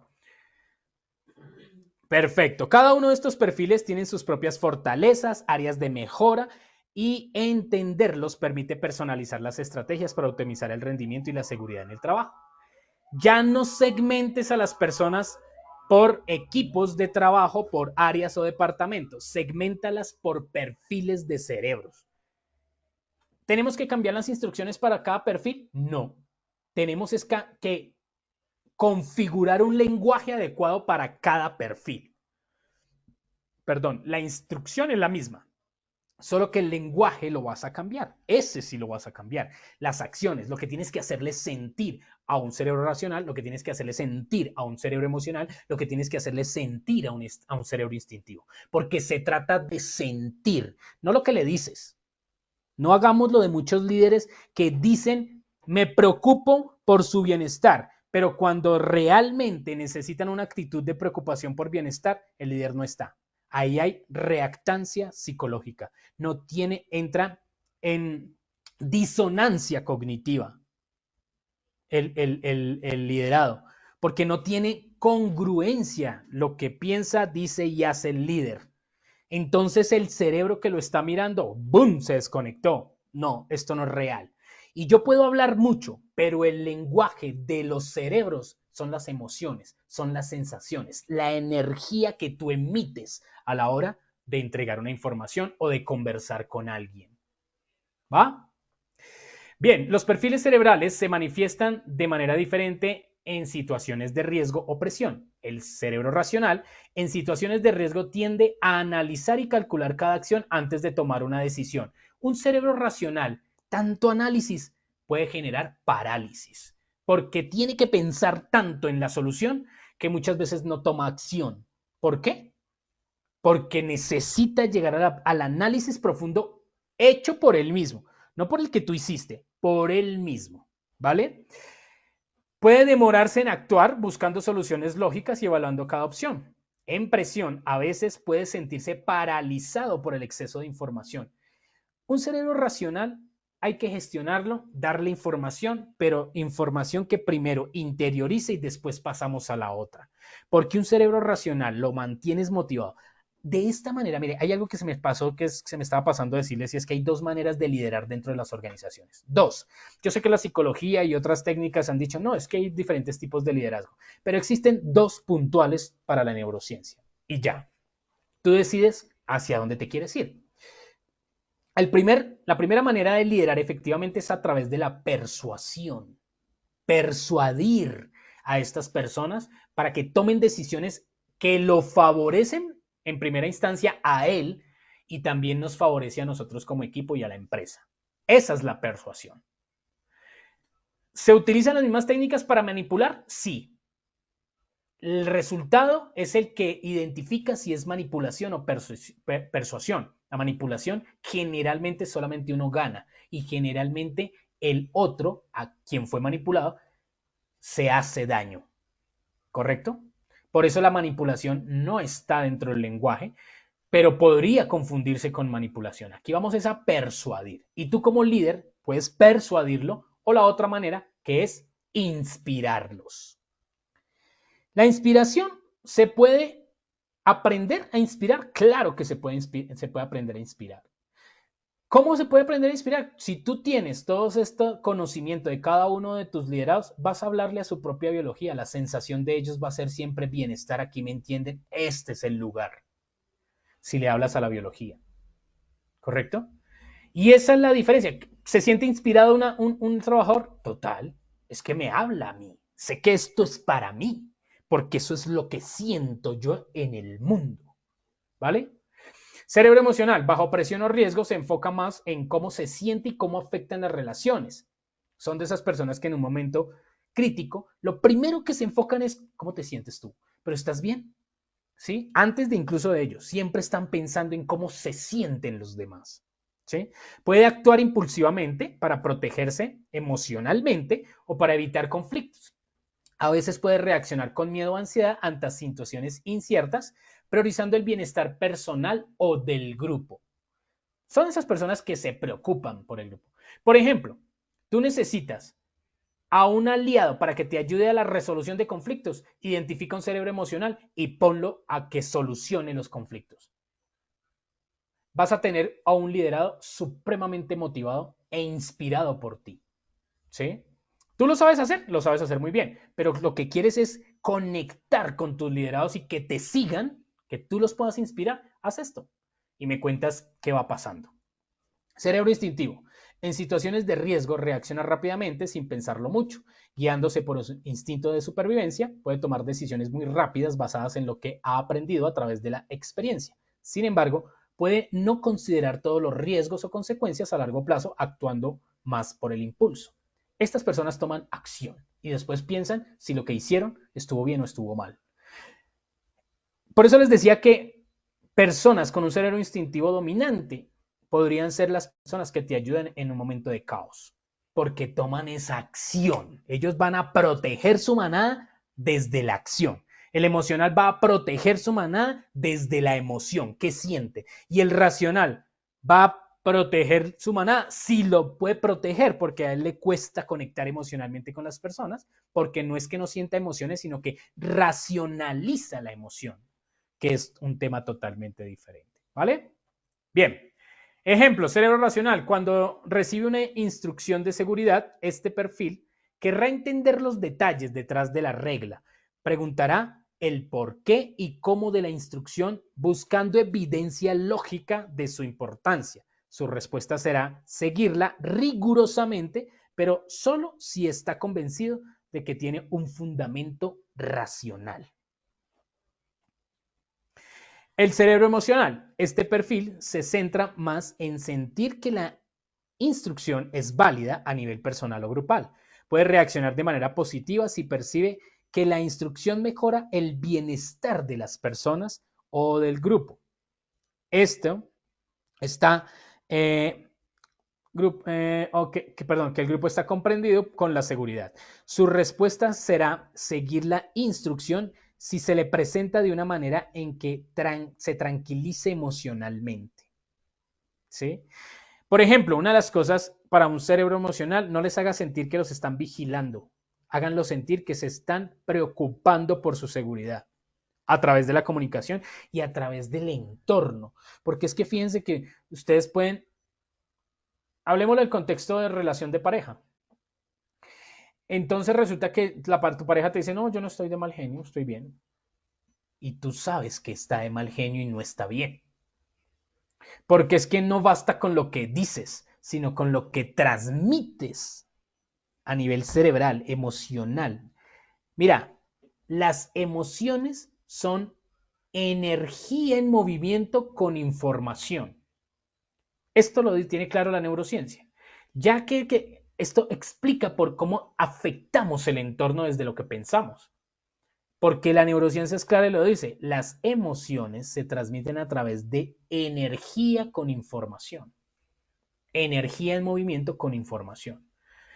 El cerebro instintivo, frente a una instrucción de seguridad, este perfil puede seguirla rápidamente si le percibe como algo urgente o crítico. Se moverá sin cuestionarla demasiado, busca actuar rápidamente para protegerse, sin embargo puede ignorar detalles o aspectos más complejos de la instrucción, si no considera que son esenciales para su acción inmediata. ¿Listo? Aquí está cómo funciona, cómo vemos los diferentes cerebros dentro del cerebro triuno, o el mismo cerebro, que es la parte del tallo encefálico, esta que está aquí es el instinto, el emocional centro del universo, y centro del cerebro, y el racional en la parte más alta, la más evolucionada, que es el neocórtex como tal. Hasta ahí ya estamos terminando. Quiero que si esta información realmente está quedando para ustedes, si tiene sentido para ustedes esto o no, porque esto es importante. Si no tiene sentido para ustedes, pues no tendríamos mucho campo de acción.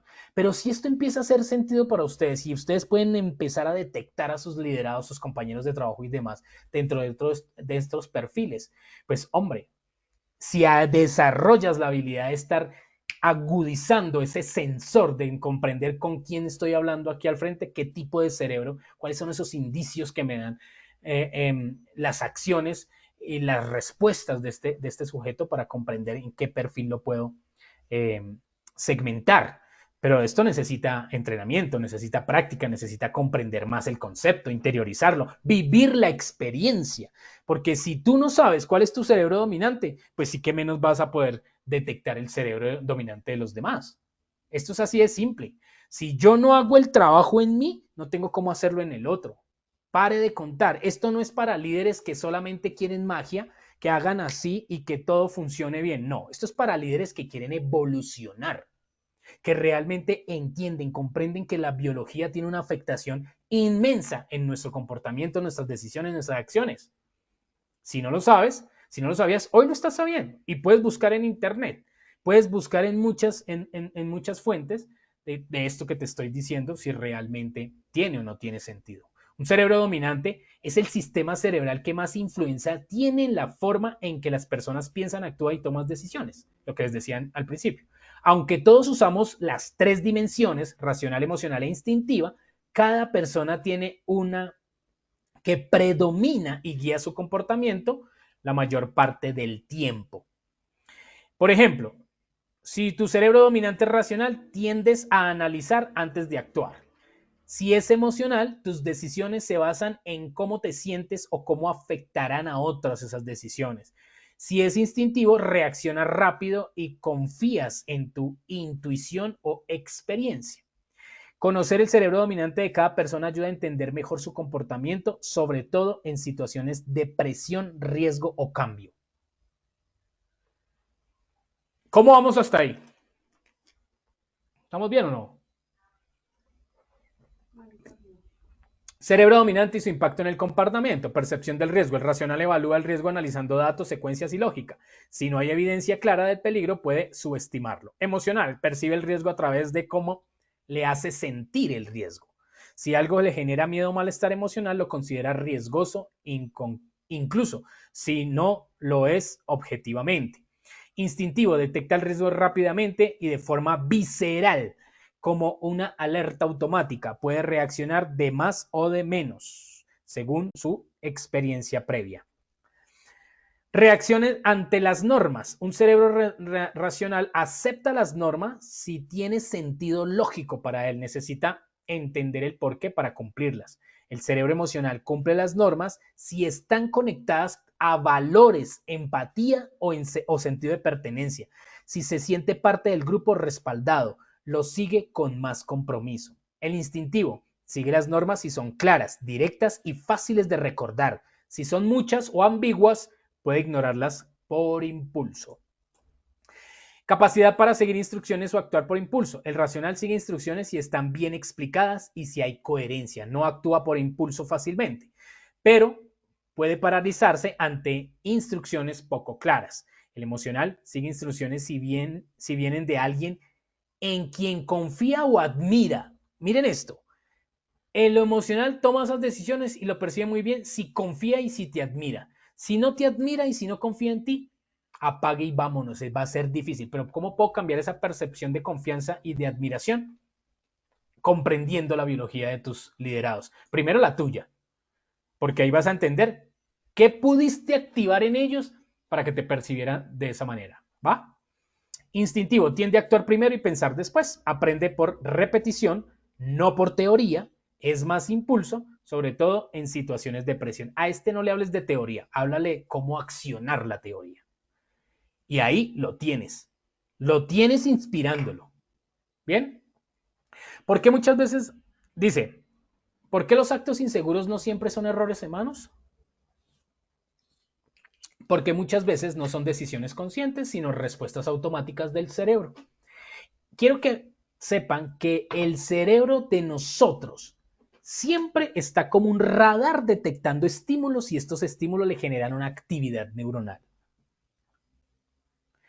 Si estos estímulos traen ciertas características, las reacciones del cerebro son algunas, pero si tiene otras características son totalmente diferentes. Ahora, la sensación la tengo. Si yo soy una persona un poco más evolucionada que comprendo que puedo gestionar esa sensación, puedo actuar diferente a la sensación, lo que se llama regulación, ¿correcto? Pero si yo no tengo claro que yo puedo hacer eso, sin filtro, voy actuando, ¿sí? Y ahí esto explica por qué muchas personas pueden incluso hacer parte del mismo perfil neurocientífico, pero actuar diferente. La gran diferencia es que una tiene gestión, se comprende que sacarlo de esa manera no es tan conveniente y se gestiona. El otro no tiene conciencia de la autogestión y ¡boom! Va sacando las cosas. Pero también va a depender del clima emocional, lo que esté pasando en el entorno. Esto tiene mucho de ancho, de largo y de profundo sobre todo, ¿correcto? El cerebro, para ahorrar energía y reaccionar rápido, automatiza comportamientos. ¿Por qué el cerebro ahorra energía? ¿Por qué pasa eso en los seres humanos? Porque el cerebro es un órgano que está diseñado para ahorrar energía, porque la necesita para 4 cosas puntuales: comer, dormir, sentir miedo y reproducirse. Para esas 4 necesita la energía, y por eso es que él optimiza las decisiones a través de esos sesgos cognitivos, que son errores que uno toma a la hora de decidir, y es una afectación biológica 100%, ni siquiera yo soy consciente de eso. Por eso cometo errores, ¿correcto? Por eso cometes errores, especialmente cuando está bajo presión, estrés o en rutinas repetitivas. Activa rutas neuronales ya establecidas, incluso si estas rutas no son seguras.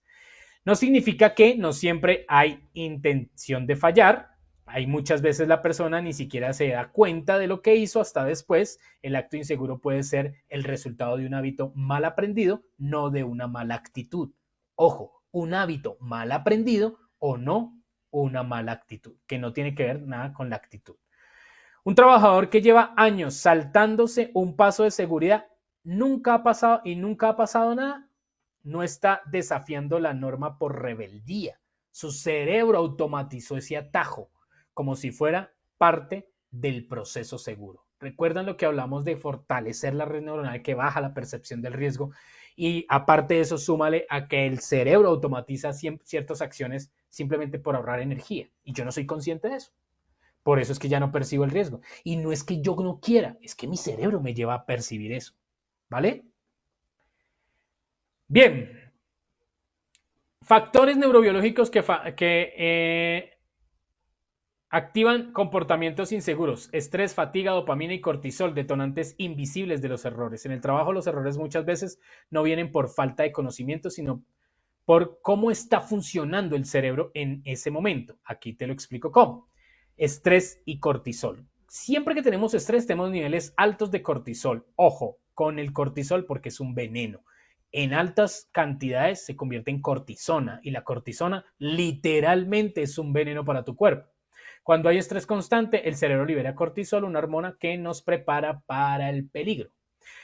El problema: demasiado cortisol bloquea la corteza prefrontal, que es la parte del cerebro que usamos para pensar, tomar decisiones y controlar impulso. Nunca le pidas una explicación a una persona que tenga altos niveles de cortisol, que la sientas estresada, que esté frustrada, que esté bloqueada. No lo hagas, porque lo que haces es estresarla más. Necesitas dejar que el cortisol baje para poder ahí sí pedir una explicación. Resultado, actuamos de forma más reactiva, impulsiva o automática, lo que aumenta el riesgo de actos inseguros. La fatiga mental o física reduce la actividad en áreas del cerebro relacionadas con el autocontrol y la atención. Esto hace que se cometan más errores por descuido y se olviden pasos importantes. Mientras que la dopamina, cuando una tarea se vuelve repetitiva o monótona, el nivel de dopamina, la hormona del interés y la motivación, baja. Con poca dopamina, el cerebro pierde foco y atención y actúa en automático, lo cual es riesgoso si no hay conciencia en el entorno. Un trabajador estresado, cansado o desmotivado no tiene el cerebro en condiciones óptimas para actuar con seguridad, aunque conozcan los protocolos.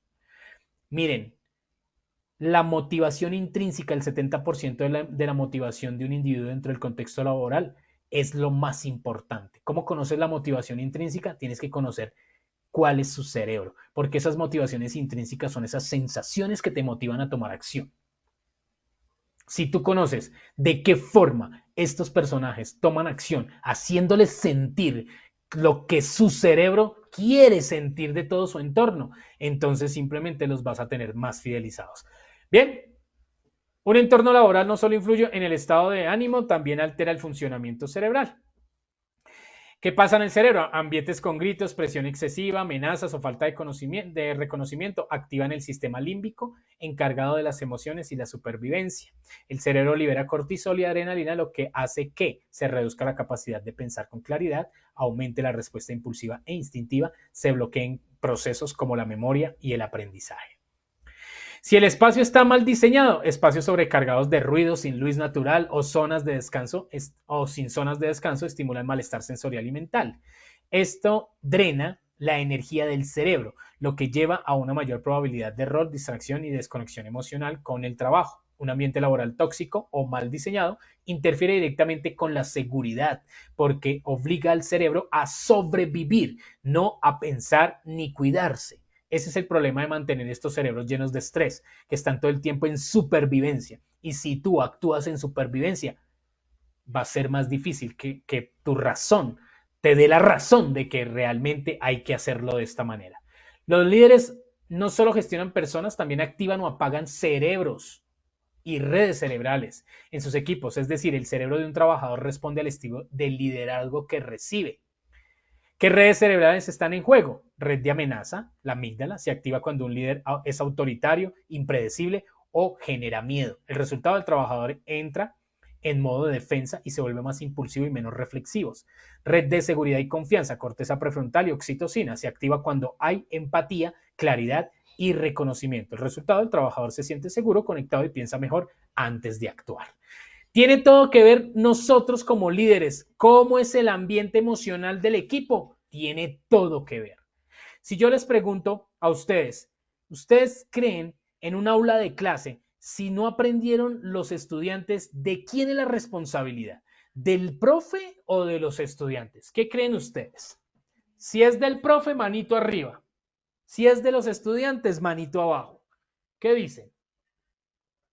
Manito arriba. Todos son manito arriba. ¿Uno que otro? Abajo. Abajo. Solo una. La mayoría, manito arriba. La persona que mandó la manito abajo, te quiero decir algo. El líder del aula de clase se llama profesor y el líder hace una transferencia de conocimiento. Guía a los estudiantes para el aprendizaje. Activa el cerebro para aprender. Si no, ahora, que no pase eso es porque el profesor tiene el desconocimiento de cómo funciona el cerebro para aprender naturalmente, sin presión y sin imposición, ¿correcto? Un líder dentro de la organización es exactamente el mismo líder del aula de clase, solo que la transferencia de conocimiento no se lo va a hacer ni a niños ni a adolescentes, sino a adultos. Y funciona el cerebro exactamente lo mismo a la hora de aprender, generar nuevos comportamientos, hábitos y demás. tú como líder, y perdón que te lo diga así de frente, eres el responsable de que esas cosas pasen. Por eso necesitas tener la información de cómo funciona la biología, primero la tuya y luego la de tus liderados. Líderes que corrigen con gritos, generan ambigüedad o presión constante, activa la red de la amenaza, más errores, más actos inseguros. Líderes que inspiran, explican el porqué de las normas y validan el esfuerzo, activan la red de seguridad, más atención, memoria y autocuidado. Un líder no solo da órdenes, regula el estado neurobiológico del equipo, puede activar el cerebro que cuida o uno que solo reacciona. ¿Cómo intervenir con neurociencias en la metodología CRETA? Les quiero presentar una metodología con inteligencia artificial que hemos diseñado y que es la que entra a las organizaciones. Crea los perfiles neurocientíficos de cada una de las personas. Cruza la información, la analiza, la guarda, la almacena y cada vez que tú le preguntes a CRETA qué debes hacer con X o Y persona para impulsarlo, movilizarlo, motivarlo, gestionarlo, retroalimentarlo, hacer que aprenda, enseñarle, simplemente le consultas a CRETA qué debo hacer con Pepito y con Carlos porque necesito ser efectivos con ellos, por decir algo. Y CRETA te hace incluso te da la capacitación si quieres. Si le das el contexto, ella te hace la capacitación con el lenguaje y te dice cómo deberías aplicarla sobre el equipo de trabajo de acuerdo a esos perfiles neurocientíficos. ¿Qué debe hacer el líder? Copy-paste. Eso es lo que debe hacer. ¿Qué hemos hecho con esto? En 11 días hemos corregido comportamientos que ponen en riesgo a las personas. En 15 días hemos hecho que el equipo de líderes de una organización se cohesionen y la organización deje de perder tiempo de productividad y dinero. Hemos hecho que los líderes abran el espectro, les quitamos la venda de los ojos cuando muchos de los líderes nos dicen, en privado nos dicen, me siento hasta acá, siento que ya no sé qué hacer. Pero con esto que acabo de aprender, se me abre, pero el espectro tremendamente. ¿Correcto? CRETA es una metodología con bases neurocientíficas equipadas con inteligencia artificial, diseñada para transformar el comportamiento dentro de las organizaciones. Funciona como un sistema inteligente que se instala en la empresa. Cada empleado tiene un usuario y CRETA se comunica con ellos y con los líderes a través de una aplicación móvil. Analiza el perfil cerebral de cada persona, identifica comportamientos claves y guía en tiempo real, como mejorar habilidades, actitudes y decisiones, todo desde una base científica. ¿Qué es lo primero que pasa con las empresas, con los empleados, con la población organizacional cuando entra CRETA? Lo primero que sienten es bienestar. Y les voy a contar una cosa. En una petrolera tienen toda una gerencia de bienestar y talento humano, pero una cosa impresionante, con una estructura impresionante. Y llega CRETA y por primera vez sienten bienestar, porque la estrategia y la gerencia y todo lo que está de bienestar y talento humano hace unas cosas impresionantes, lindas, divinas, pero dejan a un lado el comprender a quién le van a aplicar esto y de qué manera se lo van a aplicar. CRETA viene y les dice el cómo. No es el qué, porque ustedes como profesionales tienen claro el qué, pero CRETA sí viene y les dice el cómo basado en sus perfiles neurocientíficos, ¿vale? CRETA también comunica en pantallas dentro de la empresa, mantiene una cultura todo el tiempo de seguridad, mantiene una cultura totalmente, todo el tiempo está retroalimentando de forma automática. Tiene inteligencia artificial, sabe en qué momento tiene que retroalimentar, qué es lo que tiene que retroalimentar con base en los objetivos que ustedes ya hayan establecido dentro de CRETA. Ejemplo, necesito que cada vez llenen las planillas de calidad, con decir esto. Cosas como estas, que pasaban en una empresa también, que no lo hacían, y era una rogadera y ruéguenle, háganlo, llega CRETA y eso se acabó, ¿sí? ¿Por qué? Porque CRETA impulsa, sabe cómo hablarle a cada uno para que haga lo que tiene que hacer de forma más óptima, estimulando su biología. Esta es la aplicación móvil. Con CRETA diagnostica los perfiles y patrones de comportamiento inseguros. Se diseña también estrategias personalizadas para cada tipo de cerebro, cambios en la forma de comunicar, liderar y capacitar para corregir hábitos inseguros, microintervenciones neurocientíficas que se pueden aplicar en campo, importancia del acompañamiento al líder como eje de transformación.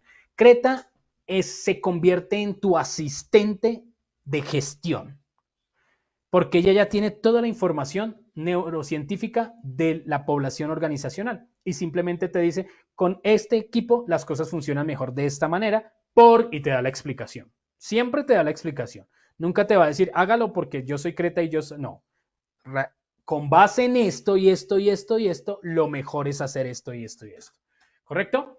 Un regalito, los que quieran tener una sesión virtual conmigo y cómo mostrarles, cómo aterrizar esto de una manera rápida y efectiva en sus organizaciones, háganlo. Simplemente aquí agéndense en unas fechas que hemos tenido para que ustedes puedan hacer esta consulta y aterrizar. Son 25 minutos, 30 minutos en los que conversamos. Te doy ahí incluso acciones concretas. Me cuentas qué problema tienes en comportamiento, qué quieres impactar, y yo te digo qué empezar a hacer. Y después me cuentas cómo se puede hacer de una forma generalizada. Si quieres algo más potente, tenemos que ir a los perfiles neurocientíficos, ¿vale? ¡Listo! Bien, buenas tardes, buenas noches con todos. Vamos a conocer las distintas herramientas que tiene HC Tools. Voy a complementar un poco lo que han ido comentando mis compañeros en torno a la solución, que como bien decía Marco, es una solución integral. Hemos visto el día de hoy cómo puede abordar diversos requerimientos. Hoy nos vamos a enfocar más en la gestión SSOMA y vamos a revisar algunas particularidades, ¿no? Ya conocemos que cada integrante de nuestro equipo tendrá un usuario de la plataforma, de tal manera que en función a sus responsabilidades, cargos, va a poder interactuar en base a los permisos que se le otorgue. Esos permisos son administrables por ustedes. Siempre es importante resaltarlo porque los sistemas de gestión van cambiando y esto quiere decir que si algún formato, algún indicador, algún reporte, necesitan ustedes alguna modificación, van a tener total libertad para los que tengan el perfil administrador poder hacer estos cambios.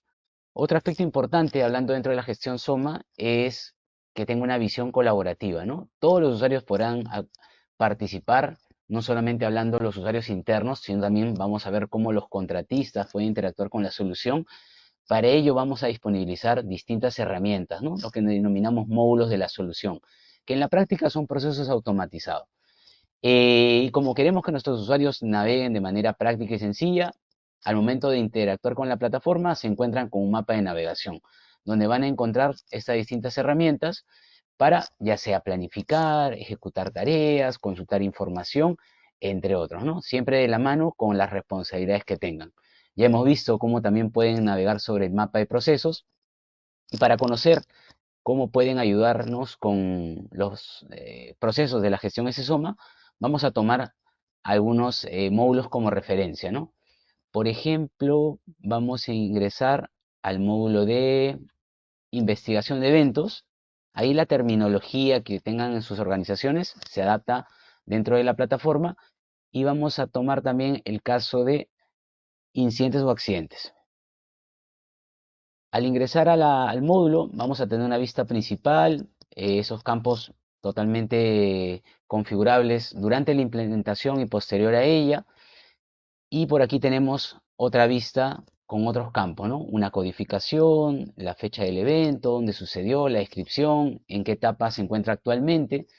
Entonces vamos a conocer cómo vamos a poder generar información, porque la única manera de poder tomar correctivas es en base a los datos que los usuarios van generando y que nos permitirán analizar y vamos a ver cómo la IA también nos va a ayudar a ser más eficientes en ese sentido.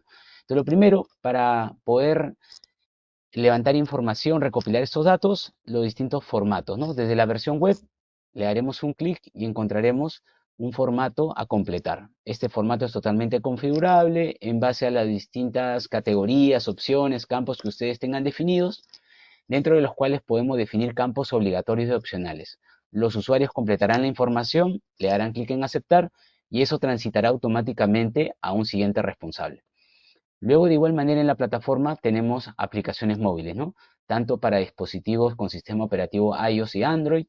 Los usuarios se loguearán a la plataforma y de esta manera podrán encontrar los diversos formularios, caso, actos y condiciones, permiso de trabajo, incidentes, eventos, entre otros. Similar al caso de la versión web, desde aquí podrán empezar a completar el formato por ejemplo, en qué zona sucedió, y la plataforma los irá guiando. Esta estandarización es clave porque ayuda a que el colaborador sea más práctico a adoptar la solución, le va indicando qué información de manera obligatoria deberá subir al sistema, por ejemplo, las fotos de evidencia, y luego completando la información, por ejemplo, aquí el concepto de firma, le hará clic en enviar y esto transitará o le enviará un mensaje personalizado al siguiente responsable. Luego tenemos algunas opciones adicionales. Como usuarios administradores, por ejemplo, hablando del caso de incidentes o accidentes, podemos ir al módulo respectivo y activar dos opciones adicionales. Las dos opciones previas requerían que como usuario tenga yo un acceso. En este caso, vamos a buscar que los usuarios desde fuera de la plataforma, por ejemplo, activando esta opción, nos genera una URL, ¿no? Entonces, si colocamos esta URL en nuestra página web, nos va a permitir poder completar la información correspondiente. O también un código QR. Si lo colocamos en ambientes claves de la operación, podemos reportar y esto al completarlo, pensando en un visitante, un proveedor, un contratista, alguien de nuestro equipo que de repente no ha descargado la aplicación, podrá reportar los datos y seguirá al siguiente responsable. Cuando les iba contando, y aquí sí vamos a ingresar algunos registros, por ejemplo, vamos a ingresar este de aquí, y vamos a ingresar, por ejemplo, este de aquí. Cuando les iba contando que va transitando al siguiente responsable, y es que en la implementación vamos a configurar cuál es ese paso a paso, de tal manera que a partir del procedimiento, sus formatos, en el sistema configuraremos de esa manera, y en cada una de las etapas definiremos quién es el responsable a nivel de cargo rol. Para los casos que de repente seamos organizaciones multisede, entonces de repente yo tengo un responsable de seguridad, un supervisor, un coordinador, responsable cuando sucede un evento, un incidente, un acto de condición subestándar. Entonces esa persona designada a esa sede recibirá la tarea. ¿Qué es lo que va a recibir? En la práctica, un mensaje tipo plantilla como el que vemos aquí, indicándole al usuario de dónde proviene la tarea, hasta cuándo puede ejecutarla y un botón que lo llevará directamente a esa actividad. Entonces, este tipo de mensajes son los que configuramos en la plataforma en base a una periodicidad, en base a unos plazos que va a tener el colaborador para completar la actividad que se le ha delegado. Puede ser una fase, como el caso de la clasificación del evento, como una tarea dentro de una acción correctiva, por ejemplo, ¿no? Entonces, todos los temas de comunicaciones que a día de hoy seguramente ustedes por WhatsApp, por llamada, generando un correo manual, ya la plataforma, todo ese seguimiento nos va a ayudar. Y cuando alguna actividad o que se ha delegado no se cumpla dentro de los plazos, independientemente de las notificaciones, también activando una opción puede ir con copia al inmediato superior o superiores, ¿no? Entonces todo el seguimiento ya será a través de la plataforma y nos va a ayudar con ello.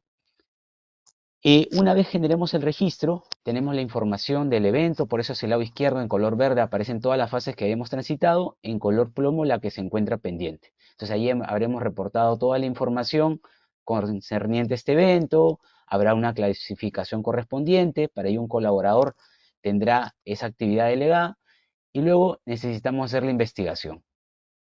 Aquí vamos a hacer uso de la inteligencia artificial. Lo que vamos a preguntarles durante la implementación será con qué metodología ustedes vienen trabajando. Le di clic al botón de análisis con IA. Entonces ahí podemos configurar diversas herramientas de análisis de causas. Pueden ser Ishikawa, 5 ICAM, por ejemplo, las personas que estén vinculadas al ámbito de energía minería. Y además la IA nos brindará también una propuesta de plan de acción, ¿no? De qué medidas correctivas podemos implementar. No es un absoluto, es una ayuda porque regularmente estos análisis nos demandan un tiempo, ya sea que el equipo se junte, así como también poder tenerlo correctamente completo. Y aquí, por ejemplo, vemos cómo nos muestra el análisis de causas mediante la metodología de ICAM, desarrollando cada una de las causas, aplicando en este caso también los 5 porqués y la propuesta de acciones, indicando la acción, una descripción, el responsable, de tal manera que es una referencia para poder rápidamente implementar las acciones correctivas, ¿no? Que pueden ser sesiones formativas, acciones que vamos a planificar con responsables, con fechas, y en la plataforma los diversos usuarios podrán dejar las evidencias correspondientes, ¿no? Otro aspecto clave dentro de la solución es la generación de informes. Siempre muchas veces surgen dudas respecto a cómo se puede adaptar una solución que vemos que se completa de manera vertical la información, el cómo luego se adapta a un formato. Por aquí les mostraré un ejemplo. Voy a tocar el caso de actos y condiciones subestándar. Observarán que vamos gestionando la información en cada una de las etapas. El proceso, como observarán, queda estandarizado dentro de la suite. Y cuando queremos generar un reporte, en el módulo respectivo se configurará, ¿no? Le daremos clic y nos mostrará un reporte bajo una estructura modelo. Y así, de esta manera, vamos a poder configurar los distintos reportes que ustedes requieran dentro de la solución. Y con esto verán estas posibilidades. Así como el caso de este reporte, también podemos generar un reporte, por ejemplo, que consolide la información que se ha generado en las distintas aplicaciones. Para ello vamos a ir al módulo de gestión de reports. Ingresaremos a uno de ellos, por ejemplo, indicadores HCE. Podemos generar el reporte en el formato que necesitemos y de esta manera, como una foto de nuestra gestión, podemos ver los principales indicadores, ¿no? En este caso, índice de frecuencia a nivel global, el desempeño de cada una de las sedes con una colorimetría tipo semáforo. Entonces, este es un informe configurable. Dentro de la suite podemos añadir gráficos, tablas con de repente con actividades que están pendientes, actividades que se van a desarrollar próximamente. Son detalles que podemos a través de este módulo de reportes que justamente queda abierto con la posibilidad de que podamos crear nuevos reportes o ya sea modificar los reportes que hayamos configurado durante la implementación, ¿no? Los cuales también se pueden programar. Esto quiere decir que yo necesito que este reporte se comparta al equipo de manera quincenal. Podemos colocar una plantilla de mensaje, la periodicidad, en qué espacio de tiempo, por ejemplo, desde el día de hoy hasta finales de año.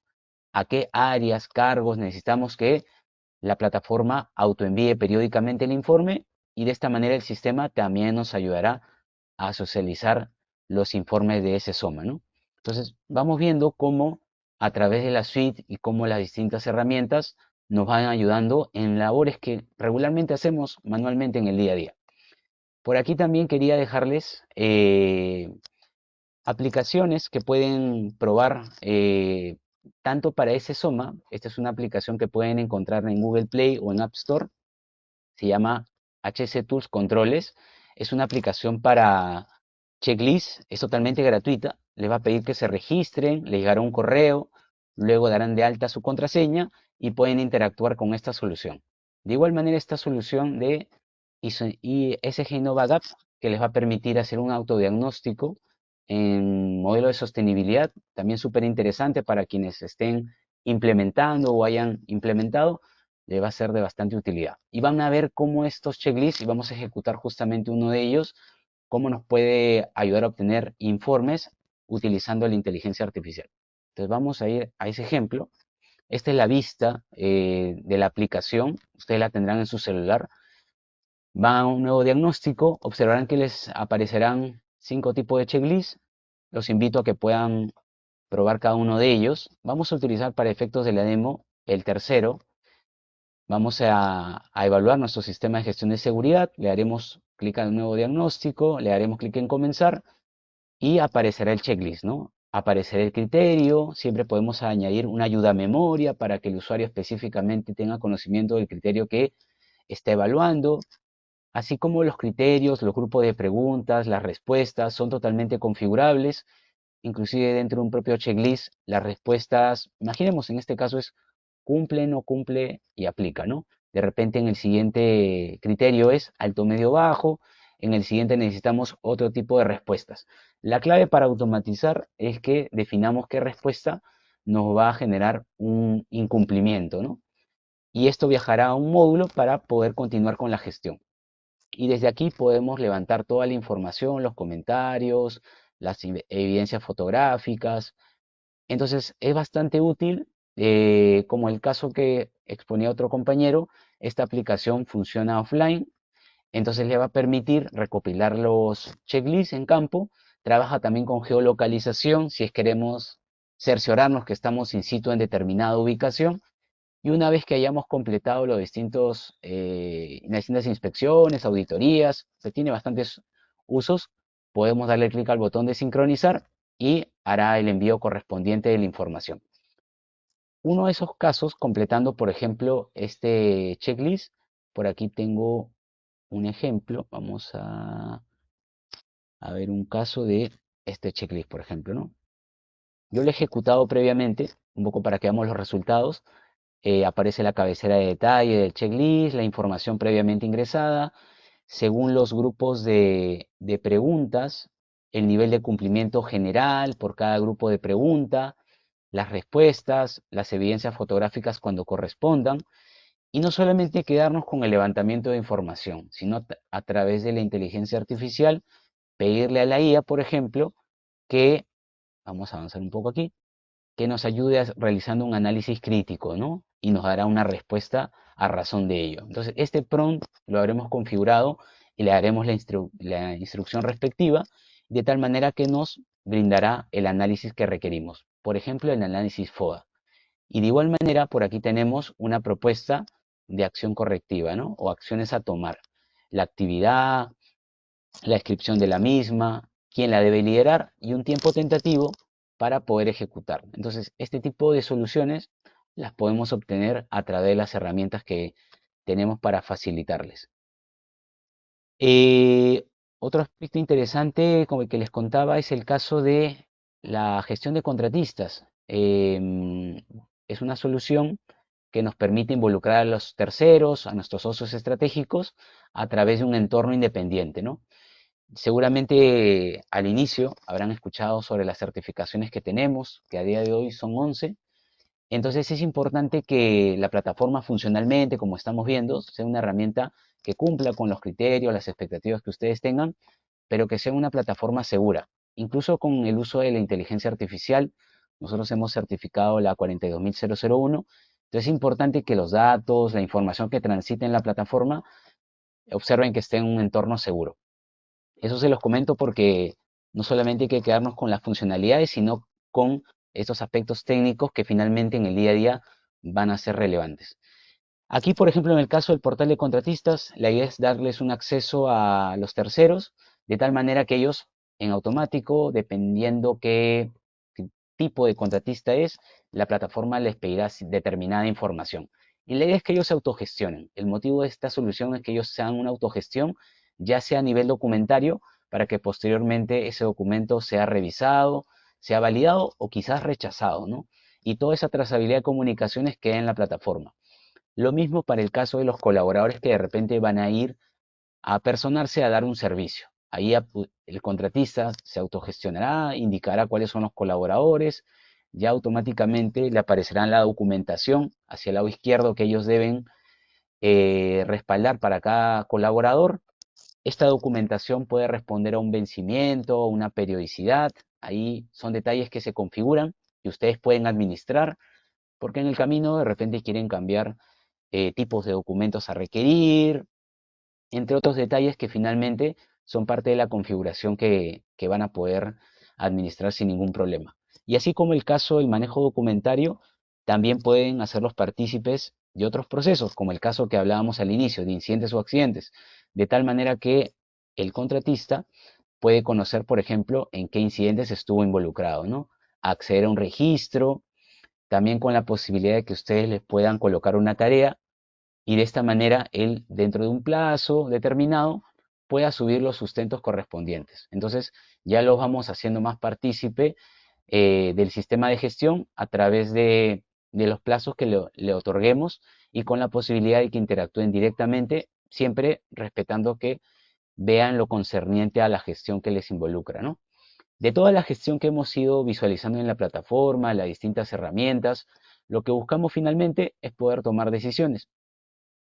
Por ello, ya habrán visto algunos ejemplos, de igual manera, por aquí, importante que puedan ver cómo se puede tomar decisiones a partir de los datos que se generen con este tipo de herramientas de Business Intelligence. Voy a tomar algunos ejemplos nada más para reforzar cómo podemos sacarle provecho. Por ejemplo, el caso de actos y condiciones y de incidentes. Esas variables que hemos ido gestionando, lo que buscamos es justamente no tener que descargar la información, sino que en automático nos muestre cómo va nuestra gestión a día de hoy, ¿no? Queremos ver de repente la evolución, qué porcentajes están cerrados actualmente, si hemos cuantificado el impacto, por ejemplo, lo tenemos valorizado, si tenemos operaciones en distintas ubicaciones, departamentos, ciudades, entre otros, podemos ver un mapa de calor y ver en qué lugares ha habido mayor incidencia de hallazgos. Y en este caso, con las soluciones BI, podemos hacer un cruce de información, seleccionar un departamento, ciudad, dependiendo la disposición geográfica, una unidad de negocio, el estatus de la gestión del registro y en automático los gráficos se van actualizando según esas variables que hemos seleccionado, ¿no? Lo mismo pasaría con el caso de actos y condiciones, hallazgos, eventos. Por tema de sensibilización podemos reconocer el colaborador que más reporta, ¿no? ¿Qué está reportando? Actos y condiciones. En total, ¿cuántos son? En función a las sedes, a las áreas de las distintas sedes de manera transversal. Entonces, yo de repente quiero analizar el desempeño de las plantas, por ejemplo, ¿no? Y de esta manera me muestra los resultados si de manera comparativa veo las plantas. Quiero observar cuántos actos inseguros se registraron en las plantas, dentro de los cuales fueron 16, pero cuántos corresponden al nivel alto, 4 por ejemplo, ¿no? Y en qué sedes corresponde. Entonces, de esta manera nos da visibilidad para la toma de decisiones. Finalmente, tenemos una herramienta adicional para el análisis de información, que es el dashboard o indicadores. La gran ventaja y cómo complementa el BI es que nos va a permitir generar alertas. Entonces aquí, por ejemplo, podemos tener los distintos indicadores de accidentabilidad, de resultados de la gestión de seguridad, para lo cual podemos establecer unos valores de control o valores permisibles. Entonces, por ejemplo, si yo lidero el indicador corporativo, veo cuál ha sido el desempeño mensual, ¿no? Si yo tengo subindicadores o sedes relacionadas dentro de la organización, puedo ver, por ejemplo, esa colorimetría tipo semáforo. Y lo que va a suceder cuando un indicador se encuentra en valor riesgo es que va a generar el alerta o el aviso a ese responsable para que pueda relacionarlo a un plan de acción. Entonces, la idea no solamente es que la plataforma nos dé el aviso, sino ver cuál es ese siguiente paso, ¿no?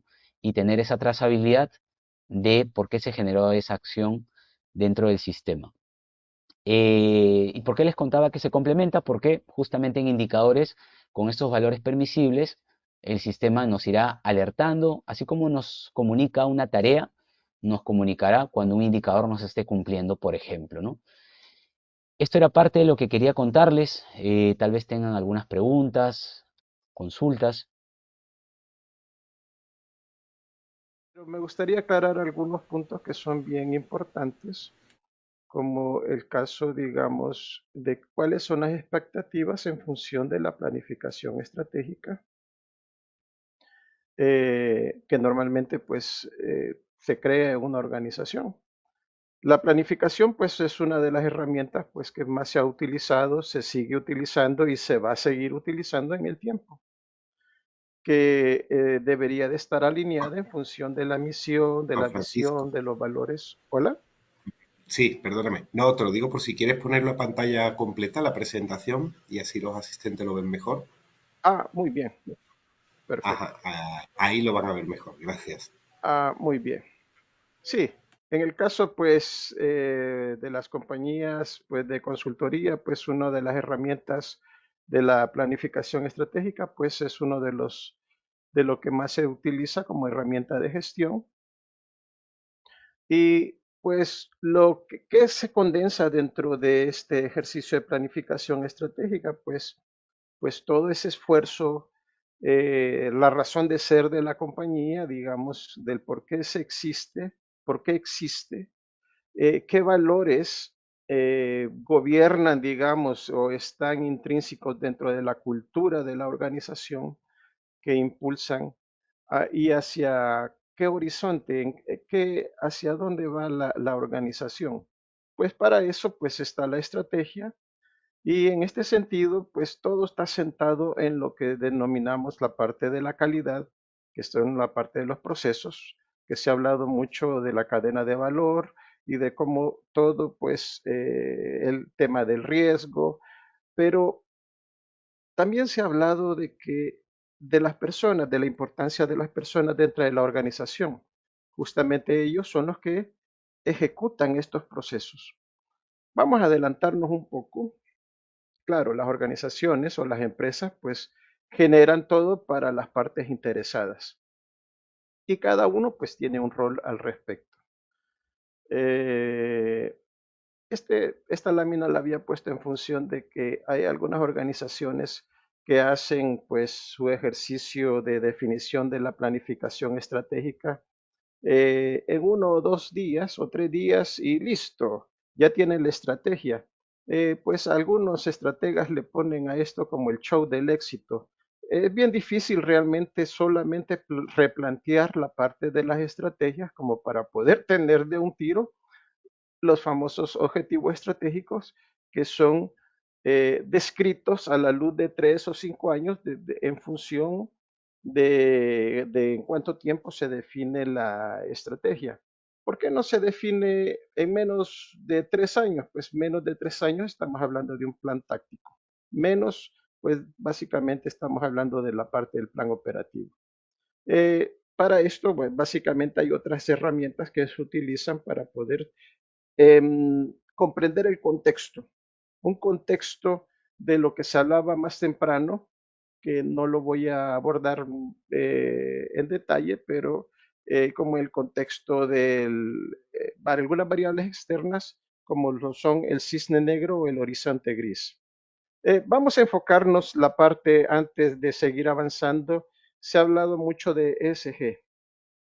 Pues básicamente el ESG es las empresas que tienen que ser sostenibles a la luz de que sean amigables con el medio ambiente, con la parte social o la comunidad y en cumplimiento normativo, que se espera que las juntas directivas estén, claro, participando dentro de todo este ejercicio. Uno de los grandes errores que encontramos hoy día es que las juntas directivas están, en lugar de estarse ocupando en la parte estratégica, están metidos abajo, en la parte táctica no, abajo, en la parte operativa, en el día a día. No dejan, digamos, funcionar el organigrama que justamente se ha definido. Pero eso lo vamos a ver un poco más adelante. A la luz de este contexto de los criterios ESG también nace estos 3 criterios que se pueden alinear fácilmente con estos criterios ESG. El del planet, que tiene que estar alineado con el medio ambiente, la parte people, que está alineado con la parte social, pero es bien difícil hablar de que una empresa sea sostenible o amigable con todo esto si no es sostenible económicamente. El análisis que se hizo previamente me gustó mucho del corto plazo, el mediano plazo o el largo plazo. Es algo que todavía se riñe de acuerdo a las economías, una economía que se podría plantear, podríamos decir que no hay mucha diferencia, pero podríamos clasificarla de una manera. Sálvese quien pueda y como pueda. Ahora, pero es bien importante establecer de que eso se puede plantear de una manera más elegante a la luz de la famosa propuesta de valor que tiene una relación con lo que hablamos del modelo de negocios. Vamos a irnos acá y a entrar directamente a la parte de los procesos, que es donde se sienta la estrategia. Ahora, ¿en qué procesos debemos de sobresalir? Si nuestro negocio es de vender hamburguesas, pues obviamente debemos de tener la receta. Obviamente que nos diga el paso a paso, el how to, el manual de la cocina o lo que podríamos establecer como las reglas del juego. Pero además de eso necesitemos un parrillero que esté capacitado, que tenga las herramientas y obviamente una buena parrilla. O una parrilla, por lo menos para hacer ese proceso. Pero para poder hacer este proceso necesitamos insumos, que es lo que podríamos llamar un modelo de negocios así de una manera macro para poder producir hamburguesas. En este contexto, pues algunos hablaban de, pues antes del tema de los supermercados, la cadena de supermercados, o puede ser en este sentido, pues no solamente comercializa, algunos también lo producen, o puede ser energía renovable, o puede ser los huéspedes o bienes raíces, el gobierno o una cooperativa.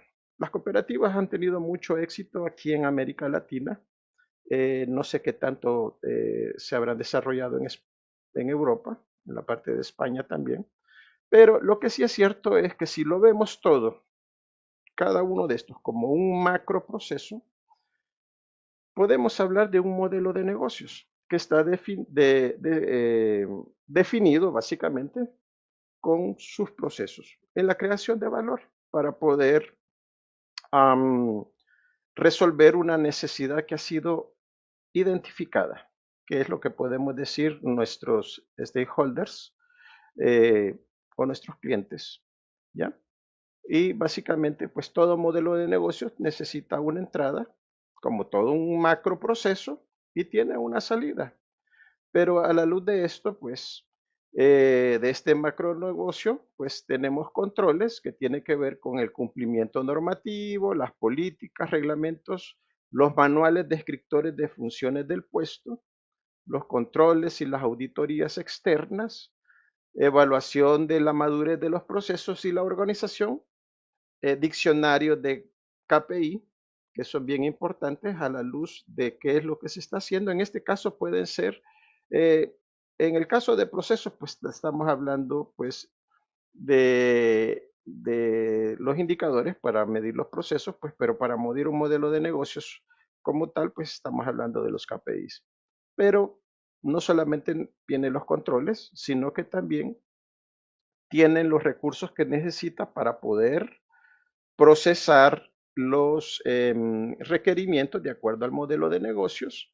Y de esto estamos hablando, pues, para poder, ese modelo puede ser un modelo de análisis tan complejo como un pentamodelo que está bien interesante para poder analizar el modelo de negocios o algo más conocido que lo hablaban también antes, el modelo de negocios Canvas. Estamos hablando procesos.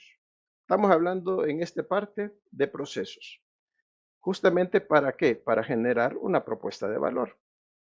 Pero este no me hace muy conocido. Bueno, sigamos hablando de modelos de negocios en función de la cadena de valor. A lo mejor conoce este modelo. Estamos hablando de la cadena de valor de Porter. En este sentido, pues tenemos los procesos que generan valor para nuestros clientes, de acuerdo a nuestro segmento, sector o industria. Bueno, otra forma de poder verlo, pues de una manera jerarquizada, tenemos justamente estos procesos que son estratégicos, los procesos que generan valor para nuestros clientes y tenemos procesos de apoyo, procesos que pues ayudan en la parte de evaluación en la mejora de estos mismos procesos que están operando un proceso de mejora continua. ¿Para qué? Para poder satisfacer a nuestros clientes. Bueno, sigamos hablando de procesos. ¿Por qué? Porque estamos hablando de cómo generamos valor. Pero, ¿cómo están conectados estos procesos? Lo podemos ver con un modelo de definición integrada de procesos. Estas son las entradas y este es como que destapemos la caja que le gusta, un supermercado.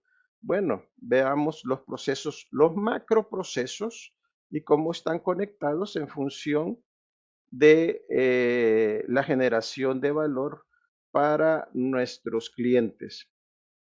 Bueno, pero también podemos decir que al final estos procesos podemos tenerlos ya la parte de las automatizados a la luz de una notación BPN 2.0.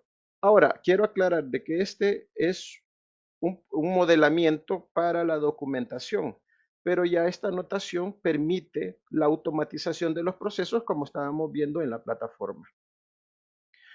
Ahora, otra forma de que también los conocemos son con los diagramas de flujo que también sirven únicamente para tenerlos documentados. A la luz de esto, pues es como los conocemos de manera los diagramas de flujo, ¿ya? ¿Para qué? Porque para que al final podamos tener una salida en que podamos definir como nuestros clientes, digamos, que sus expectativas, si era una hamburguesa, pues tenemos una hamburguesa feliz, que pueda tener un buen precio, con un buen tiempo, con la calidad que el cliente espera, una hamburguesa con papas crujientes, pues con las expectativas, pues que se tenga una buena atención con el cliente, que maneje una buena reputación en temas de limpieza, en temas pues de lo que uno tiene, pues las expectativas, pues ya que si viene con esto, con lo otro, pues ya depende del modelo de negocios que estamos hablando en función de la innovación. Ahora, si, lo vemos en este sentido, pues tenemos un cliente feliz. Ahora, esta parte donde vemos la jerarquía de los procesos, pues sencillamente, pues los procesos estratégicos, este es como para poder decir, tenemos un inventario de procesos. Estamos hablando de la documentación, pero también, como hemos visto también en la plataforma, me parece muy interesante que también se puede expresar la cadena de valor también en macroprocesos. De esto vamos a ver un ejemplo en modelado de funciones, es como que destapemos este como un macroproceso de una cooperativa financiera. En este sentido, puede ser también, si quieren, le quitan cooperativa y lo veamos como una financiera en general. Destapamos la caja, digamos, principal, pues si estamos viendo la cadena de valor y cómo están conectados. ¿Qué tenemos aquí? Pues recursos de este proceso, macroproceso, qué controles tienen estos procesos. Este proceso, controles externos, pero este también genera controles que son controles internos, que le dan la gobernancia a los otros procesos. Tiene su salida que sirve como insumos y así sucesivamente pueden servir de insumos o de controles para otros procesos. O también pueden servir la salida de algunos procesos como recursos para que funcionen otros procesos para poder tener una salida. La salida es la hamburguesa, pero digamos que abrimos un proceso, uno de estos procesos de este modelado, y es un modelado que le llamamos por niveles. Abrimos y dentro de ese proceso pues encontramos estos subprocesos, que son los procesos hijos. Y así seguimos abriendo este proceso y llegamos al siguiente nivel y vemos cómo están conectados y hacia qué procesos van las salidas de esto. Esta es una forma en donde podemos decir, esto me parece como un circuito electrónico. No, al final, lo que estamos viendo únicamente es entradas y salidas como para poder documentar. Estas metodologías sirven para documentación. ¿Para qué? Para al final poder documentar un diagrama de flujos en función de las tareas que se hacen.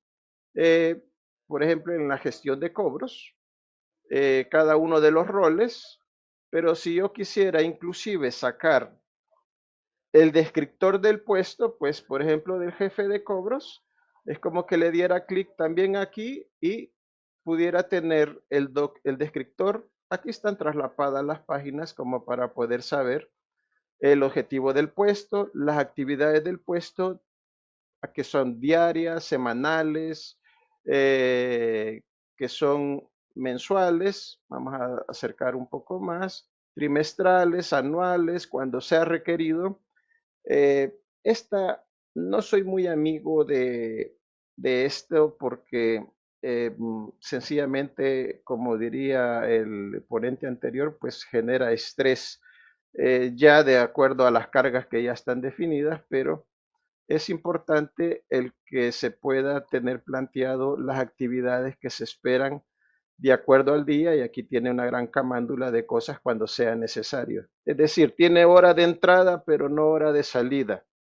Y por eso es que encontramos que hay muchas empresas que tienen rotación de personal clave. El poder construir este personal que pueda poder satisfacer y atender y tener un clima que sea apropiado para el desarrollo de las actividades claves para poder satisfacer a nuestros clientes definitivamente deben de considerarse bajo qué condiciones funcionan y cuál es la carga y la motivación que se tiene.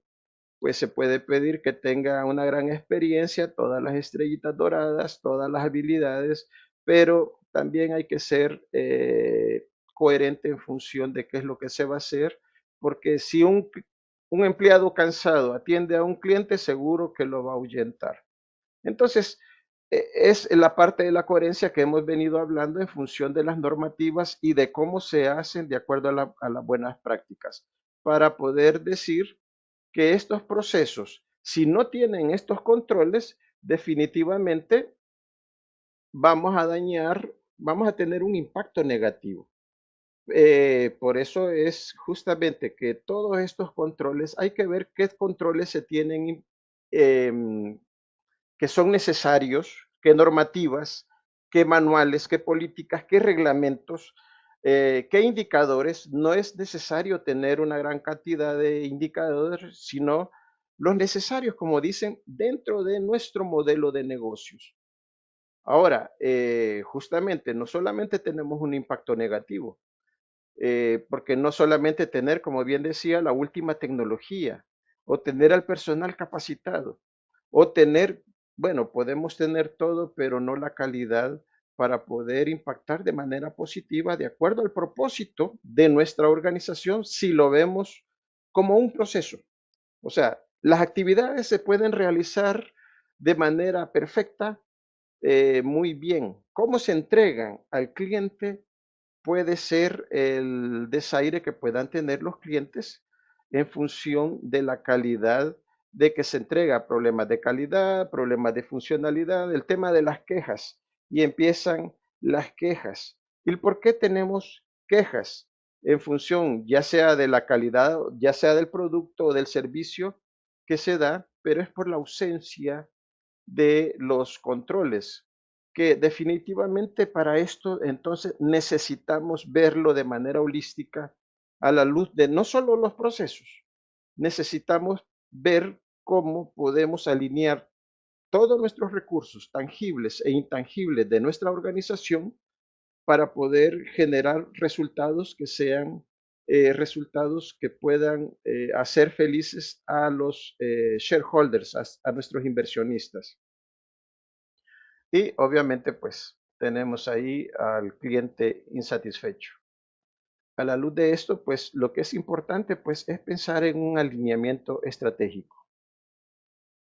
Este alineamiento que tiene que ver de otra manera, ya no solo como un proceso, sino que es de pensar cómo podemos tener inversiones ganadoras con estrategias ganadoras. Esto tiene que ver del modelado, digamos, desde el principio, en función de cómo se hace la creación de estos objetivos estratégicos. No solamente tener el show del éxito de una mañana ganadora y decir, listo, ya tenemos los objetivos estratégicos para un plan de 3 o 5 años. Se necesita hacer la tarea de una manera que pueda tenerse un análisis de los horizontes que se están viviendo a la luz de las realidades externas de la empresa como también internas, en función también de que de acuerdo a las estrategias se puedan tener con el capital humano. Ya no es un recurso humano, es un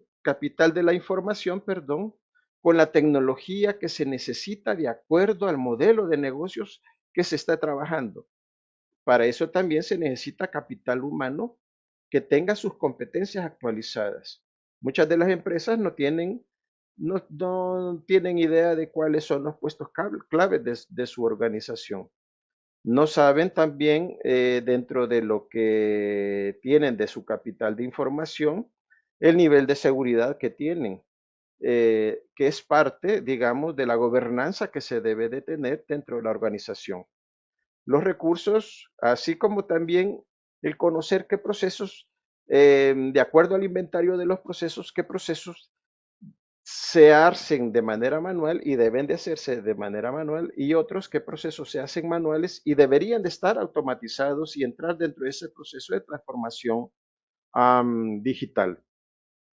Además, pensar también en este tema de los activos intangibles, estaríamos abordando también la parte del clima y de la cultura organizacional.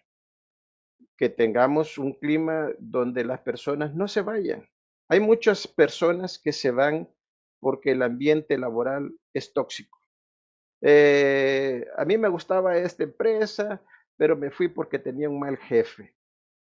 Ese discurso lo he escuchado cualquier cantidad de veces y no solamente en El Salvador, donde estoy, sino que en muchos lugares.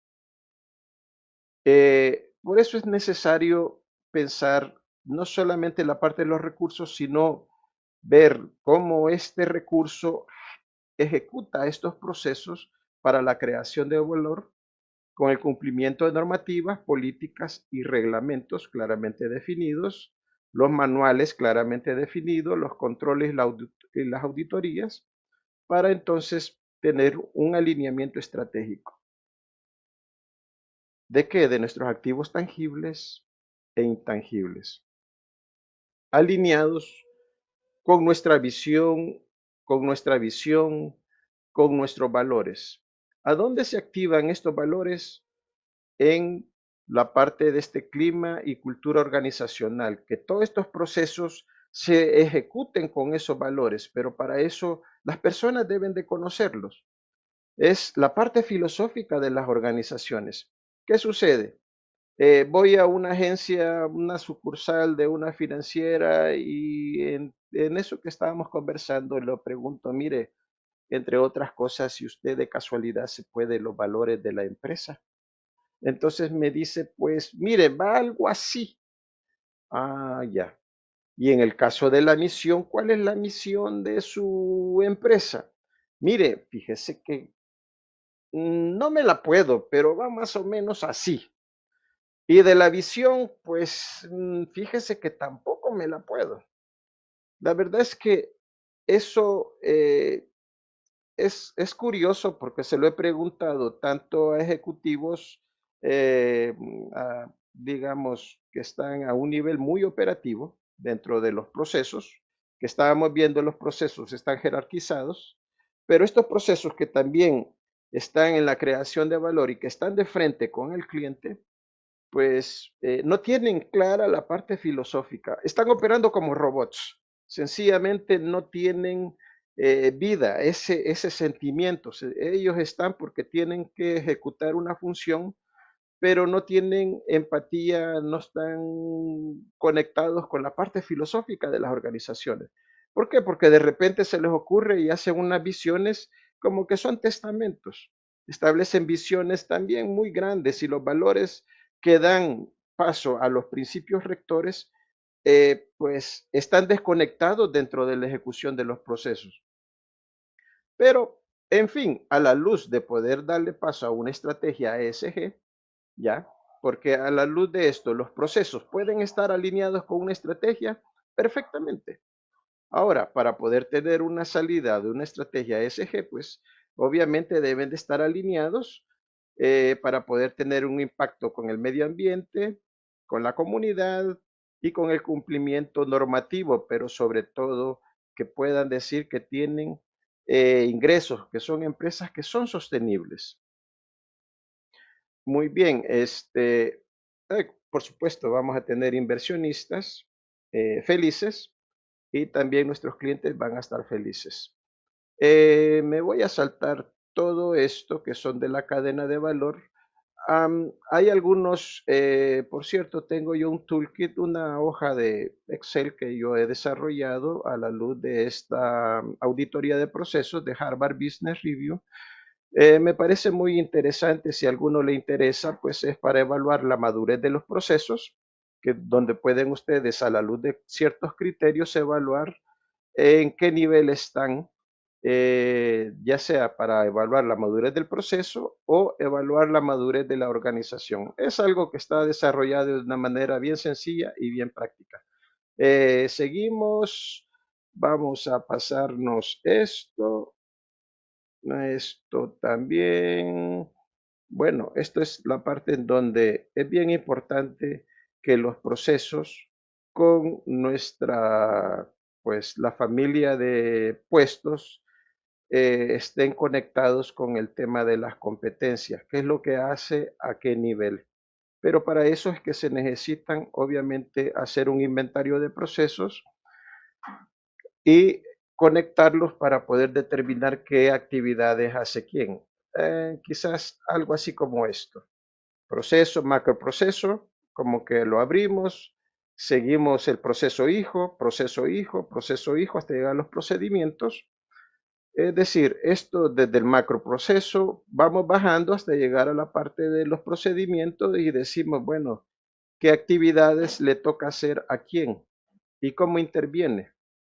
Esto se puede hacer, pues lo pueden hacer ustedes perfectamente. Y si necesitan ayuda, pues también estamos para servir. Muy bien, este es el proceso también donde se puede hacer la automatización de los procesos en notación BPN2.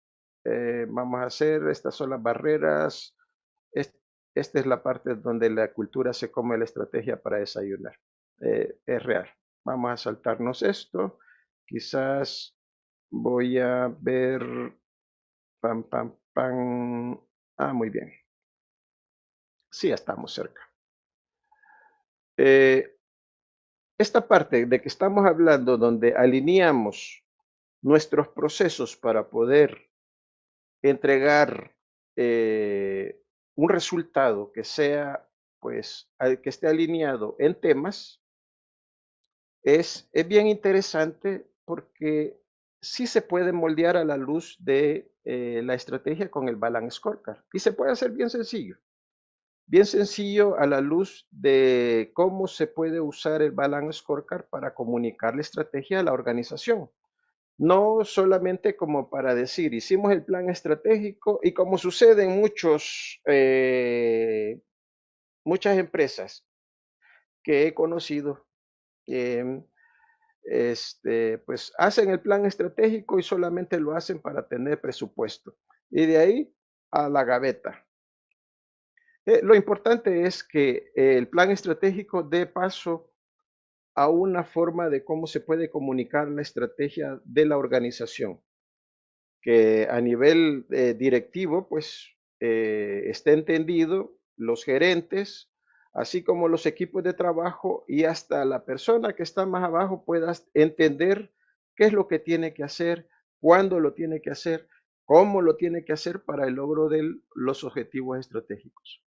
Pues esto es justamente lo que hace el Balance Scorecard, pues en la parte de la estrategia, justamente ¿para qué sirve? Para comunicar y alinear y focalizar en lo que es importante, la parte de la estrategia a través de iniciativas que están alineadas con objetivos estratégicos. Pero igual, todo esto está sentado sobre quién? Sobre los procesos. Procesos que tienen riesgo, procesos que deben de cumplir normativa, procesos que deben de ser mejorados, procesos que deben de ser controlados. ¿Pero por quién? Por personas. Por personas. Entonces es bien difícil que se pueda ejecutar una estrategia si no se entiende, si no se comunica. La estrategia para poder comunicarse pues tiene que bajar a todo, digamos, la empresa como tal. La empresa debe de sentir y moverse como un solo cuerpo y para tener una doble comunicación. Muy bien, y poder cumplir, así como se hizo la parte del Balance Scorecard, igual, es un ciclo de mejora continua, ¿ya? Este que fue definido, digamos, vamos a ver, básicamente el Balance Scorecard fue creado para comunicar la estrategia. traducir la visión y la estrategia en objetivos concretos y medibles, alinear la organización, así como una serie de beneficios que tiene. Todos estos libros, pues, básicamente describen y ha tenido una forma de cómo se ha desarrollado y se ha fortalecido la metodología, en donde ve la estrategia en 4 perspectivas. La perspectiva financiera, que a partir del 2019 se ve como la perspectiva de resultados. Obviamente incluye la perspectiva financiera, entre otros resultados esperados. La perspectiva de los clientes, o que ahora es la perspectiva de los stakeholders. La perspectiva de los procesos, que tiene que ver con el modelo de negocios, la cadena de valor, que está conectado e interactuando con la perspectiva también de aprendizaje y conocimiento, que ahora se ve como la perspectiva de los recursos, que esto es lo que llamamos la parte de los activos intangibles. Todo esto para poder hacer realidad el cumplimiento de la visión de la organización. Bueno, me voy a saltar esta parte. Este es de los recursos intangibles. Y a la luz de esto, abordar la parte del mapa estratégico, que es la forma de cómo se puede ilustrar la estrategia. Si alguien le dice, oye, ¿y cómo podemos ver el plan estratégico? Bueno, para eso tiene que hacer un mapa de estrategia. El mapa de estrategia le ayuda a, a compartir, digamos, con la organización la estrategia a través de la medición. Es el lenguaje que da la claridad a los conceptos vagos, es decir, es más fácil el poder ilustrarlos. Se puede ilustrar en una relación de causa y efecto y obviamente sirve para describir la conversión de los activos intangibles en resultados tangibles. Eso es bien importante porque el conocimiento es un activo intangible, así como la información, así como estas competencias que pueden desarrollárselas dentro del recurso humano son activos intangibles, pero que tienen un gran impacto en la ejecución. Esta parte, por ejemplo, es, bueno, aquí puede ser la organización. En una relación de causa y efecto, esto tiene un impacto para poder obtener el cumplimiento de la visión. Ahora, algunos solamente dicen, sí, el Balance Scorecard, pero no le agregan la parte ilustrativa, sencillamente se van a la parte de los números. Y obviamente eso es lo que decía Kaplan y Norton a la función de que todo debe de convertirse en números. Así está planteado, así está definido y todo debe de ser definido en números, pero conectado de una manera ilustrativa. Por eso es importante entender de cómo se hace la conexión de los objetivos estratégicos que han sido planteados en la planificación estratégica de una manera gráfica y medir el desempeño de esta estrategia a la luz de las iniciativas que están conectadas por indicadores de los resultados que están dando y poder entonces ajustar la estrategia, porque eso es lo importante. Dentro de ese proceso de mejora es importante ver qué se van a hacer y cuándo se va a hacer, porque la estrategia, lo importante de este ejercicio es saber qué es lo que se va a hacer, pero también es importante saber qué es lo que no se debe de hacer. Vamos a ver las 4 perspectivas, nos vamos a saltar esto también. Este es el mapa de estrategia que está planteado en 4 perspectivas, que era lo que yo les comentaba, pues esta es la cadena de valor, esta es la parte de los recursos, los habilitadores estratégicos que tiene que ver con el capital humano, el capital de la información que tiene que ver con la tecnología también y el capital organizacional. Esto, a su vez, pues directamente, pues está conectado directamente a la cadena de valor, es decir, el personal capacitado ejecuta los procesos para poder entregar productos y servicios a quienes, a nuestros clientes y entonces poder tener resultados, en este caso financieros, ¿ya? un crecimiento de ingresos y obviamente también el poder optimizar aquellos activos para poder aumentar, digamos, la productividad de los activos. Este es un ejemplo. Se establece la visión, la misión, cuáles son los temas estratégicos, los resultados que se esperan y a la luz de esto, pues tenemos las 4 perspectivas. Cada una de estas perspectivas tiene un conjunto de objetivos estratégicos.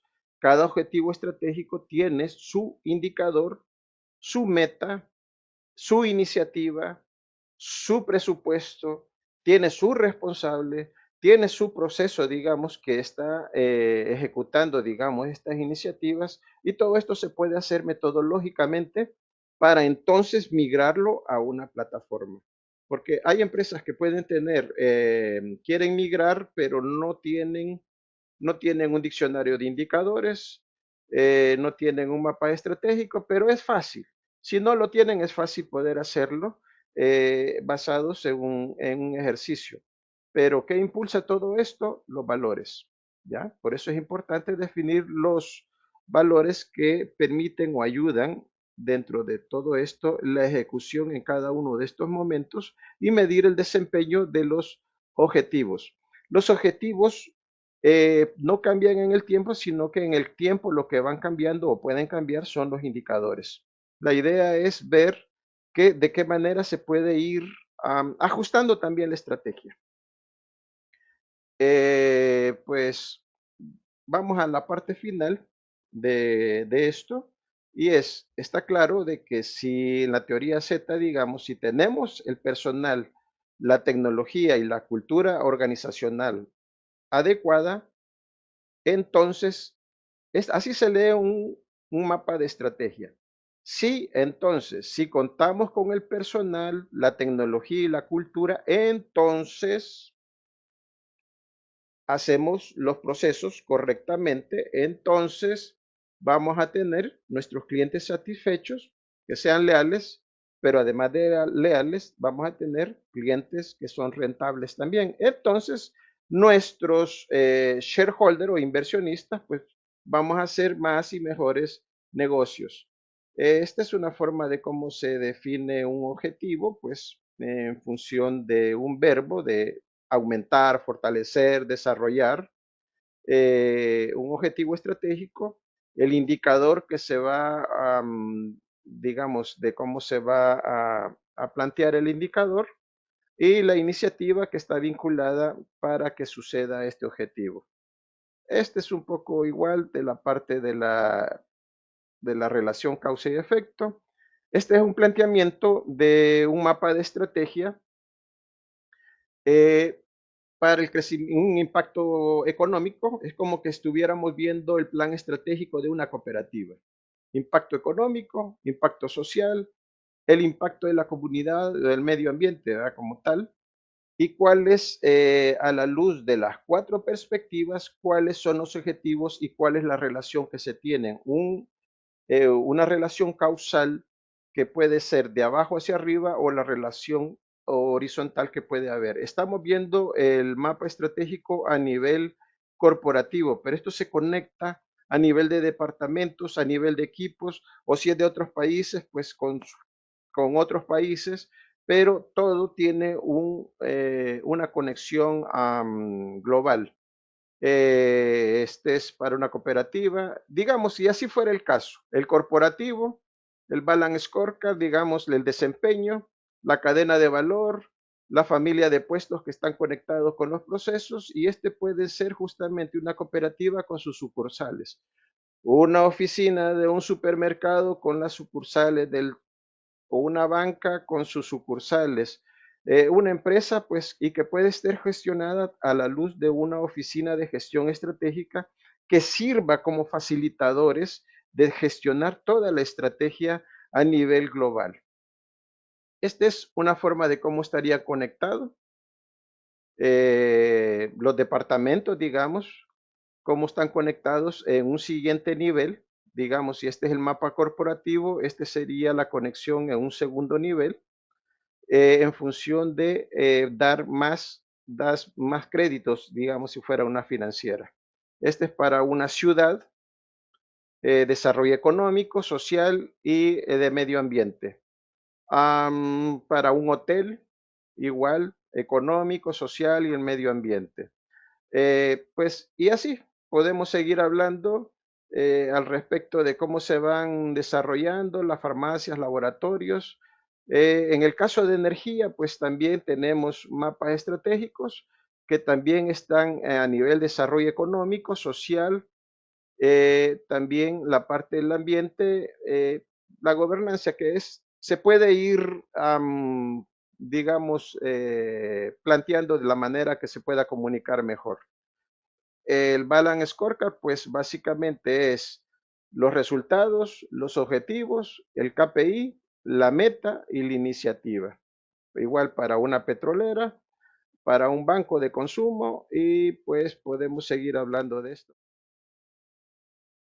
En realidad, lo difícil, bueno, aquí hay dos cositas, ¿no? Efectivamente, sentarse, analizarlo, dedicarle el tiempo, tener estrategia, tener mecanismos, todo muy centrado en un proceso, me parece súper interesante, porque sí es verdad que parece como que todo el mundo es estratega, somos capaces de, de planificar así como rápidamente cualquier cosa y luego pues el problema viene cuando entramos en la realidad, ¿no? Y efectivamente luego te das cuenta de que aterrizar esa estrategia dentro de las organizaciones pues no es tan sencillo, ¿no? Y al final pues necesitas casi que ser un héroe para poder llevar a cabo seguimientos, etcétera.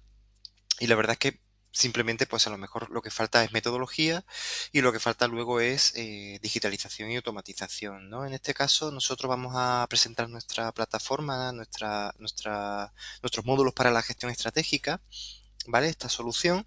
No voy a entrar un poco, ya lo han lo han comentado nuestros compañeros. Lo que sí es verdad que me gustaría enseñar la aplicación de mapa estratégico, que es un poco lo que hemos visto con Juan Francisco y nos permite pues identificar o representar esos objetivos estratégicos en un panel, ¿vale? La ventaja de este punto es que conforme las personas van trabajando en lo cotidiano, en el corto plazo, el sistema va automáticamente escalando la información hacia el medio plazo y hacia el largo plazo, ¿no? Que es un poco la visión estratégica desde arriba, como un poco de piensa globalmente y actúa localmente, pues entonces en ese sentido pues nosotros somos capaces de automatizarlo todo, porque el esfuerzo muchas veces es buscar el dato, buscar la información, que las personas inserten la información, me la pasen, que no se equivoquen, que no haya ningún tipo de retraso, etcétera, ¿no? Entonces, también la propia comunicación, lo habíamos comentado otros compañeros, que efectivamente la propia comunicación de la estrategia, la comunicación de las iniciativas, la comunicación de los distintos indicadores, las metas, etcétera, pues es importante, ¿no? Que cada persona pueda ver cómo contribuye a un planteamiento estratégico. Nuestra solución pretende y tiene una gran cantidad de elementos, vemos aquí en pantalla. Esto está ligado a el plan estratégico. Nosotros trabajamos con un concepto que se llama plan estratégico, donde va ligado pues los objetivos, las iniciativas, los indicadores, etcétera, ¿vale? El cumplimiento del objetivo o del plan estratégico, lo principal que vamos a ver en pantalla siempre va a ser el estado global del plan estratégico, con respecto a la mirada un poquito más a largo plazo, el cumplimiento con las distintas metas y el cumplimiento con las estrategias o iniciativas. ¿Vale? Dependiendo de la metodología que usemos, pues vamos a tener un intermedio entre la iniciativa y el objetivo, que puede ser la estrategia, es como una especie como de objetivo de segundo nivel o un agrupamiento de iniciativas para aquellas organizaciones que son muy grandes y necesitan pues hacer un escalado un poquito previo para no tener proyectos o iniciativas muy grandes, ¿no? Entonces, en este caso, lo que nos podemos visualizar es que en función de todos los objetivos que tenemos aquí representados, ¿vale? Nosotros, pues cuando ponemos el mouse sobre uno, pues vemos que hay una serie de relaciones, ¿no? Los objetivos, como habéis comentado antes Juan Francisco, pues hay una interdependencia entre los distintos objetivos, esa forma de interpretar la propia estrategia, donde desde hacia la perspectiva financiera, pues para conseguir este objetivo tendríamos que plantearnos pues otro objetivo de la perspectiva de cliente, otros para la perspectiva de procesos y otro pues para la perspectiva de aprendizaje y crecimiento. Los términos se pueden modificar evidentemente, pero un poco sería esa la idea, ¿no? Los objetivos se encuentran relacionados entre los objetivos que son un poquito más causas y los que son un poquito más efectos, ¿no? Financiera y cliente, bueno, siguiendo un poco las terminologías o conceptos de Norton y Kaplan sobre Balance Scorecard, ¿no? Nosotros tendríamos doble visión sobre nuestra forma de ver la gestión estratégica. Por un lado, poder bucear de manera local sobre aquellos elementos que me llaman la atención. Por lo tanto, cuando visualizamos un objetivo, ya tenemos aquí también como tres opciones. La primera opción pues sería un poquito el propio indicador, cómo está asociado, el propio indicador que me va dando el dato, oye, pues esto un poco como la causa. Luego tendríamos el conjunto de estrategias que está asociado, es decir, las iniciativas que están asociadas. Pues ¿qué pasa? Que si yo tengo una serie de iniciativas y no las estoy haciendo, pues en este caso puede ser que yo esté consiguiendo resultados por algún milagro o por algún concepto que estoy desconociendo, o puede ser que a medio o largo plazo pues vaya todo mal porque la iniciativa no se está cumpliendo, no estoy consiguiendo los resultados en esta fase, ¿no? Y después, con respecto a las distintas causas-efectos, las relaciones que tienen los distintos objetivos, pues cómo también me van a ir afectando, ¿no? Y después otro iconito más que nos va a interpelar, pues, a la tendencia, ¿vale? La tendencia es negativa. Eso quiere decir que aún he conseguido los resultados esperados de momento, pero la tendencia es negativa. Posiblemente a futuro pues empiece a estar en amarillo y luego pues pasaré a rojo, ¿no? Entonces voy a poder ver también quiénes son los distintos responsables, puedo visualizar el porcentaje de avance de las perspectivas. Nosotros tenemos también la posibilidad de definir distintas líneas estratégicas, de manera que podemos ir apagando. Hay veces que son muchos objetivos y quiero centrar el foco solo en alguna línea estratégica, por lo mejor tengo una línea estratégica ligada al crecimiento tecnológico o por ejemplo a la optimización de procesos o cualquier tipo de elemento, ¿vale? Entonces yo podría tener esos elementos desde acá. ¿Por qué podemos tener distintos planes estratégicos? ¿Qué sentido tendría esto?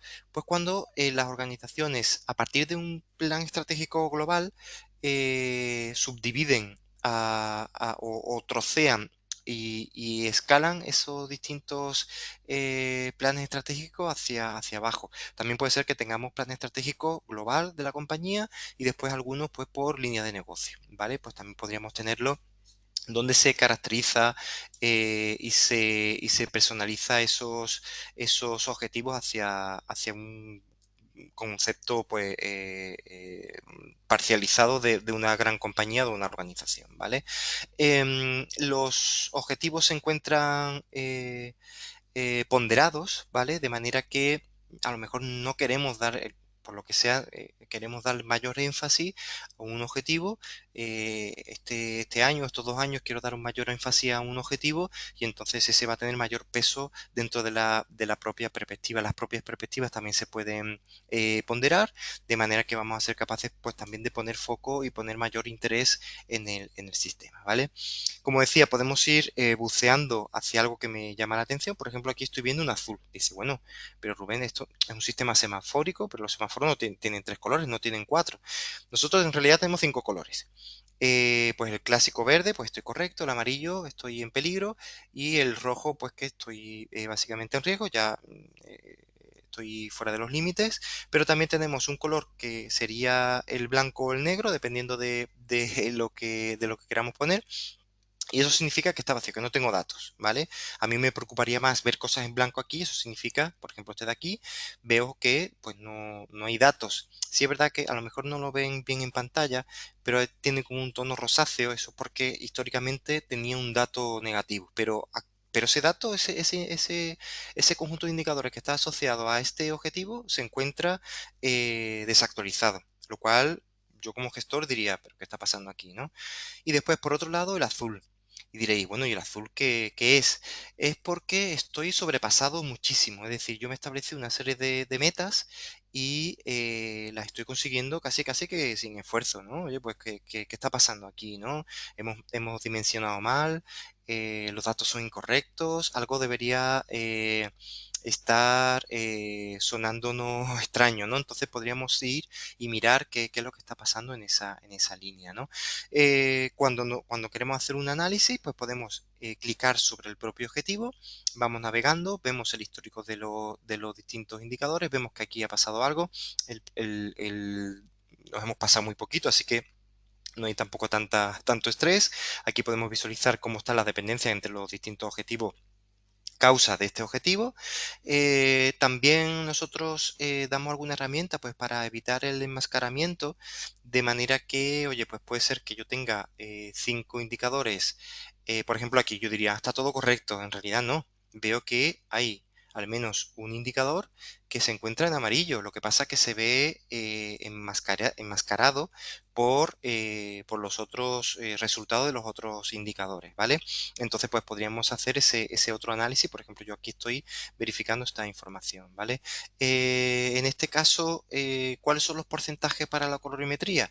Pues es parametrizable. El usuario puede decir, mira, pues a partir de 70 lo voy a considerar amarillo. Aquí en este caso, por ejemplo, a partir de 85 lo considero verde y lo que está por debajo de 85 es amarillo, hasta 50, que puede ser por debajo de 50, que puede ser rojo, ¿vale? Ese tipo de temas también se pueden personalizar, pues para darle un poco más el sentido a la propia organización, ¿no? Aquí en este caso, pues yo, por ejemplo, voy a clicar aquí en este corporativo y sigo buceando, ¿no? Digo, oye, pues me está llamando la atención esto, sigo buceando en la información, en lo que se llama el drill down, ¿no? De bucea y mira, ¿no? Hacia abajo, donde sigo mirando y sigo investigando información. También quiero visualizar a lo mejor, pues en este caso, tengo un desglose por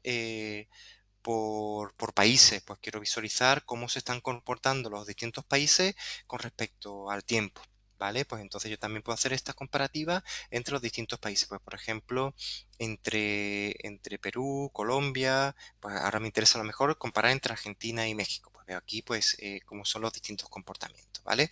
De manera que puedo ir visualizando pues esta información de una manera muy interesante.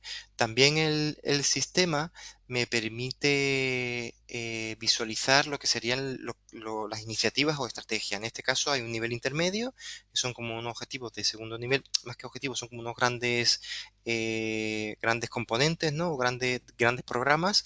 Y aquí en estas estrategias, pues también puedo visualizar cómo ha ido evolucionando con respecto al porcentaje de cumplimiento y con respecto a eso que decía, ¿no? Oye, pues los colores, en este caso, por ejemplo, se ve un rosado, significa que también me faltan datos, ¿vale? Y después puedo seguir buceando, decir, oye, pues esta estrategia que tenemos acá, cuál es el cumplimiento con respecto a los distintos indicadores, también podemos asociarle indicadores y también podemos asociarle iniciativas, ¿vale? Y aquí quería llegar yo la parte de iniciativas, porque la de indicadores es básicamente lo mismo, puedo visualizar la ficha del indicador, cómo se está comportando con respecto al tiempo. De hecho, voy a volver a entrar para revisar un poquillo, porque me permite visualizar con respecto a los últimos periodos que estamos trabajando, a periodo corrido, los últimos 12 meses. En el caso que queramos que sea mensual, podemos ponerlo trimestral o semestral o como queramos, pero también tengo una visión de los últimos 5 años para ver si hay alguna condición temporal anterior. Normalmente pues usamos entre 5 o 6 años pues para visualizar tendencias un poquito más de alto nivel, ¿vale? También podríamos, como decía, entrar a la iniciativa y en esta iniciativa pues ya voy a poder visualizar las tareas concretas que puedo ir llevando a cabo. Nosotros pensamos que una forma muy interesante de gestionar tareas es con enfoque a proyectos, ¿vale? Metodologías ágiles o Paintbox o lo que queramos hacer de PMI o simplemente bueno, lo más intuitivo, pues tener una serie de tareas ordenadas en fase, por ejemplo, una fase de inicio, una fase de planificación, otra de ejecución, seguimiento y cierre. ¿Vale? pues, el seguimiento el propio conjunto de elementos que tenemos, ¿no? Y aquí pues vamos a visualizar pues cuáles serían los distintos responsables, las fechas, el porcentaje esperado, el porcentaje real. Esto del porcentaje esperado, el porcentaje real me va a permitir estimar, ¿no? Yo, pues si estamos en junio del 2025, pues debería ir al 62,4% y estoy al 43,73%. Aquí significa pues que tendría que meter un poquito de charla, como se dice en Chile, para que vaya un poquito más rápido, ¿no? Oye, pues aquí tendré que hacer algo para suplantar esta desviación, ¿no? Pues tendré que visualizar quiénes son las personas pues que no están llevando a cabo la actividad. Por ejemplo, yo estoy visualizando aquí que esta debería estar haber hecho y no está hecha, que es una tarea que tengo aquí, ¿no? Entonces aquí podríamos ir visualizando todos estos elementos y podríamos ir visualizando también la proyección a futuro. Un concepto que también nos parece muy interesante es el presupuesto que hemos asignado. Yo soy partidario de que si algo no tiene un presupuesto, ya sea temporal o sea económico, no se va a hacer porque no se tiene constancia. Es como que mágicamente la gente lo va a hacer. Cuando empezamos a contar horas o contamos plata, pues muchas veces decimos, oye, pues esto no se puede hacer. O esto a lo mejor hay que, en vez de hacerlo en un año, hay que hacerlo en 2 años. Y con respecto, conforme va pasando, pues si me voy quedando sin plata o si me voy quedando sin tiempo, pues tendría que volver a reorganizarme y replanificar todos los distintos elementos, ¿vale? Entonces, hemos visto cómo desde el día a día la tarea concreta va alimentando el sistema al elemento más macro que sería el objetivo estratégico, ¿vale? Podemos mirarlo también desde una perspectiva más global, ¿no? Que de hecho se parece un poquito más a algunas pantallas que ha presentado Juan Francisco, en el cual yo puedo visualizar la perspectiva, veo el objetivo estratégico, veo los indicadores y veo el porcentaje de cumplimiento. Paso pantalla, es como pasar una hoja y visualizo pues con los objetivos, pero con respecto a las distintas estrategias. Paso otra hoja y ahora veo el objetivo, ya quito de mi vista la perspectiva, veo el objetivo, aquí están ahora mismo, se sustituye el objetivo, es como si fuésemos pasando páginas hacia la derecha, ¿no? Aquellos Exceles enormes que tenían allí, que uno se quedaba ciego, pues esto es una forma mucho más intuitiva de poder navegar entre la información, ¿no? Entonces aquí tendríamos la estrategia, los indicadores, la estrategia con los proyectos o las iniciativas y después una cosa muy interesante que entronca también con lo que ha comentado Juan Francisco, con el tema de proceso. Para nosotros, pues también es importante o hay veces que se considera, ¿no?, que aquellas iniciativas interesantes o aquellos objetivos pues son aquellas que impactan en los procesos. Los objetivos estratégicos, iniciativa, estrategia y procesos no pueden estar desligados a una organización, tiene que estar todo unido. Por eso, a veces que dicen, no, es que los de sistemas de gestión, eso tienen ahí sus cosas, sus procesos, sus temas. Es que está todo interrelacionado, es muy difícil hacer esa separación. Entonces podremos visualizar también cómo están relacionados los objetivos o los indicadores de los distintos procesos con las propias estrategias y en definitiva también con los objetivos estratégicos, ¿vale? De manera que podemos visualizar, hacer una revisión completa de mi sistema. También este módulo pues, nos permite hacer informes. Nosotros no somos conscientes de que no todo el mundo está preparado digitalmente. Yo creo que cada vez más las juntas de reuniones, de comités estratégicos, pues se hacen con la plataforma directamente, ¿no? Y sería el input de los análisis. Pero si no, pues nosotros siempre podemos sacar la información en Word o en PDF, se envía por correo electrónico para que la gente se prepare la reunión y lo visualiza, ¿vale? Y ahora ustedes preguntarán, bueno, ¿y todos esos indicadores, datos que se insertan, cómo se hace? Nosotros tenemos nuestro módulo de indicadores que se asocia a las estrategias o se asocian a los objetivos estratégicos y va a permitir hacer pues distintas mediciones de manera manual, de manera automática. Yo por cada medición puedo añadir un comentario, puedo subir el medio de verificación. Muchas veces es el dato, ¿no? Le dice, oye, ¿y esto de dónde sale? No, hago un 5. Y ese 5 o ese 55, ¿de dónde viene? Pues puede ser que venga de una información extra, etcétera. ¿No? Esto es por un poco manual. Cada vez más es común pues, que esta información se conecte con un ERP, un CRM, otras plataformas y se conectan automáticamente a las bases de datos a través de APIs y web service, pues para que el usuario no tenga que hacer traspaso de información que ya está digitalizada de un sistema a otro. Siempre nos ha parecido un poco extraño eso de que haya gente que copie y pegue de un software a otro, por favor, eso siglo XXI, dejemos de hacer las cosas a mano. Entonces nos va a permitir hacer todos estos distintos elementos. Si está en rojo, pues igual el sistema me va a permitir abrir desde acá pues un hallazgo, un plan de acción, pues para determinar y revertir esa situación. También me va a permitir el sistema pues hacer análisis. Al final lo que se busca es la interpretación de una persona sobre lo que está visualizando, lo que está pasando, ¿vale?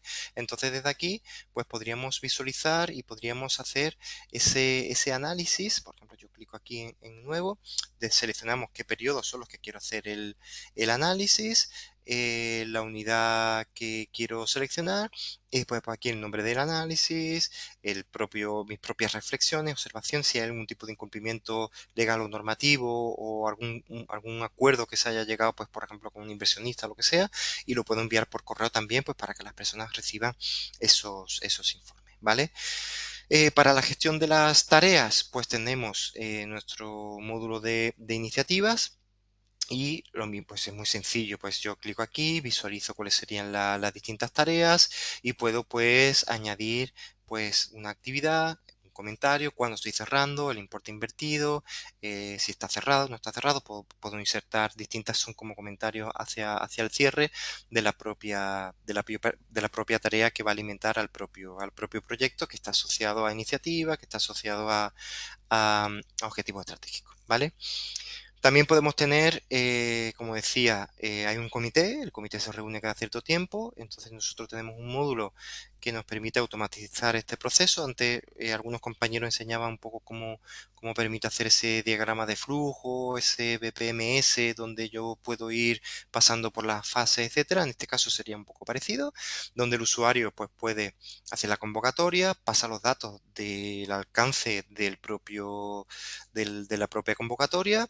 Aquí se hace un resumen, se hacen las distintas conclusiones de las distintas personas, se puede insertar aquí y se gestionan una serie de tareas que a la siguiente sesión pues se van a revisar si se han realizado o no, ¿vale? Puede llegar a ser muy frustrante que en un comité que se puede hacer mensual, trimestral, semestral o anual, como sea, se decide que unas personas se quedan con una serie de tareas y a la siguiente reunión no lo han hecho. Entonces aquí a lo mejor no es porque la persona no lo haga de mala fe, sino simplemente que se le puede haber olvidado, se le pueda tener 10.000 cosas. Entonces también el sistema tiene nuestro propio sistema tiene unas alertas y notificaciones para poder que esa persona pueda decir, oye, pues mira, hoy día tengo que hacer esto o mañana te cumple el plazo, recuérdalo, etcétera, ¿no? De manera que pues no queda, siempre muchas veces cuando te dicen, oye, esto está pendiente, está a punto de vencer, etcétera, pues se hace espacio, ¿no? Para poder llevar a cabo esa actividad o delegarla o que la haga otra persona, ¿no? No tiene por qué ser la persona que esté ahí su nombre el que lo ejecute, pero sí puede ser que lo delegue y lo gestione en otra serie de personas, ¿vale? Y después, también con respecto a distintas formas de visualizar la información, compañeros anteriormente también lo han visto, Julio, por ejemplo, lo había mostrado. Aquí en temas de gestión estratégica, pues también voy a poder visualizar, porque dice, oye, a mí, pues esto la verdad es que está súper bien. Tengo aquí de todo, puedo visualizarlo de distintas formas, pero necesito un poquito más. Necesito hacer un business intelligence, ¿no? de esa información. Entonces, nosotros vamos a poder plantear estructuras. El dato está, ahora yo lo quiero visualizar de una manera distinta. Pues por ejemplo aquí con respecto al tiempo, el cumplimiento del plan estratégico, con respecto a estratégicos, tácticos y operativos, un poco lo que de objetivos estratégicos, estrategias, iniciativas, por perspectiva, cómo va, etcétera, ¿no? Yo puedo ir visualizando acá, pues más información de manera distinta para poder visualizar la información un poquito más de detalle, hacer foco donde necesito, con un panel interactivo donde puedo ir visualizando las distintas informaciones, ¿no? De manera que no solo voy a tener herramientas para visualizar en base a Banner Scorecard, sino también puedo hacer análisis más de detalle de los indicadores, de iniciativas, de estrategias, miradas distintas, darle vuelta como a ese cubo de Rubik que puede ser muchas veces la estrategia y poner los colores un poco que nos interesan pues para poder trabajar y poder visualizar la información.